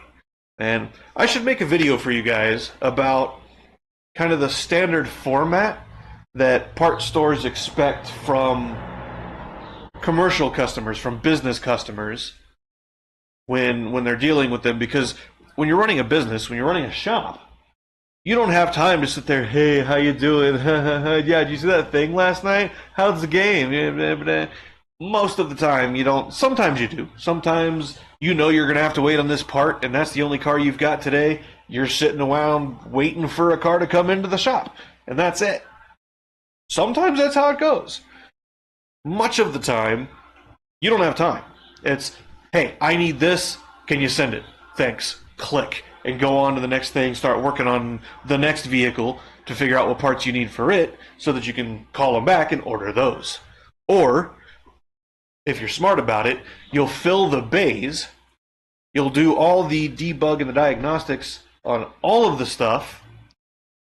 And then you'll call up your part suppliers and be like, hey, I need this, I need this, I need this, I need this, I need this, I need this, I need this, I need this, big old list, and just tell them, yeah, put it in a box and ship it to me when it's all here. Or if the stuff for this one car can be here today, okay, I can get that out today, send me that stuff, and bill me for the other stuff when it comes in, right? So I should make a video about that, because there's a very effective format for dealing with part stores, for dealing with dealerships, all of this stuff that will get you in and out quickly.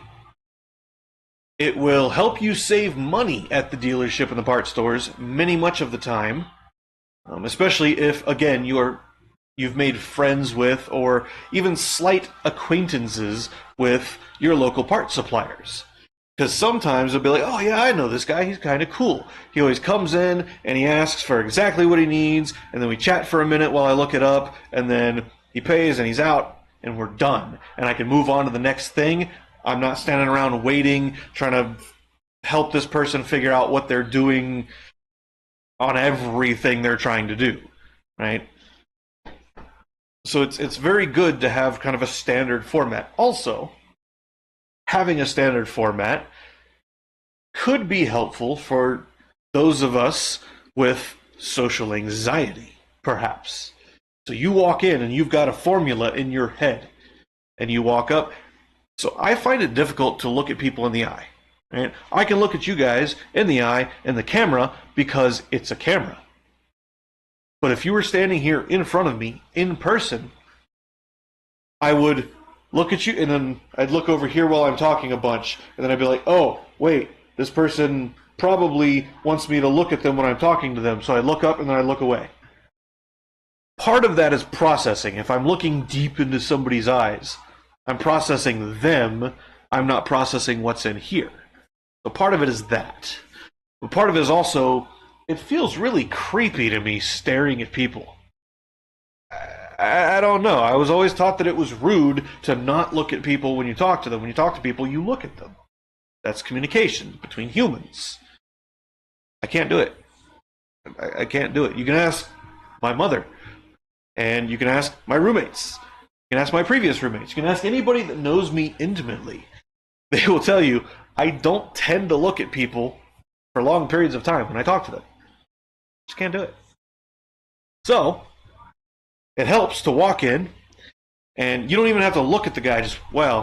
It helps to look at them initially to be, hey, initiate the conversation. So you have the initialization mode. I look at you, you look at me. We know that we're on the same page. Okay, now I'm thinking. I'm over here, I'm thinking. Okay? Furrow the brow, fiddle with the fingers, you're thinking. It works.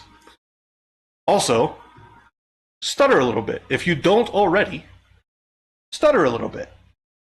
It helps. Trust me. Do it intentionally. It helps. Trust me.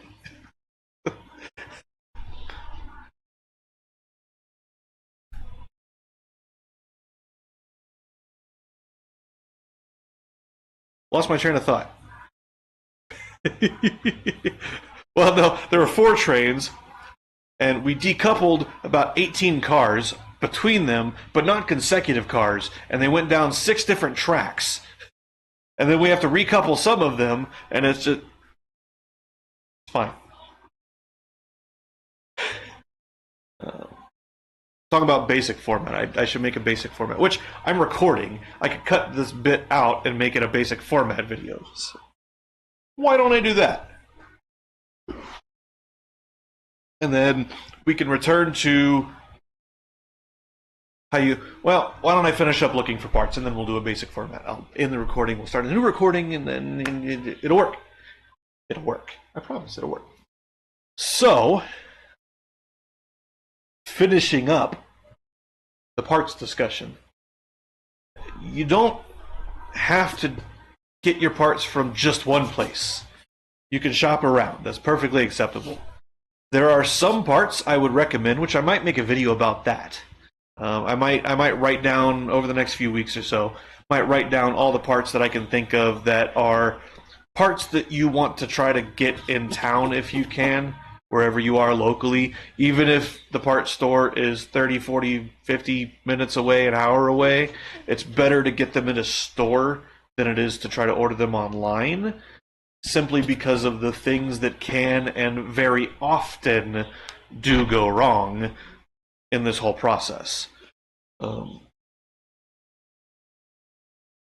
So I always recommend starting with the dealership. Start with the dealership. Right, so we got spark plugs here. Right? And then we said, oh, well, that's too expensive. So we went to O'Reilly's. We're like, that's still kind of expensive. Can I get them cheaper? So we checked Rock Auto. Rock Auto has them for a quarter of the price, 30, a sixth of the price as a dealership. Okay. But what if I really, really wanted the OEM parts? What if I really wanted those Mopar parts? Well, first we can look down here at this number, right? So 149125. 149125 AF. This one's AD. Maybe there is a difference. Okay, so probably not that one then, right?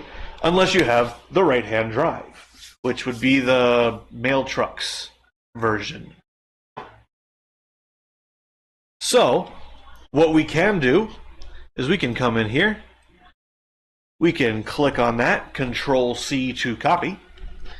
We can open a new tab, and back to our search engine, Control-V, bam, and it knows it's spark plugs. We don't even have to put that in, because that number is so specific, it should pull up the spark plugs. Sometimes you get unlucky and the number is fairly generic and you'll get a bunch of different hits, or the number is superseded and doesn't really exist a lot of places anymore, and you get hits on numbers that are similar. Don't jump on ordering those parts. Double check your numbers. Always double check your numbers. And what you should do is when you're doing this type of searching, if you want to go and check this, don't click on it. Middle click or control click to open it in a new tab. You can even right click and open it in a new tab so that you maintain this tab with your search terms, right? And I just realized I was sitting here talking to you guys face to face and the browser was up. So I'll have to do a little face cam time with that. Anyway, always leave your primary search tab open and do all your work in subsequent tabs. All right, so 2268. Well, that's the same place we already were. We knew what it was going to be. But what if we find them somewhere else? Mopar. Factory Chrysler parts. That's different. 2089. Okay. That's a little bit cheaper. Still not what we're looking for. What about Mopar Parts Giant, which I realize we saw 2009. Okay. Little bit cheaper. And you can do this for minutes, days, hours. And there's an Amazon link. And it's more expensive than the Mopar place. How about that? See, not always is Amazon or eBay going to be cheaper. Sometimes you pay more with them. It's good to shop around in different places. I'm not going to go to too many more sites. We'll check this guy. That's just a cross-reference thing. So, do not trust this. That is sketchy. Always check out your sites before you order things, because there are a lot of very not friendly things that exist.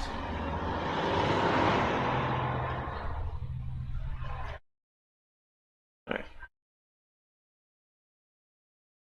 So we were looking for a minute ago charcoal canister for the Civic, right?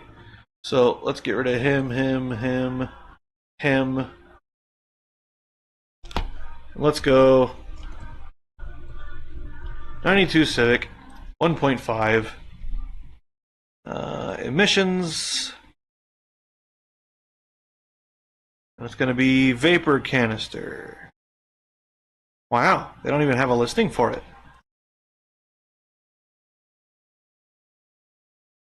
These are just generic, universal things. Huh. I guess they're all gone. Interesting.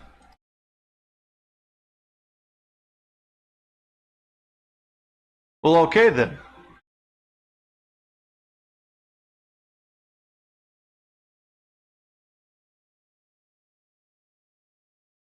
Well, there goes that idea. I was going to show you guys.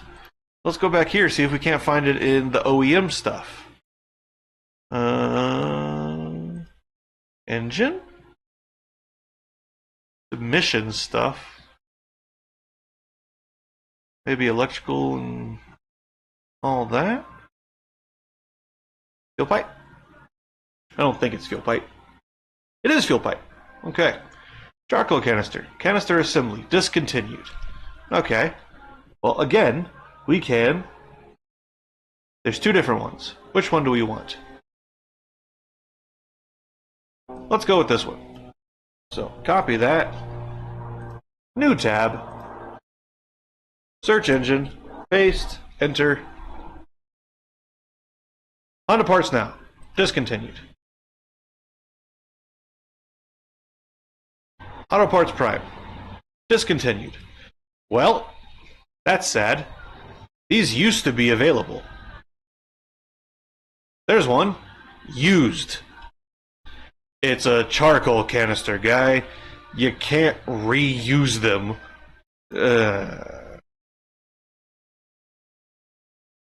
Okay. Try that.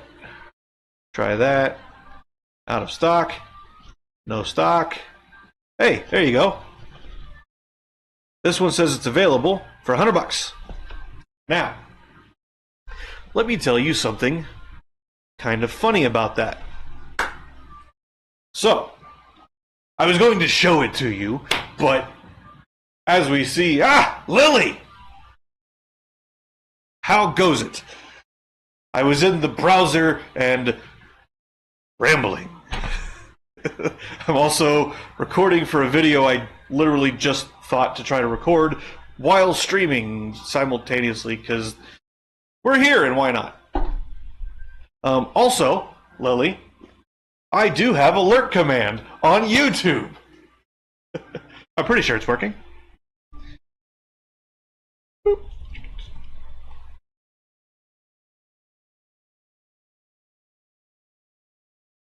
Nightbot.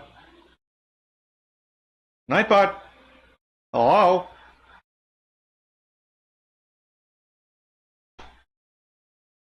Maybe it wants to be open? I don't have Nightbot on here. Okay. Well, never mind, ignore me. Oh, there he is. Nightbot, thank you. What are you, a loony? A creepo? At least you admit it. Thanks for the lurk. Because I'm funny, that's why.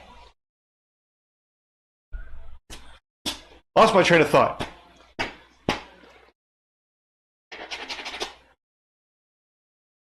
Oh yeah. The Civic and the charcoal canister. Alright, so you walk out to your car on a nice, balmy, warm, hot summer day in the desert, wherever you may live. It's hot. It's 90 degrees, it's 95, 100, 120. Very, very warm day. As you walk up to your car, you smell fuel, gasoline. But it doesn't smell like, a running engine. It smells like just gasoline. You start your car.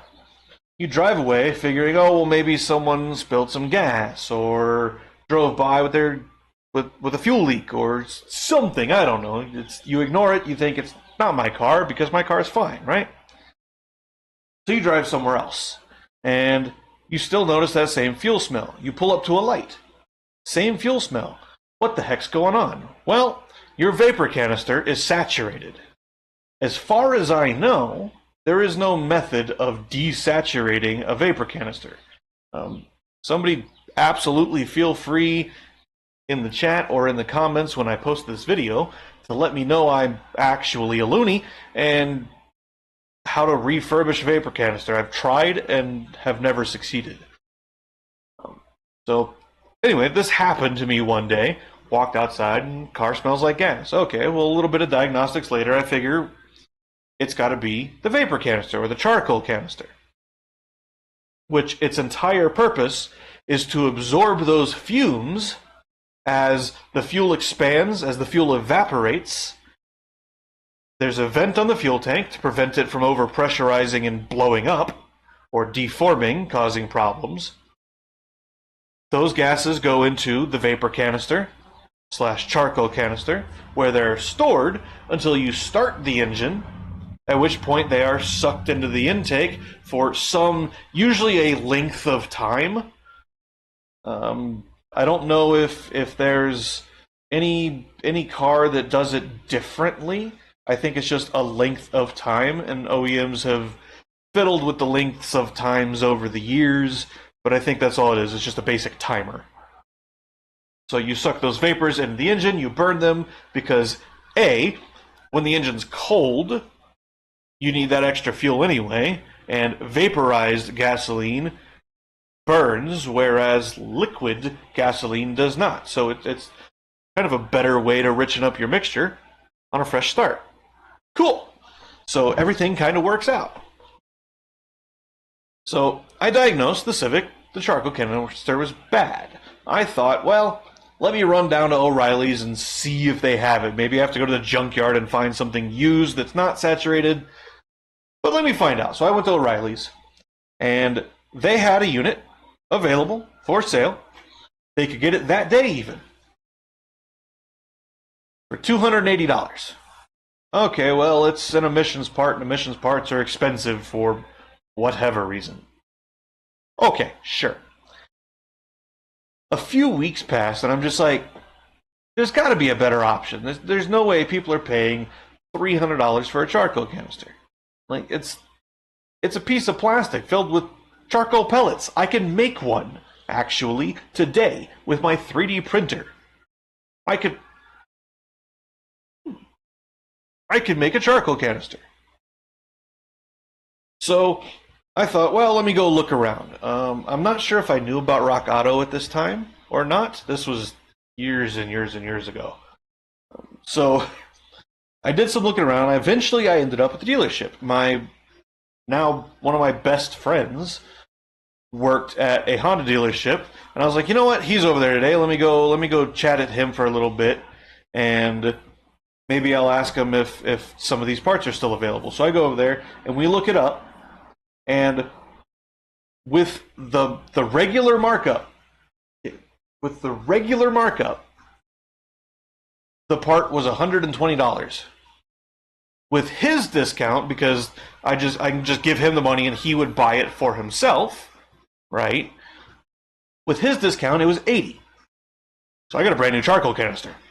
Suffice it to say, sometimes the dealership is the solution. Sometimes the dealership is far cheaper because of pricing errors, because of availability, right? If the OEM built 20 million of these things, they only used 5 million, and now there's 15 million sitting in a warehouse somewhere, they're going to sell it for really, really cheap because they have so much and they can't get rid of them fast enough.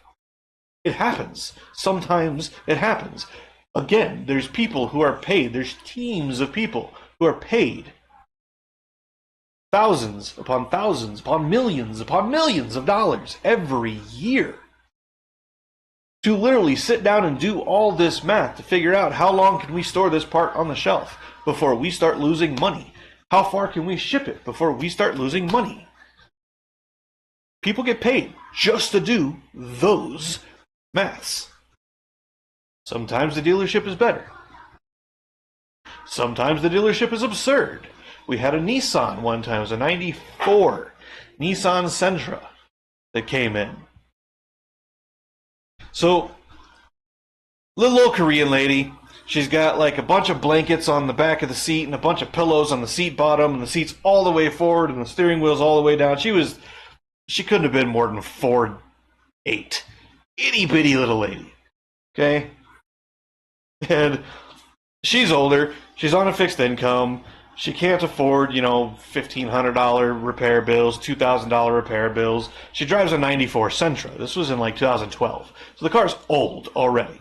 Okay? So she brings it in and says, hey, there's this problem. I keep seeing oil dripping. I want to try to figure it out if I can and maybe get it fixed. But definitely let me know before we do anything because I don't have that much money to spend. Okay. So we bring it in and we put it up on jack stands, and we get underneath and we're looking around, we're looking up top, and come to find out the power steering pump is leaking. Okay, not a big deal. This thing is, going on 30 years old. It's probably time for the power steering pump seals to start failing. Why not? Fairly reasonable assumption to make. So we did the same thing, the simple thing, the easy thing. We called Joe Riley's. Nothing. We called AutoZone. Nothing. We called Napa. Yeah, we got a pump. $140. Okay, cool. Send it over. We pull the pump off, which means we're breaking the old brittle hoses that connect to the pump. The return line to the reservoir, which was attached on a bracket to the side of the pump, because of where it sat, it ran back across it or something. And then the feed line from the reservoir to the pump. They were old, they were brittle, they were cracked, and so we pulled the old pump off. We're like, okay, we'll just replace it. Blah blah blah.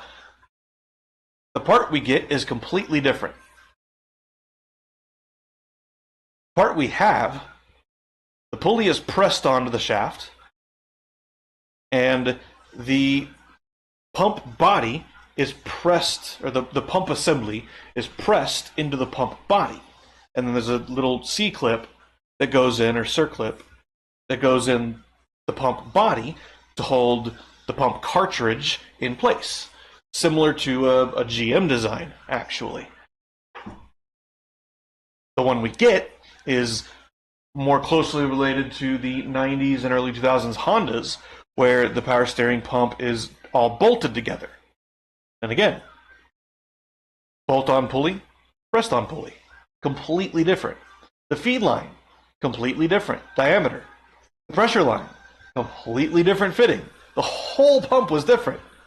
So we're scratching our heads. So we ordered another one from Napa. Hey, we think somebody maybe swapped this in the box. It happens. Same pump. That was wrong. Okay, what's going on here? So we go to the dealership. We say, okay, we've got this VIN. We need a pump. Oh yeah, we can get that, $900. We'll get back to you on that. So we got the part number from Nissan. We go and we look it up, and sure as shooting, they're not really all that available, and they're quite expensive. So like, what the heck is going on here? So I did a bunch of research. For like 3 days I did research in this car. And apparently the 94, I think it was 94 and 95, or 93 and 94 only, half generation. With the 1.8 only, I think there was a 1.6 or a 2.0 also. With the automatic transmission, there was a manual also. With power windows, there was an automatic without power windows. With AC, like all these different options. This one car got this one style of pump, and every other car got the other one. But of course, you don't go into O'Reilly's and tell them AC, automatic, non-ABS, like you don't tell them all this stuff for the power steering pump. Those aren't options because nobody's told them. So what we ended up doing, instead of getting a $900 pump and just telling the lady, sorry, it's a $1,200 job. We're like, okay, well, how can we make this right for her? So we went and we got the Napa pump back, and we called up a local junkyard. And we went and we checked it out, and sure as shooting, they had the every other model pump on a car out of the local junkyard. So we went and we grabbed the bracket, we grabbed the pulley, we grabbed the pump because it was a core charge, we grabbed everything related to it, we took it back, we did a conversion on the car, and it came out to $400, I think it was like $3 something. And the lady was slightly irritated about the price, until we were like, look, you would not believe the nonsensicalness that we went through to get your car working again. We took it apart, and there's no way it was going back together because the parts were old and brittle and broken, and you can't put them back on again once we take them off and they disintegrate. They're in pieces. And the pump that we pulled off has a crack in it. It's not going back on the car. There's no way. So we showed her the pump, and we showed her all the parts from the old one, and we're like, look, we had to replace all this because for whatever reason, you have this oddball car that got one different pump, different from every other car. And she was like, I don't like it, but okay, I see your point. And it was just, we felt bad because it ended up being a much bigger job than we wanted or she wanted, but there was no way she could get the car back without that stuff there. We could bypass the power steering, but then, little old lady trying to manual steering a power steering rack, it wouldn't work. There's no way. She's not strong enough. Like, me and the guy I was working with are barely strong enough to do stuff like that. It's you can't ask that of a customer. Be like, hey, we're going to turn your car into manual steering, and you're just going to have to fight with it. You can't ask that of a customer. You have to do the job, and you have to make it right. And we knocked off as much as we reasonably could for this car blocking up a bay for almost 2 weeks that it took to get the stuff and the parts and figure out what the heck was going on with it. And it was, I don't know if she ever came back or not, or I don't remember, but I do very specifically remember that job on that car. And the reason I bring up, little old lady was because the manual steering thing. If it was some, college kid who'd be like, hey, dude, come drive this thing for us real quick and see if you can live with it. Because, we could do this thing, but you might not like it. But there's no way she was going to turn that car. No way. It would have been dangerous to try to do a redneck manual conversion and give it back to this customer. It would have been absurd.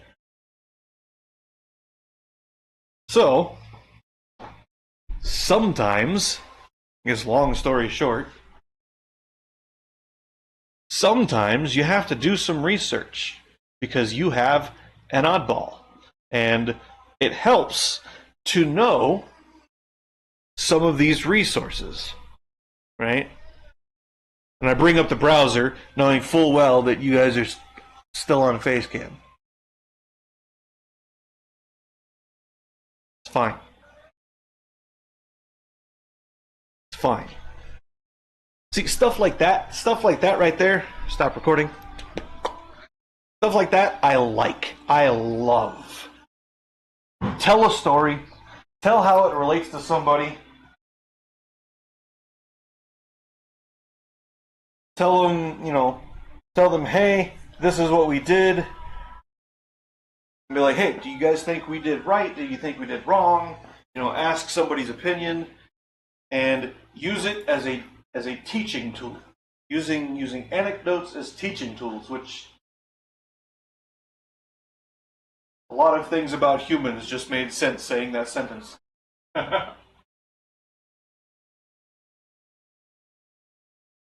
I just learned a thing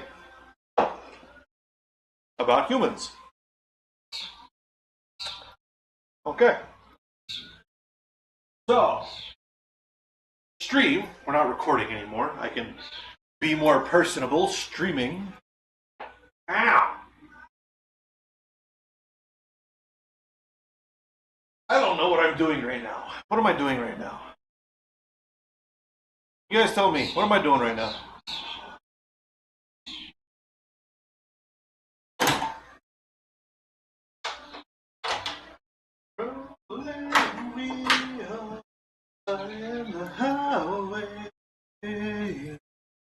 I need to wash the rags.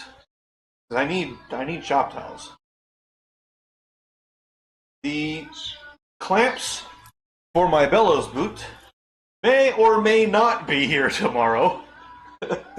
We'll find out what the warehouse says. And I guess I could put you guys on the tripod,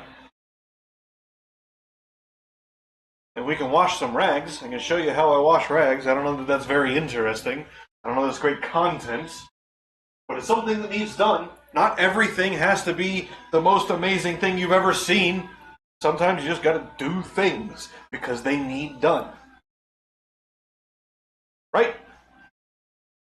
Right. And before I do that, I'm gonna sweep a bit. We're gonna sweep a little bit. Freaking knees hurt. I'm gonna be out of frame for a minute while I sweep. Not sleep, sweep.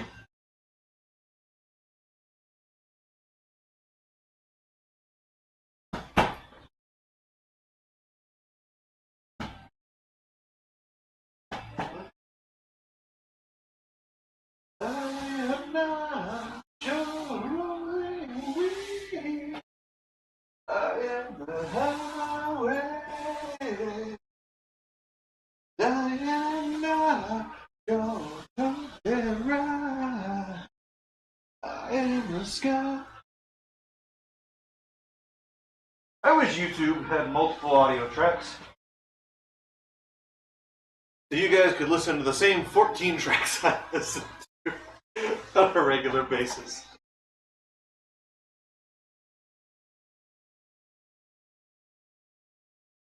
I am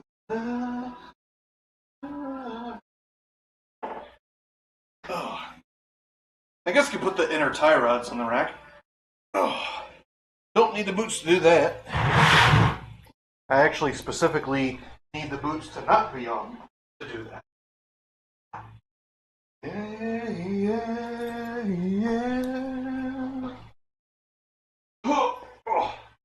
My knees, I'm old.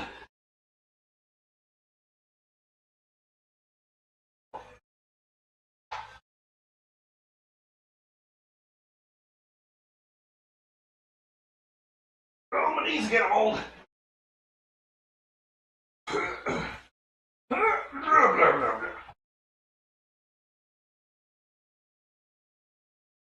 Hey.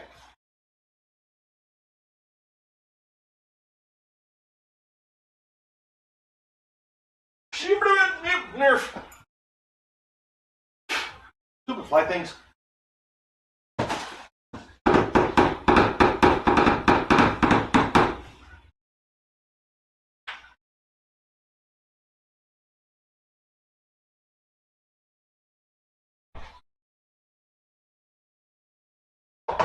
Oh. You guys know what I mean? You know what I mean, Vern? Also, Nightbot. Question. Nightbot. Nightbot. Question. Aren't you supposed to have a timer? There's a timer you're supposed to be using.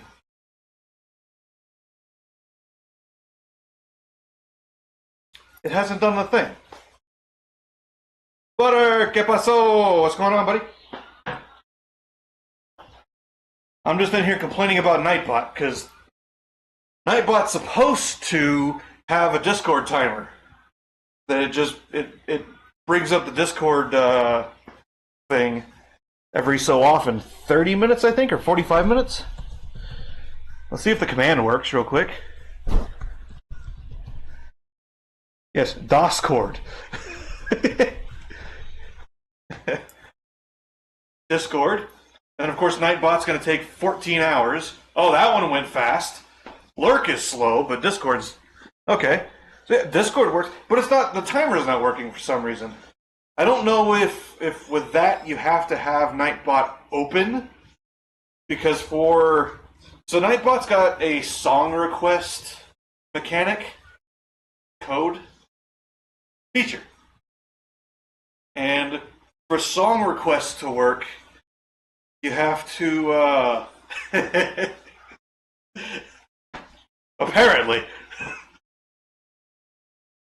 for the Soccer Quest to work, you have to have Nightbot open in a window. I don't know if you have to have it open on the same machine you're streaming on.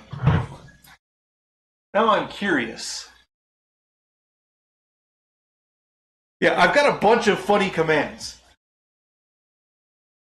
And I'm constantly adding more. Currently, I think there's 15 on a page, or 20 on a page, and I've got 3 pages of commands in Nightbot for YouTube chat, because it's like YouTube's player is great, right? Especially with streams, because you can scroll through the VOD live. While somebody streams, you can just scroll back 10 minutes and be like, oh, they said this, okay, and go back to the live view. Or on Twitch, you have to wait until the stream is over, and then they process and then upload the VOD. And it's just, I don't really like that. And then, like, I don't know, there's some other things about YouTube's play that it's more efficient. I think they use HVEC.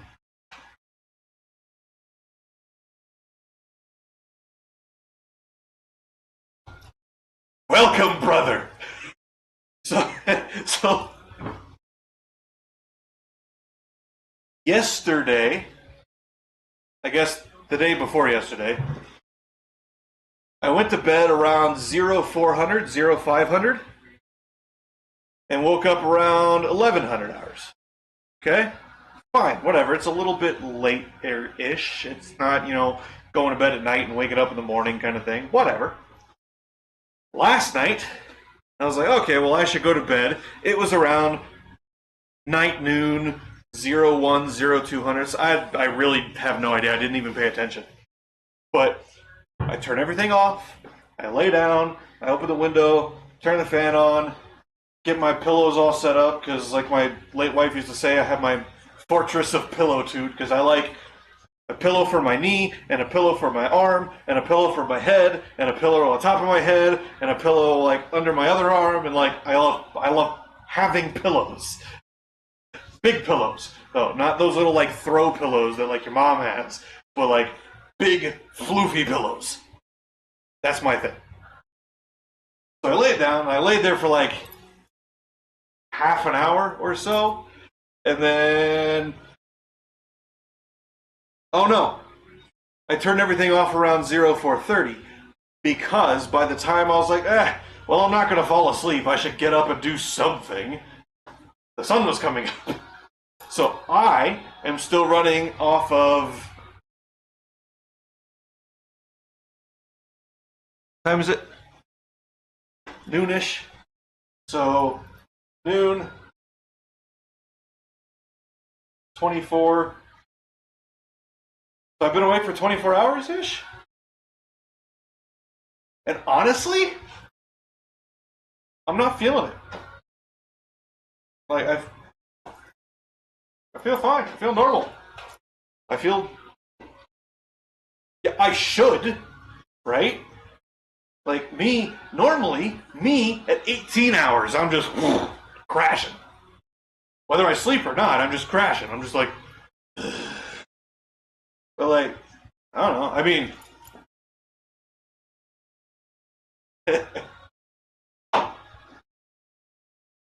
I have a monster, so you're right. You're gonna walk away to go get a snack, and you're gonna come back, and I'm just gonna be on the floor. But you can't tell because the camera's pointed too high.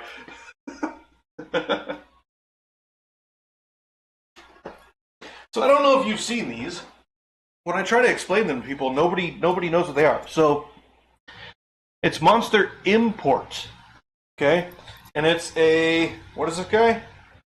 550 ml can, which I'm assuming means it's probably a European version, because it's 18.6 ounces, which is like, it's a really weird size, right? Because in America we do things, 8, 12, 16, 24, 32 ounces, and then the milliliters are whatever, because we work half in metric and half in SAE for whatever reason.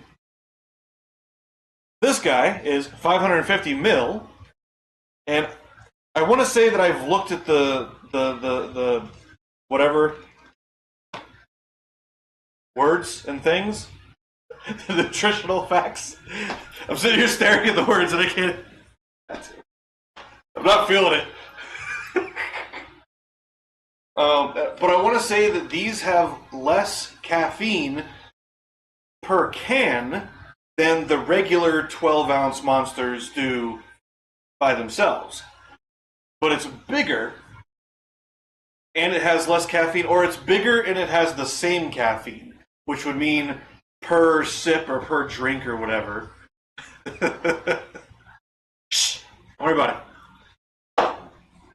Per sip, per drink, it's less caffeine each time. Because these guys, I'll drink this over a day or like 5 or 6 hours, right? So I'll take a couple of sips of this, and then I'll drink Gatorade, I'll drink water, I'll drink orange juice, I'll drink milk, I'll drink something else.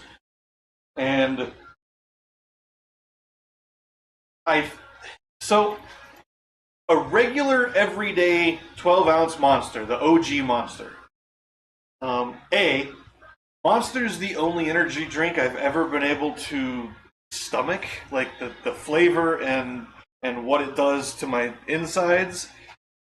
The OG green one is really the only one I've ever been able to stomach.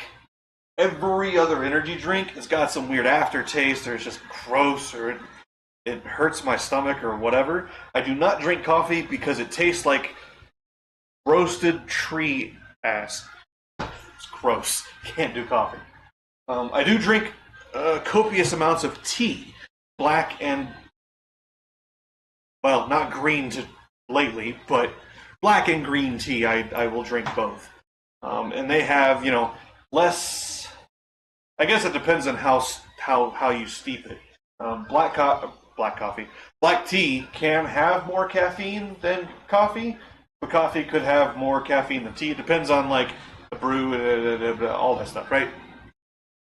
But these guys, this has the OG Monster flavor, so I can actually drink it and stomach it, and it spreads out over a longer period during the day. So I feel like I don't get as big a caffeine rush and a sugar rush as the OG. So to give you a little bit of background on why it even matters that I even bring it up, I once drove a U-Haul from southern Arizona, the town that I was actually just in a couple of weeks ago, to Gaylord, Michigan, which is just outside. It's like an hour from Traverse City. It's up in the, not Upper Peninsula, but the top of Michigan minus the Upper Peninsula. So it's up there by the lakes, right? And that was like a 26-hour drive if you were doing it straight. So it's a long drive, longer than the one that I did from here to Arizona and then Arizona back again. So they had a case of Red Bull, just the regular old, the little skinny cans, right? What are they, 8 ounces, I guess? So they had a case of those that somebody had brought over. They're like, hey, you guys are going on a trip.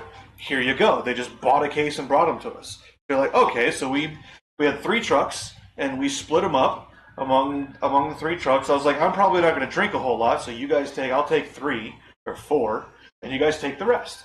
Okay, cool. So,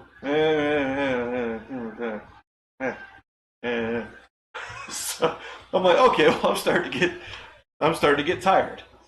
Maybe I'll crack open a Red Bull. So I cracked open a Red Bull, and it's, again, little bitty can, and I drank like, I don't know, a third or a half of the little bitty can in one gulp, I guess. Put it in the cup holder, and then because I was so tired already, it didn't really affect me all that much. So I'm like, okay, well, maybe I just need to down this whole can. I waited 15, 20 minutes, and I was still like dog tired. So I was like, well, let's down the whole can. Okay, whole can. Again, not very big can. It was that night that I OD'd on caffeine. We were driving, and I'm just like, like just shaking. My whole body was shaking, and my stomach hurt, and my head hurt, and my vision was blurry. And I was like, that was an overdose of caffeine. Lovely. So for the next like hour of driving, I was fighting that.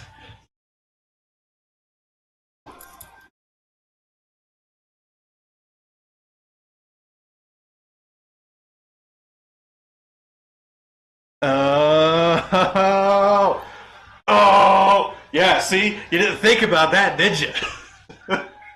Withdrawals suck. Ask me how I know. Yeah, it's. So I can say it from my memory. I have overdosed twice in my life.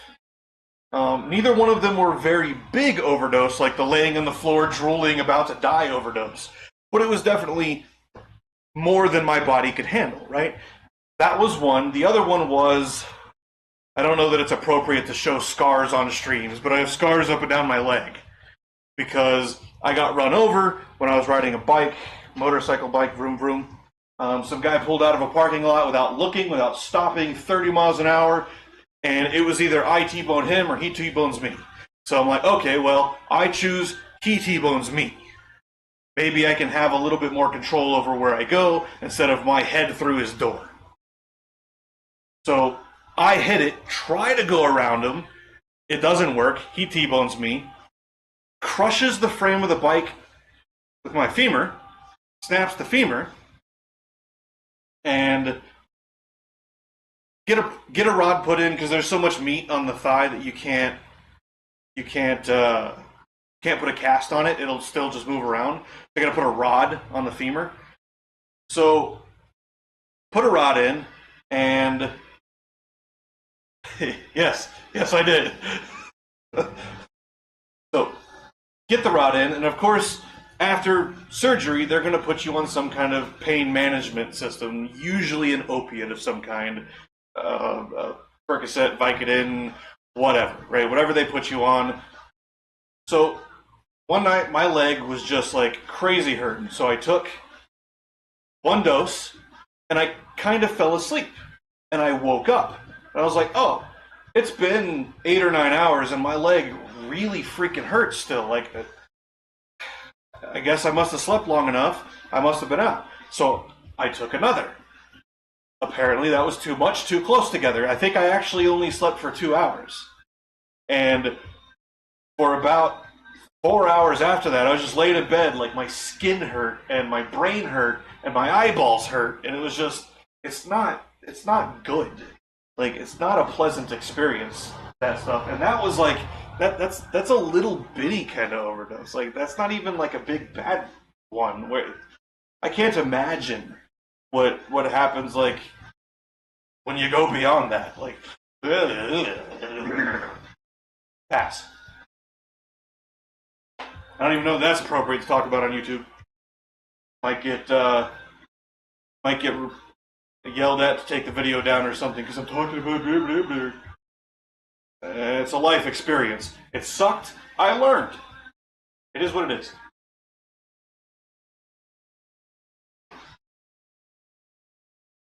I'm trying to figure out. Oh, yeah, definitely pass. I would -7 out of 10 could not recommend. Like, it's,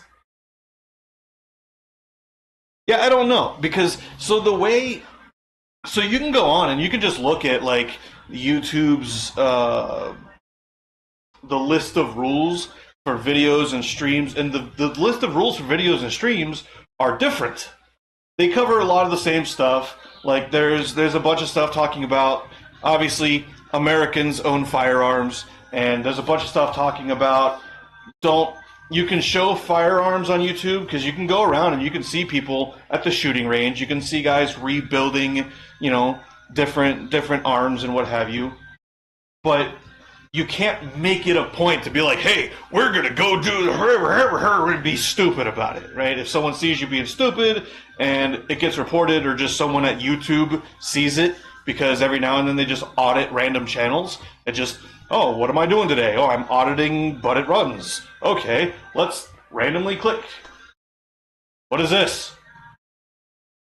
No! Banned. So, like, they give you a list of rules, and most of them are pretty reasonable. There's some in there that are definitely California derived that I absolutely do not agree with. That they're just dumb. But I'm not paying for the server. I'm not paying for their processing time. I'm not paying for the facility to house their data centers. I'm not paying for any of that. It's free, right? This is a service that is provided to me as a streamer for free, technically. So I can't walk into their house and say, hey, here's my rules, you're going to live by them. That's not how it works. It's their house, it's their rules, I got to live by them. Right? Back in ye olden days, before the Google acquisition, YouTube was the Wild West. It was 4chan. it was Reddit Unlimited. It was bad. There was some really bad stuff on YouTube, but it kind of was a good thing, the Google acquisition, and some refiddling with how things worked and what their vision was for the platform. Some of it is detrimental to the platform. Some of it is like, I understand where you're coming from, but there's a better way to go about it, but then that's going to require more people and humans and money to look at it manually, and it's complicated, right? It's complicated. My camera's facing too high. There we go. It's better. Hands. So, car streams turns metaphysical or philosophical or whatever. I have a boot.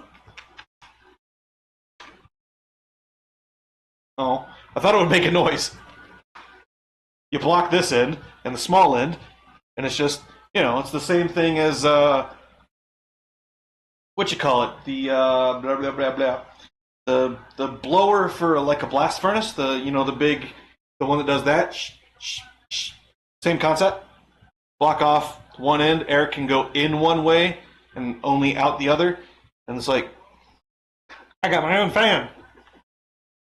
Looks really weird, but it's fine. It's a bellows. It blows air.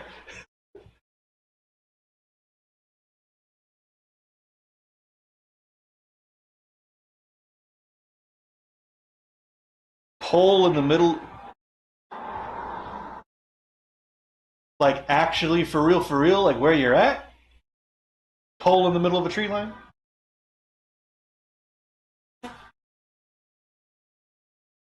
Or is that a metaphor I'm supposed to get? I'm old, man. Also, YouTube 160 character limit, not a whole lot of capability of putting in context. So, what color is it? I'm sitting on a bucket and it makes my butt hurt.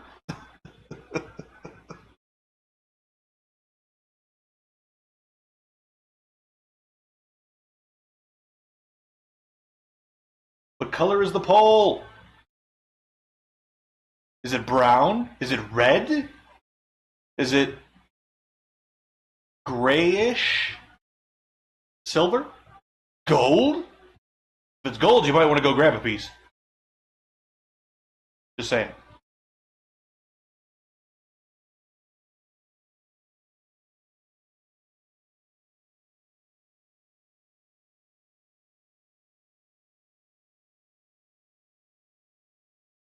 Part of me wants to put the inner tie rods in today. Part of me says wait until I'm recording so I can do it all in one go. Discord, ding ding. Picture, picture.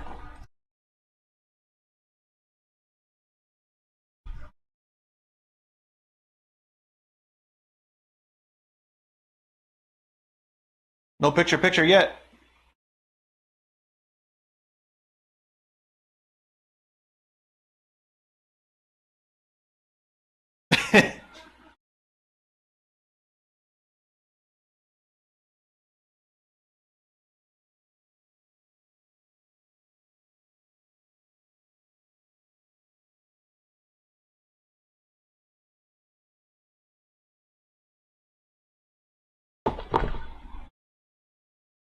Yeah, I wish YouTube did multiple audio streams.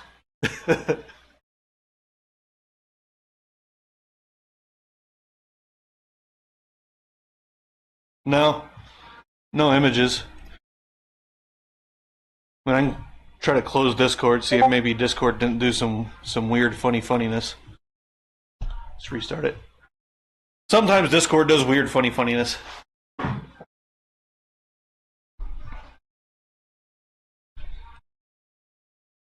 Ah, there they are.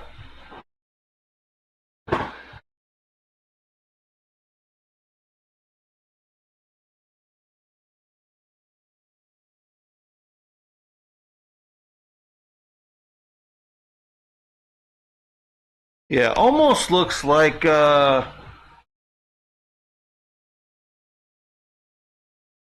to me, it almost looks like a cell tower that is either incomplete or being decommissioned. Because that looks like the shape of what I expect a cell tower to look like. Especially with you see how the top like third of it is a different color? Since I spent 6 months straight in contacts and I need to let my eyes rest. Which is normal for me. That's how I wear contacts. I put contacts in, they stay in for 3 to 8 months at a time. Whenever they start bugging the crap out of me, I pull them out. I wear glasses for 3 or 4 days, let my eyes rest and recover, put new contacts in, and they stay in for another 3 to 8 months.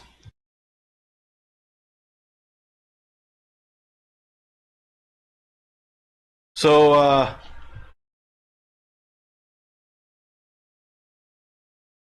how deep do you want to go down the rabbit hole, Butter? Because I could explain RF theory to you if you really want.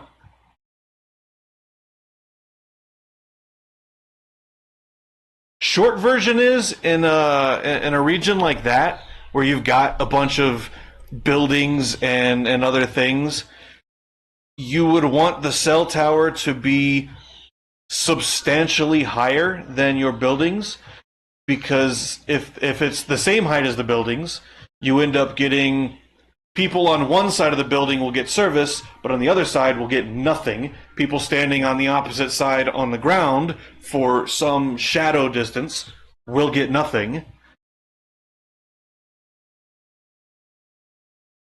Well, then why are you out on the balcony? Go inside and close the blinds. Or was the poll really that interesting? You're like, I'm scared of heights, but no, we're taking a picture of this damn pole.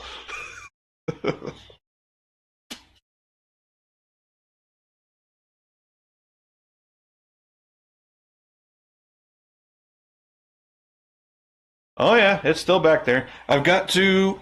Ugh.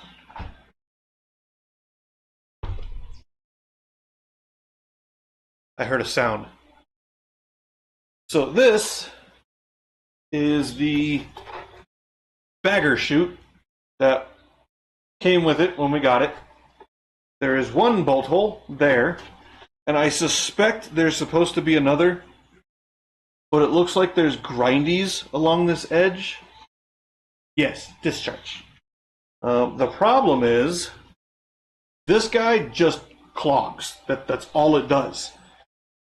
We have never been able to get the bagging working, and it's because it comes out the side of the deck into right in here, this radius right here, and it starts clogging about right where it starts to neck down. But if you notice, there's that, which looks intentional in the design. And I have a feeling that little piece is the problem. The problem is, if it's designed this way, and it was intended to be a bagger, why does it not work? I mean, I'd say that, but it looks like it was built that way. Like There's no way you're accidentally putting a shape like that in a piece of plastic. Definitely part of the mold. But also, this one bolt is all that was holding it on, so it was like, it could move, and it was sometimes cockeyed, and I wonder if it's very dependent on the angle of the discharge chute to be able to get the grass to go up into the bags, because there's 2 bags, and it runs up into this big housing where it dumps into both bags, right? So also,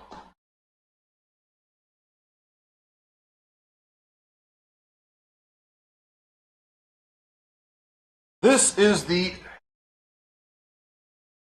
redneckerized chute that was on there. Now this tube is about the same diameter. It goes over the outside of the discharge chute, which, okay, that's fine. But the way they attached the little retainer rubber dealie was just this like screw and nut thing. So I have no idea if this is factory. The tape and the cardboard were me, because they had previously taped it, but there's a bunch of holes and cracks in it. The tube is just dumb. The tube's dumb. So, you know, that. But it clogs before the tube. It never gets into the tube. So I don't know. And I have no idea what model it is. I would have to go back and take a look at it. It's a little guy. I might have said it in the lawnmower video. I don't remember. When I was doing the tie rods. I mean, I guess we can open a browser and go find out. YouTube. YouTube. Yippee. Oh yeah. I don't know if you heard, Colin. I told Butter, and I was trying to tell Lily, but I think Lily was gone before, or lurking, and I'm muted before I got a chance to get back and see that she was even here. I have commands, sort of like Twitch interaction, but on YouTube. Okay, so, but it runs videos. It'll be one of my earliest ones, right? Scroll, scroll, scroll, scroll, scroll, scroll, all the way to the bottom. All the way to the bottom. Okay, there's the first video I ever posted. 10 months ago. Okay, where is the lawnmower video? Vidya. What? It's Arizona. Oh. I ain't feeling it. I'm not feeling it. I'm not tired. You're tired. Welcome to the channel, folks. Today, we're going to be working... Well, that was before my intro, even. There's a Toro. It's 825. 825. And first thing we have to do... It's in the first 13 seconds of the video. You don't even watch my channel, man!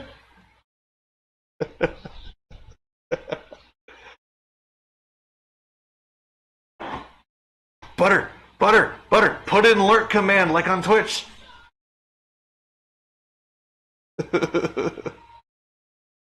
Do it. It takes like 30 seconds for Nightbot to catch up, though, so like...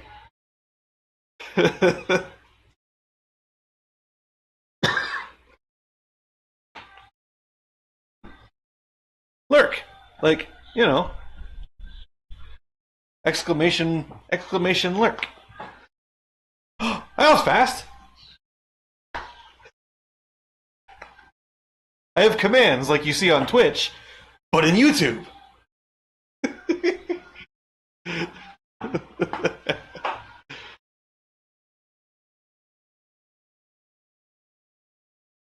Yeah, I turned that off. Wait, what? What? Did it? Okay, on my screen, I saw Nightbot try and stop me from yelling. It disappeared for like 10 seconds. I have no idea why. But yeah, I turned all of that off. Hey, Nightbot, there's your timer. It's only been 5.5 hours. That's the first time Nightbot has given me the Discord notification on the timer. Today.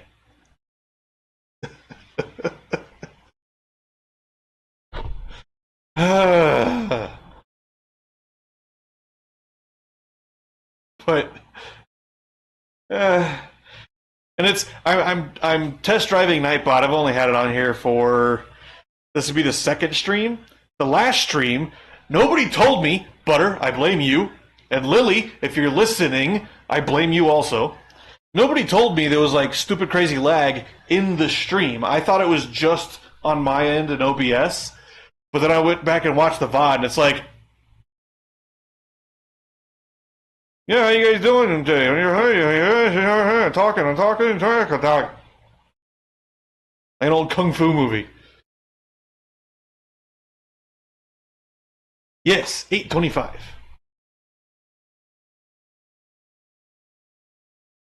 And it looks a lot older than I think it really is. I think it's from like 04 or something. Like it's not that old. I was 20 years old, but it's not that old. Not to be looking the way it does. But it's also been quite severely abused. Because I think I looked up the serial number once. What breadsticks? Picture? Picture? Picture? Oh. Yeah. Okay, so it probably is. Is that the stock tube? Like, where did... I haven't looked up images of it. I have no idea.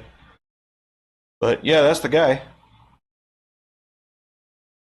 If that is, then that guy's the stock tube, because it's mostly clear. It looks like somebody painted it at one point. And that might just be so you can look down and be like, yep, it's going into the bagger. Right? You can just verify. Oh! But, I see. It's supposed to have the side discharge chute inbuilt on the deck, and then you lift it, spitting all over my computer. You lift it, and you stick the bagger tube discharge thing on there. Okay.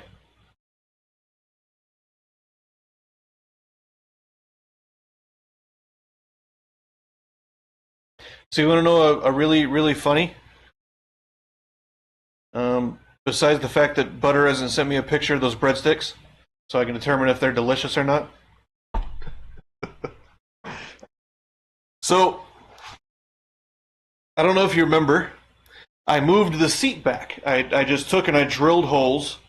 I actually only drilled 2 holes, I think. Or 4 holes, so we could have... Or I misdrilled it and it was offset, so I had to re-drill it, and I don't know.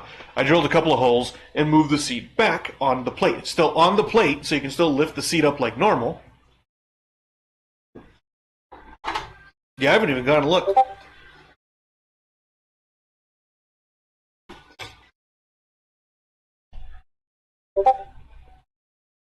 Frozen breadsticks? Bah humbug.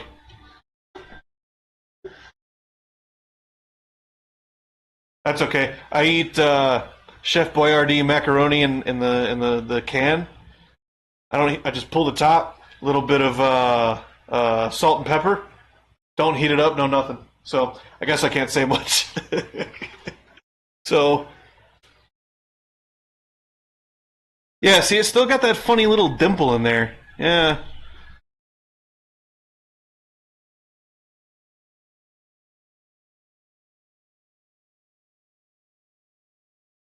Oh yeah, look at that. Okay, so this edge. I mean, if you're eating them 3 at a time, but then eating 3 more at a time, why not just eat 6 at a time? Or 12? Or the whole damn box? Well, it's probably only 12 in the box. Why don't you eat the whole box in one go? We're Americans up in here.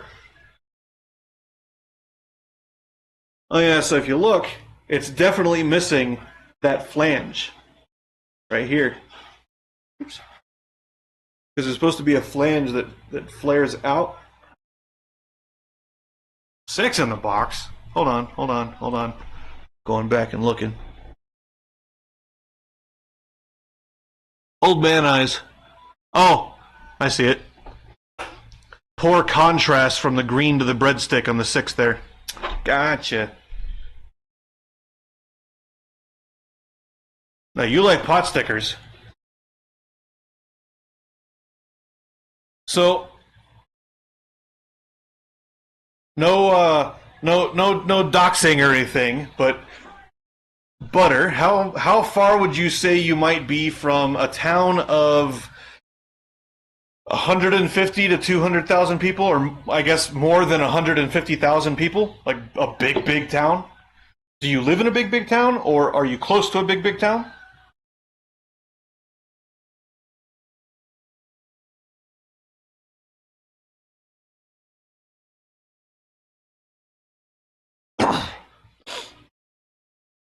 Because what you should do is go down to a ramen house. Okay, go find a genuine. Okay, yeah, Dallas is enormous. You take a train to go between airport terminals. Dallas is huge. Okay, so convince your mom or your dad to take you guys out to a ramen house, like a proper ramen house. You walk in, and the cooks and the hosts and all of them, they barely speak English. Like, you can tell that they barely speak any English at all, because that's how you know the food's going to be genuine, right? So go find a good ramen house and get gyoza. You like pot stickers, get gyoza. I could eat probably 100 gyoza in one sitting. They're about yay big-ish most of the time. It depends on who makes them, because it's more a type of dish than it is a specific recipe necessarily. And they're little. I don't even know what it's made of. Little rice patties with sausage and, like, I don't even know what all's inside of them. There's a little bit of meat and there's some veggies, and it's kind of like a spring roll, I guess, or maybe a California roll or something like that. But they're small and they're like folded over, kind of like, I don't know. They remind me of like if you made a meat dumpling or something. And they fry them, and they're just, make sure you get gyoza sauce with them. I don't know what gyoza sauce is. I think it's just a different kind of soy sauce. Honestly, it's a kind of a salty, really thin, watery kind of sauce. But you take and you dip the gyoza in the sauce, and you put it in your mouth, and it's just like so amazing. I don't think I've ever had bad gyoza. Honestly, you could probably go to a crap ramen place and get good gyoza. If I'm being truly honest. Oh, Colin, I didn't see your message. How are you? I guess this. Bam. Shush you. Yeah, they're just, just some breadsticks. Apparently those ones are really good, though, according to Butter. I don't know, I can't say that I've ever actually had Walmart breadsticks. I tend to stay away from frozen foods if I can. They don't taste right to me. I haven't been to Olive Garden in like...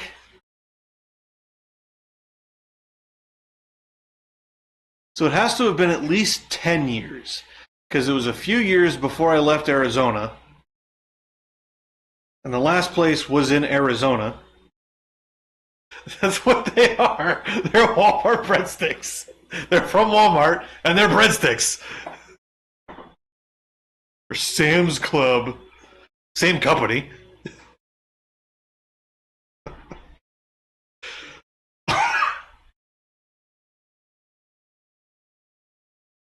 Thought you were lurking, Butter. What happened to that?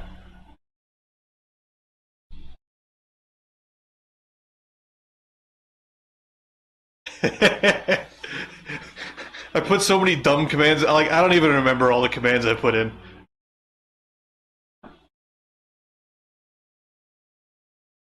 Well, not red.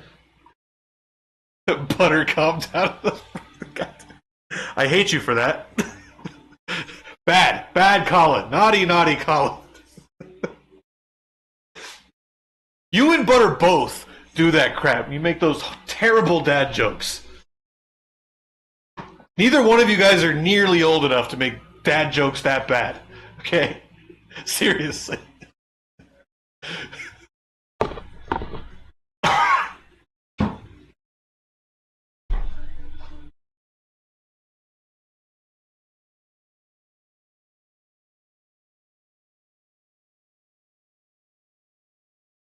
I don't remember. I just remember there was one we were doing. I think it was that one Maki track that I never actually got a finish on. Oh, what was that track? So I remember there was a jump up to the right, and then it was that one with that really hard turn that was really precise. It was an S that you had to make. If you didn't get the first turn just right, you just fall off the next one. And then I don't know, a lot of Maki tracks have the thing, but it's you come up and over and you do that kind of I don't remember what the heck you call it. It's like the wall ride into the turn down, but you go on the roof kind of thing. So it's wall ride and then up and then turn and down, whatever the heck that loopy thing is called. But it was on one track that we were playing one night, and it was so I don't even remember what it was, honestly, because my memory is no, not like it was worse than that. That's just a naughty limerick. I mean, I'm talking full on like I said the joke, and then I came back and I went a hurt in your face with it, like bad that joke. I don't remember what it was. I just remember it was so bad that it has to be funny, but at the same time, it really wasn't funny because it was so bad.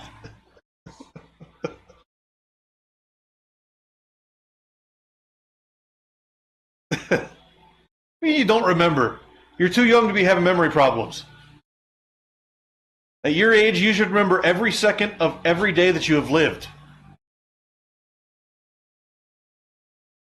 He said with a completely straight face.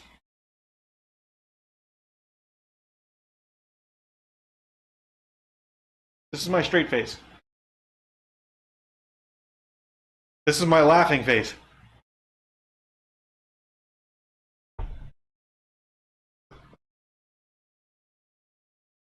Trying to figure out what the heck I need to do.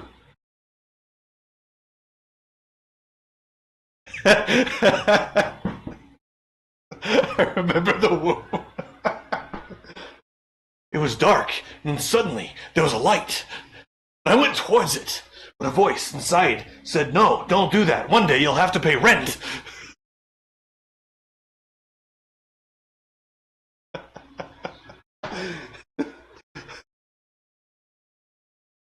It was at that moment that I knew I'd done messed up.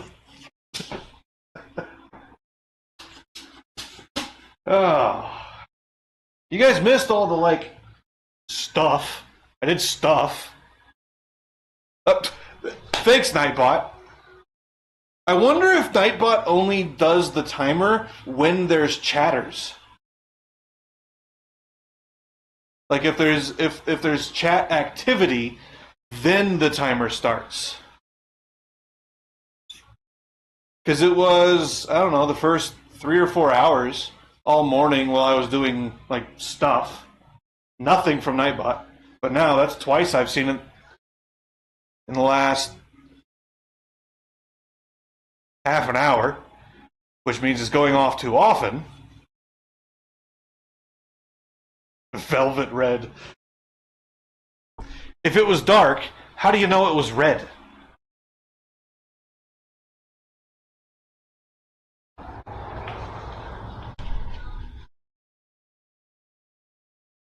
Lucky for you, cheese single. Yeah, Ronan's live too. Oh, and Lily. And VD. Man, everybody's on right now.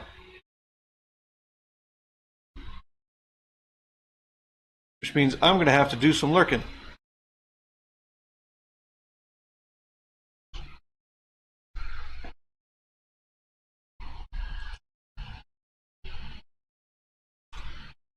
Oh.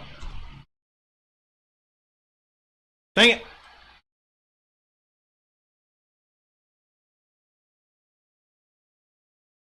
Oh, stand by, chat. I'm setting up some lurkies.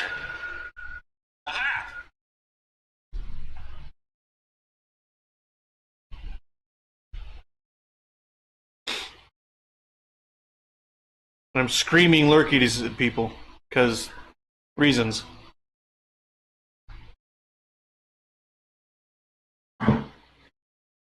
Oh, so it was just that little hint of red.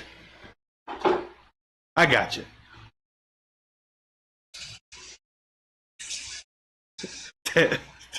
Colin, I'm warning you now. Oh, sitting on a bucket makes my butt hurt. I need a chair. I mean, I have stuff. I could probably build a chair.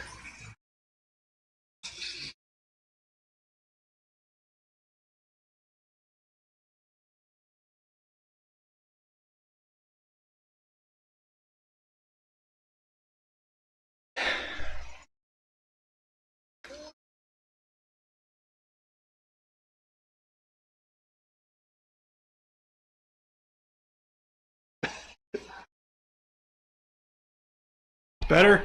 Butter. Better? Butter. You guys are too young to remember that commercial. Years. I think it was a I can't believe it's not butter commercial. Better? Butter. It's better? Butter. Which it's not actually butter, it's margarine, but whatever.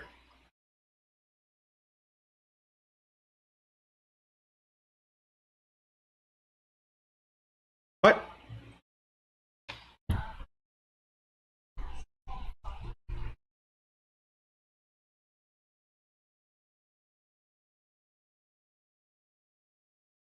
Ah, bra bra bra bra.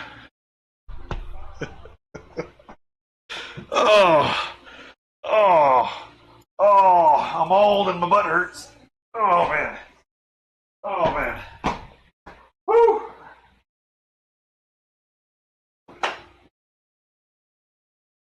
Have I mentioned? Oh, oh, I'm old. Man, I'm old. I used to be able to lift stuff like this one-handed. I rebuilt a steering rack for the Civic. And it feels kind of crunchy to me. I'm really hoping it's fine.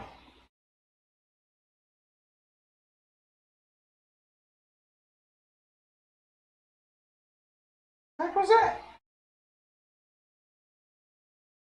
That was a weird noise.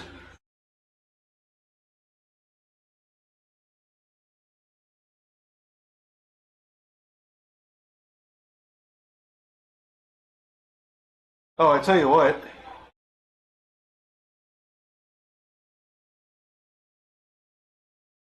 I wonder if I set the preload wrong. I have a tool for that. I don't have a bench, but I have a tool for that.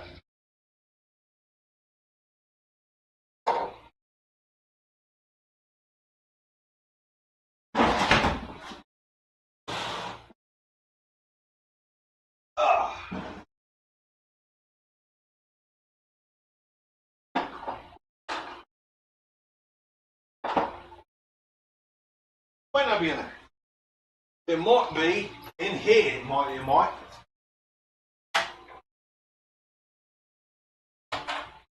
Not there.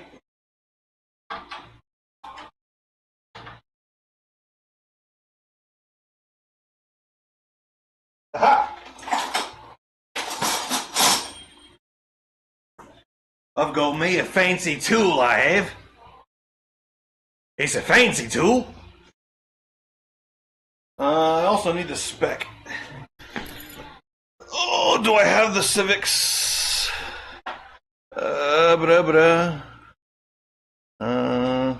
Minimizing OBS for a minute. I won't see chat for 1 second. I don't think I have the book on here. Okay, I'm back.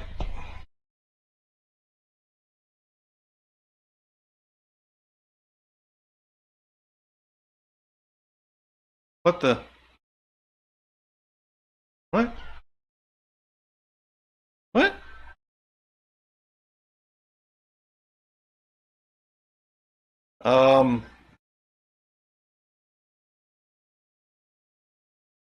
So I've got OBS, right?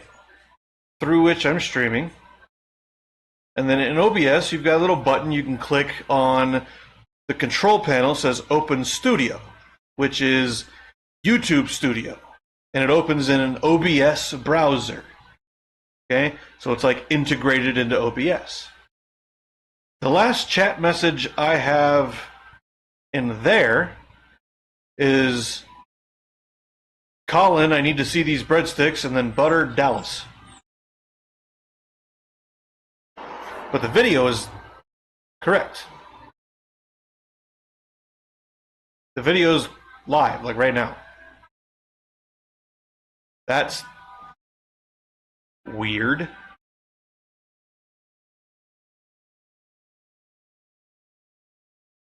Oh, it was on top. What? Why was it on top chat?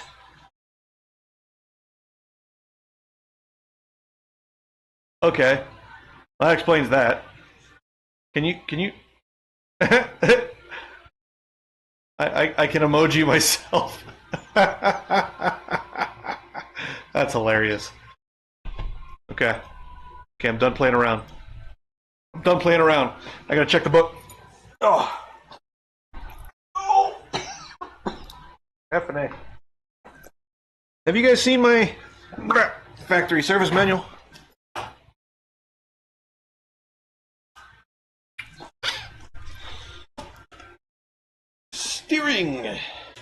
Stewing. I'll have to go to the stewing section.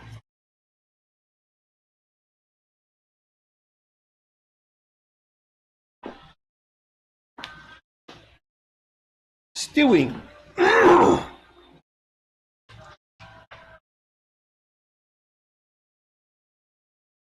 Okay. Setting the preload.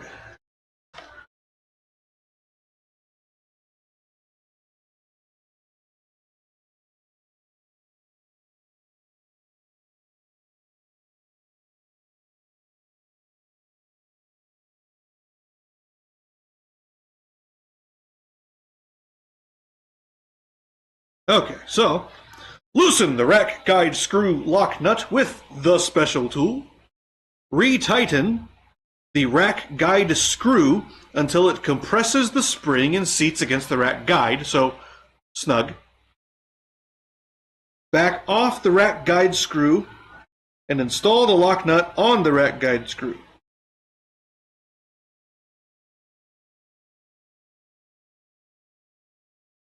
Back the rack guide screw off about 50 degrees plus or minus 10.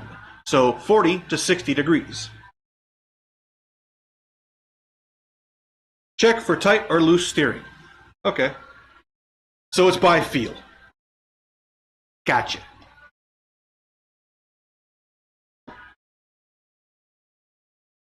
I wonder.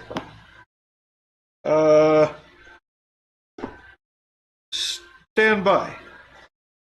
Actually, I am going to bring lay Civic in. And I'm going to leave you guys right there. I'm going to move the Passat, and I'm going to put the Civic just right, I'm going to nose it in right here. I'll be right back in just a second. Just a second.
Okay, so I just had a thought.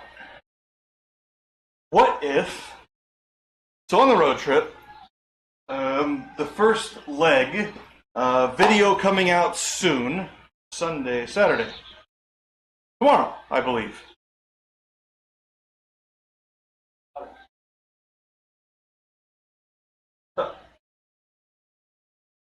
Probably. I've been up for 25 hours. Apparently. Yeah, that's what I figured. I tried to lay down and go to sleep, but it's like, I just laid there for half an hour, so I was like, well, I ain't doing nothing, so I figured I'll wait until about 6 or so and get up and start doing some shit. I don't know, where are you going? Pretty good breakfast place, like an old Stand by. Hispanic.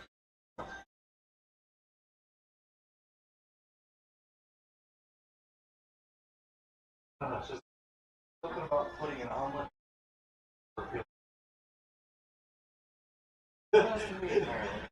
A lot of people like them. I don't know. It's like peanut butter and jelly sandwiches. Delicious. Peanut butter and jelly tortillas. Disgusting. It was a helicopter.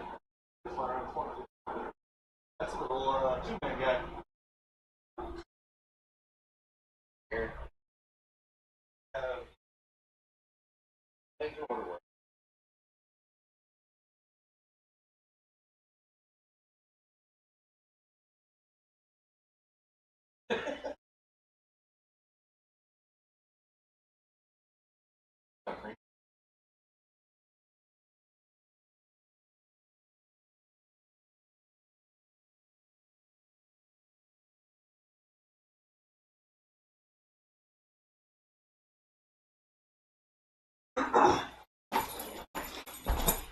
I'm back.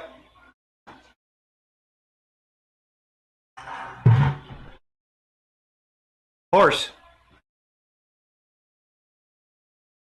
Oh, wheel horse. I'm not tired. You're tired.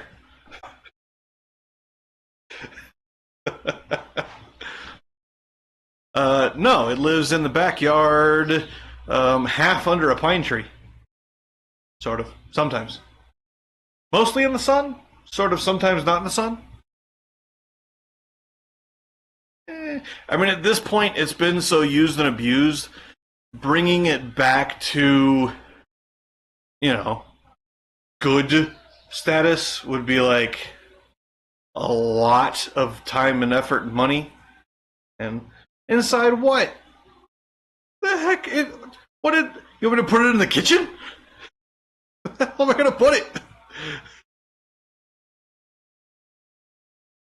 That one? No way. No way. Fact check. Ain't no room in the garage. Have you seen the garage? The Passat lives in here right now because of the thing that you missed earlier this morning. Because you guys weren't around. I was so lonely. The climate control, the cabin air filter. Yeah, right this second. But as soon as I pull the Passat in, the Passat's fat. Passat, when I pull the Passat in here, with everything that's in here, I can walk on one side of it. Walk. Mostly. My roommates. So, I'll go through a little bit of the spiel again, because I find it hilarious. Okay, now, this is the cabin air filter assembly. My hand is over a thing that you're going to laugh at here in a minute. But this is the cabin air filter, not assembly, housing. Okay? Sits under the hood where... So Volkswagens don't do the whole, like, just a valence and then wiper motor thing. They have a whole area under the hood for the battery and the wiper motor and the cabin air filter and stuff like that. And then there's a second firewall, and then there's the engine. It's kind of really stupid. But there's a seal. It's supposed to sit in here, right? And you can pull the seal out, right? Seal. Just goes in the groove there, right? And you can see that there's a little line, right? There's a little line where it has gone down and compressed and sealed for a very long time against a surface, against an edge.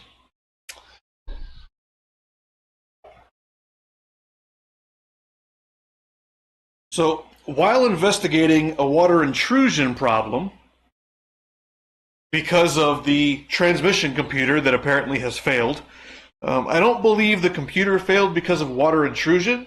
I think we discovered water intrusion as a side effect of searching for the transmission problem, because the transmission computer is under the passenger seat, on the floor of a car. Problem one. Problem two. I pulled the cabin air filter housing off because one of the common problems on the 99, 2000, 01, 02 Passats is water intrusion caused by either A, sunroof drains that are clogged and they overflow the way they routed them on the body.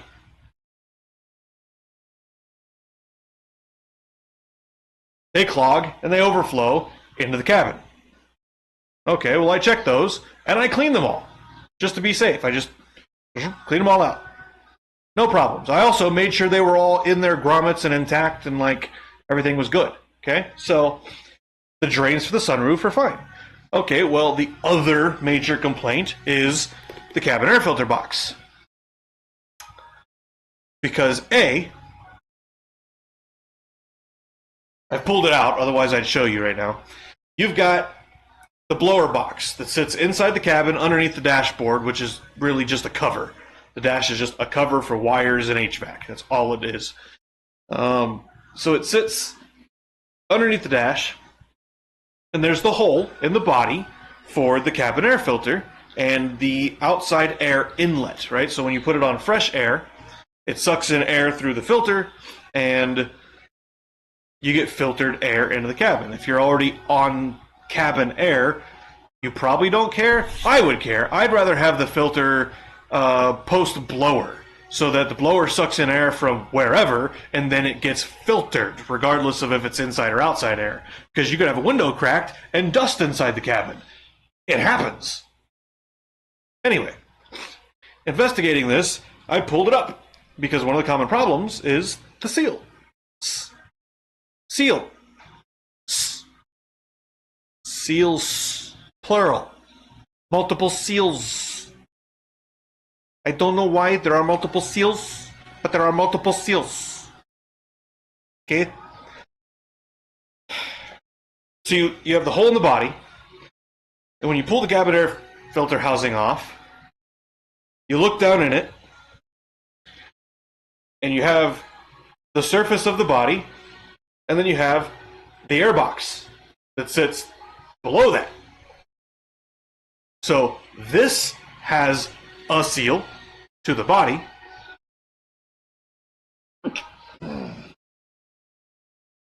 Sneasels.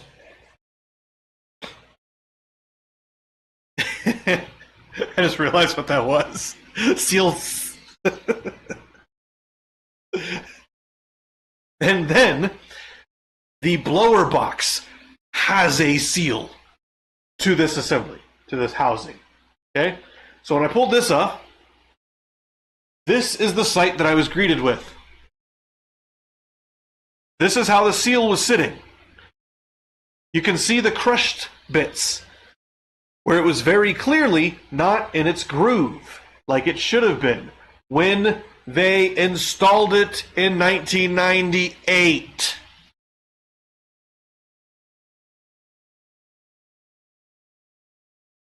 Factory came broken. So, this whole rigmarole, this car's been down for 7 months now because transmission computers, turns out, not cheap.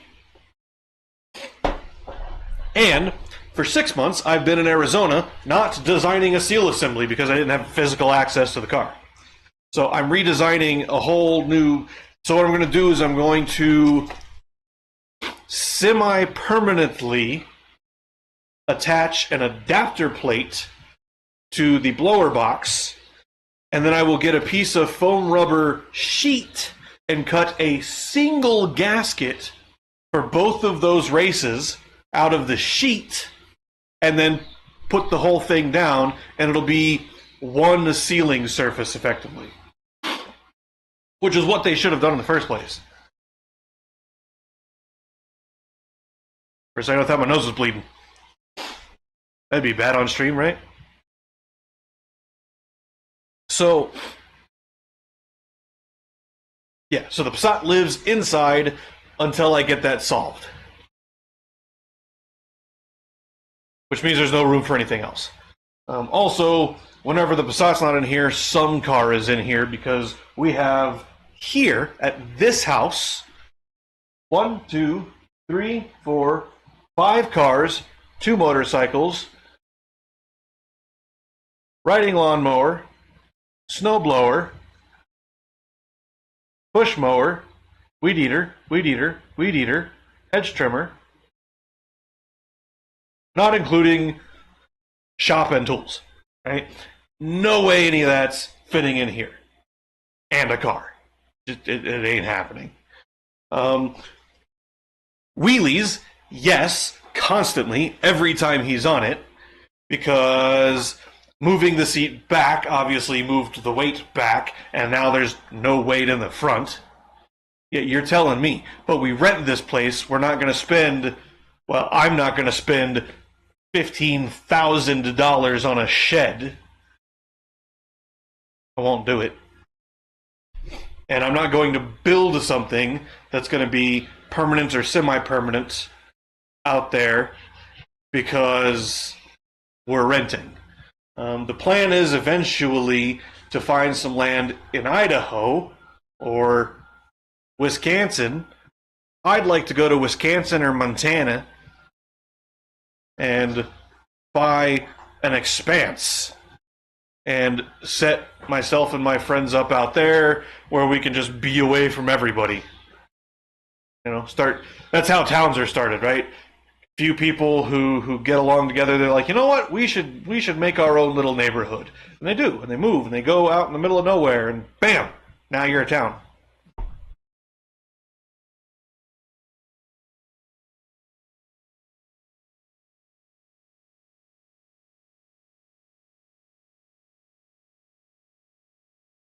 No sneezels. But yeah, wish we had a shed.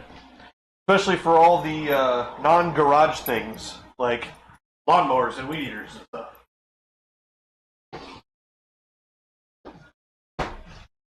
Oh yeah, that's what I was doing. You distracted me. How dare you? I am going to check the preload on the steering rack. Hey, hey.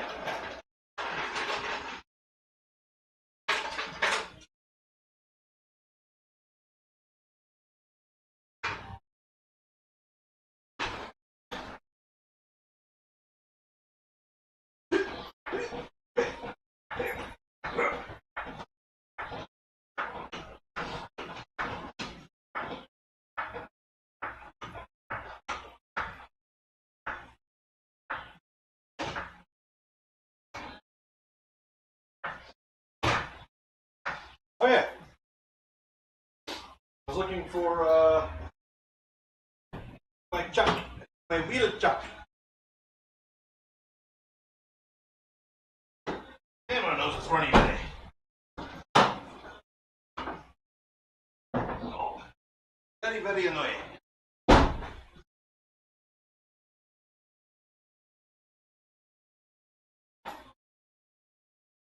Alright, so I'll show you guys what I'm doing, because getting the camera in there would be an absolute nightmare where this thing sits.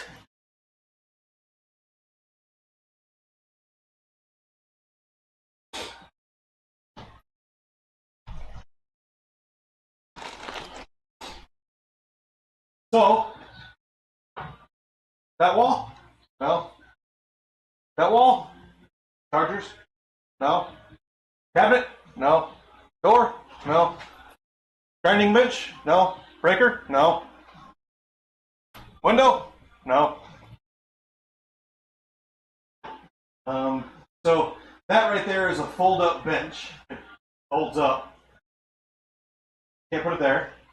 They're over there in the corner, like kind of in a spot, as it were. Like they're over there. Then, like, you know, a bed cover for the truck, and then the I guess you call it a valance for the Fat Jetta, hood for the Civic to fix that whole thing. That's the next one. Like, yeah, we come around full circle.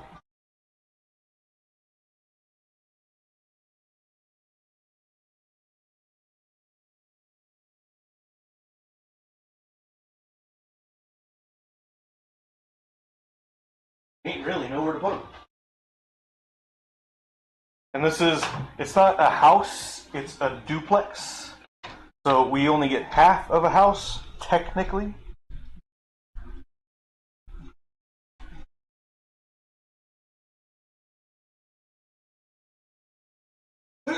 Okay, so when installed in the vehicle, this guy sits like this.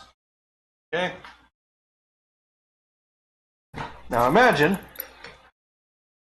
if you will, there's a firewall here, and then there's a subframe along here that the rack actually bolts to, right?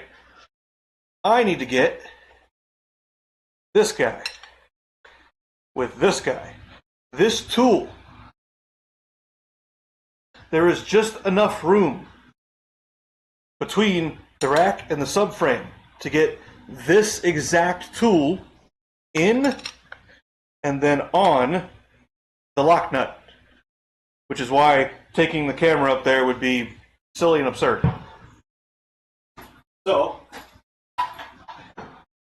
enjoy staring at my cabinet for a few minutes while I get under there and I check the preload real quick. Because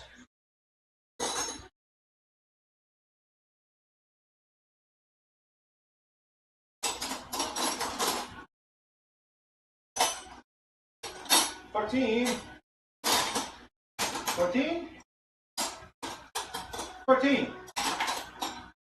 Where do you go? because the first leg of the road trip, which video should be posted tomorrow, the first leg of the road trip, well, the first kind of long leg, was 40 or 50 miles of dirt road. Small car, thin tires, so short tires, right? I got 45s on there. Stiff suspension, dirt road. Most of it was fine. There was some washboard though. There were 3 or 4 sections of washboard that I hit the dirt road at night. So I was on the dirt road as the sun was going below the horizon, and then another 30 miles or so after the sun was just gone. So going 35, 40 down the road, I didn't see some of the washboard until it was too late, or it was on the other side of a hill, or top of the hill, or whatever. I didn't see it. So I hit some of that washboard pretty darn hard, and then getting back onto asphalt, you'll see in the video, there's a number of times, 3 or 4 times, that I stop because I'm like, something felt off. The steering wheel is now 20 more degrees to the left than it was. It was already like 5 degrees or 10 degrees to the left, but now it's like clearly angled to the left. And when you turn the steering wheel, it clunks back and forth. And I looked at it in the stream the other day with the camera, and it was the input shaft to the steering rack where it goes into the actual valve body itself right there. It moves back and forth, which tells me that bearing is bad, probably. But I'm going to check the preload. Maybe the preload is not right. Maybe the preload lock nut came out. I don't know. Check that real quick.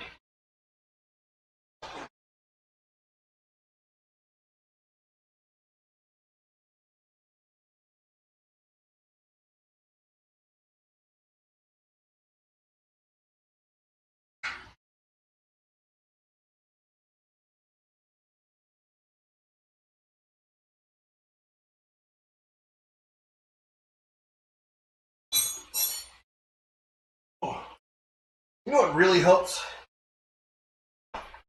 You would not believe what actually really helps.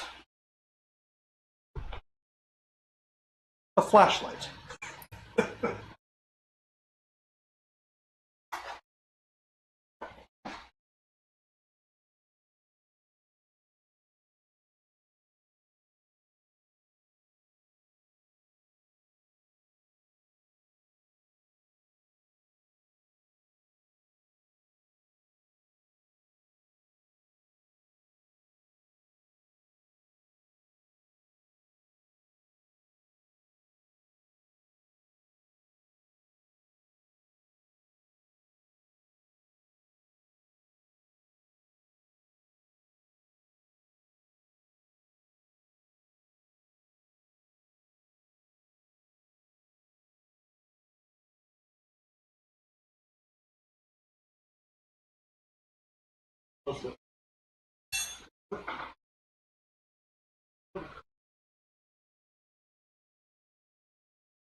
Yeah.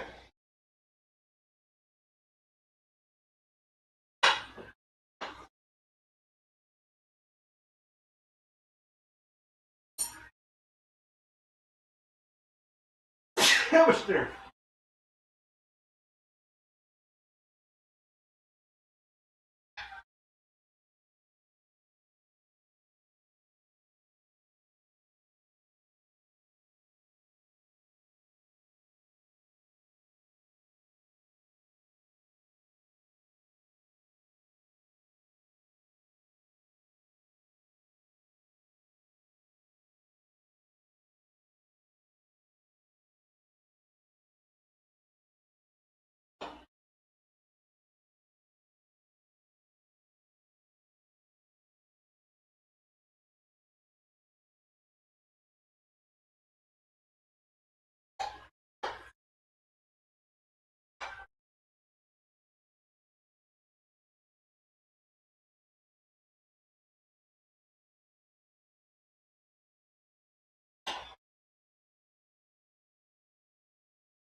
Well,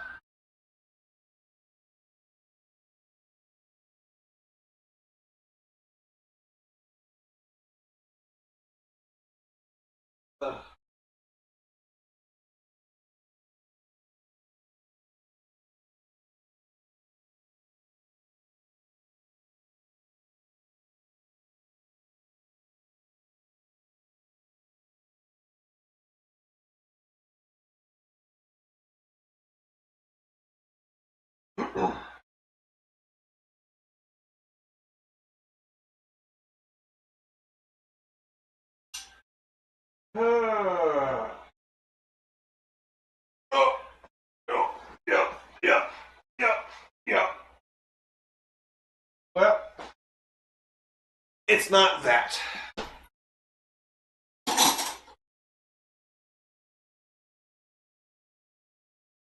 But I am going to check this one.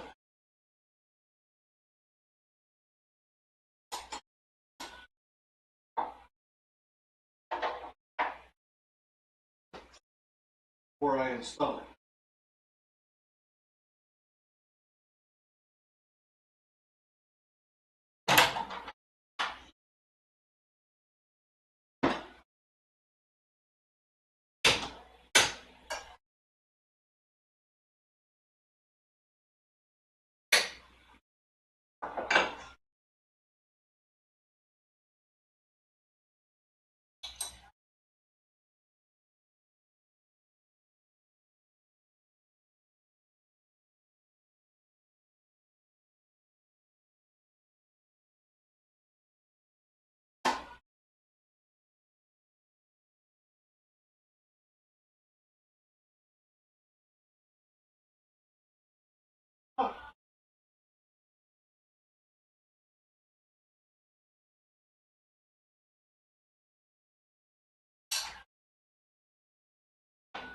That feels better.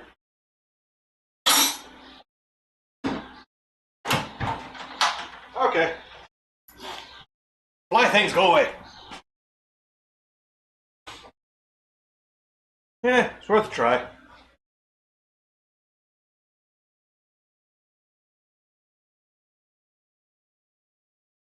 So suffice it to say,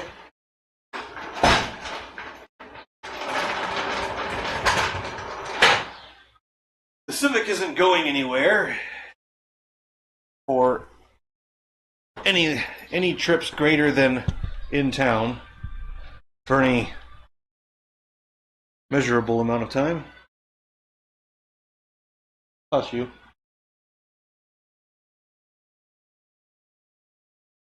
But 6.5 hours. Well, is yours. Means I started at 0630.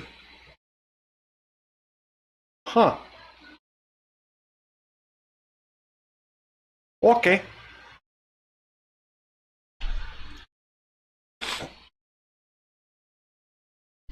What's going on?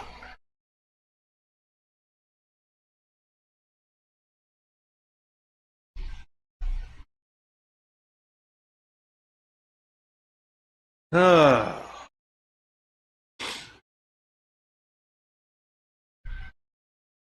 Ba-da-ba-ba-ba. So what should I do right this second? I mean, food's gonna be here in like 15 minutes, probably 20 minutes. So I'm thinking probably end the stream for today. Bring the Passat back in. Pull the Civic out. Ugh.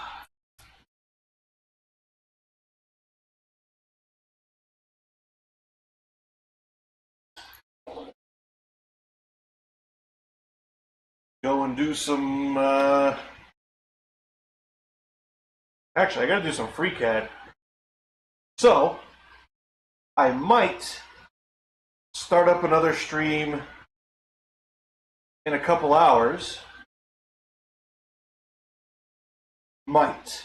It's going to depend on how I feel about an hour from now. If I go and I sit down inside out of the, because it's kind of warm out here, right? So if I go sit in the cool inside, watch some TV or something, or go watch Liddy and Lily, and I start feeling the sleepies because I'm starting to feel it, like the monster's wearing off, and I'm starting to feel it. So there's a high probability I'll be dragging ass for the rest of the day. And then as soon as the sun goes down, go to sleep, and then tomorrow my schedule should be fixed. So I think that's what we're going to do.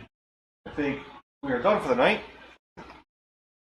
So for anybody that came and joined me today, thank you. Colin and Butter and Lily and whoever else. It has been a blast. Today was actually quite fun. We had some laughs, didn't we? Laughs are fun. If anybody out there is not currently, in my Discord, feel free to come join the channel. Server. As YouTube relies on likes and the like, don't forget to like the stream or the VOD, either one. Go check out some of my videos, I guess, if that is something that tickles your fancy. Leave some likes and or comments on those. They're terrible, but you'll like them.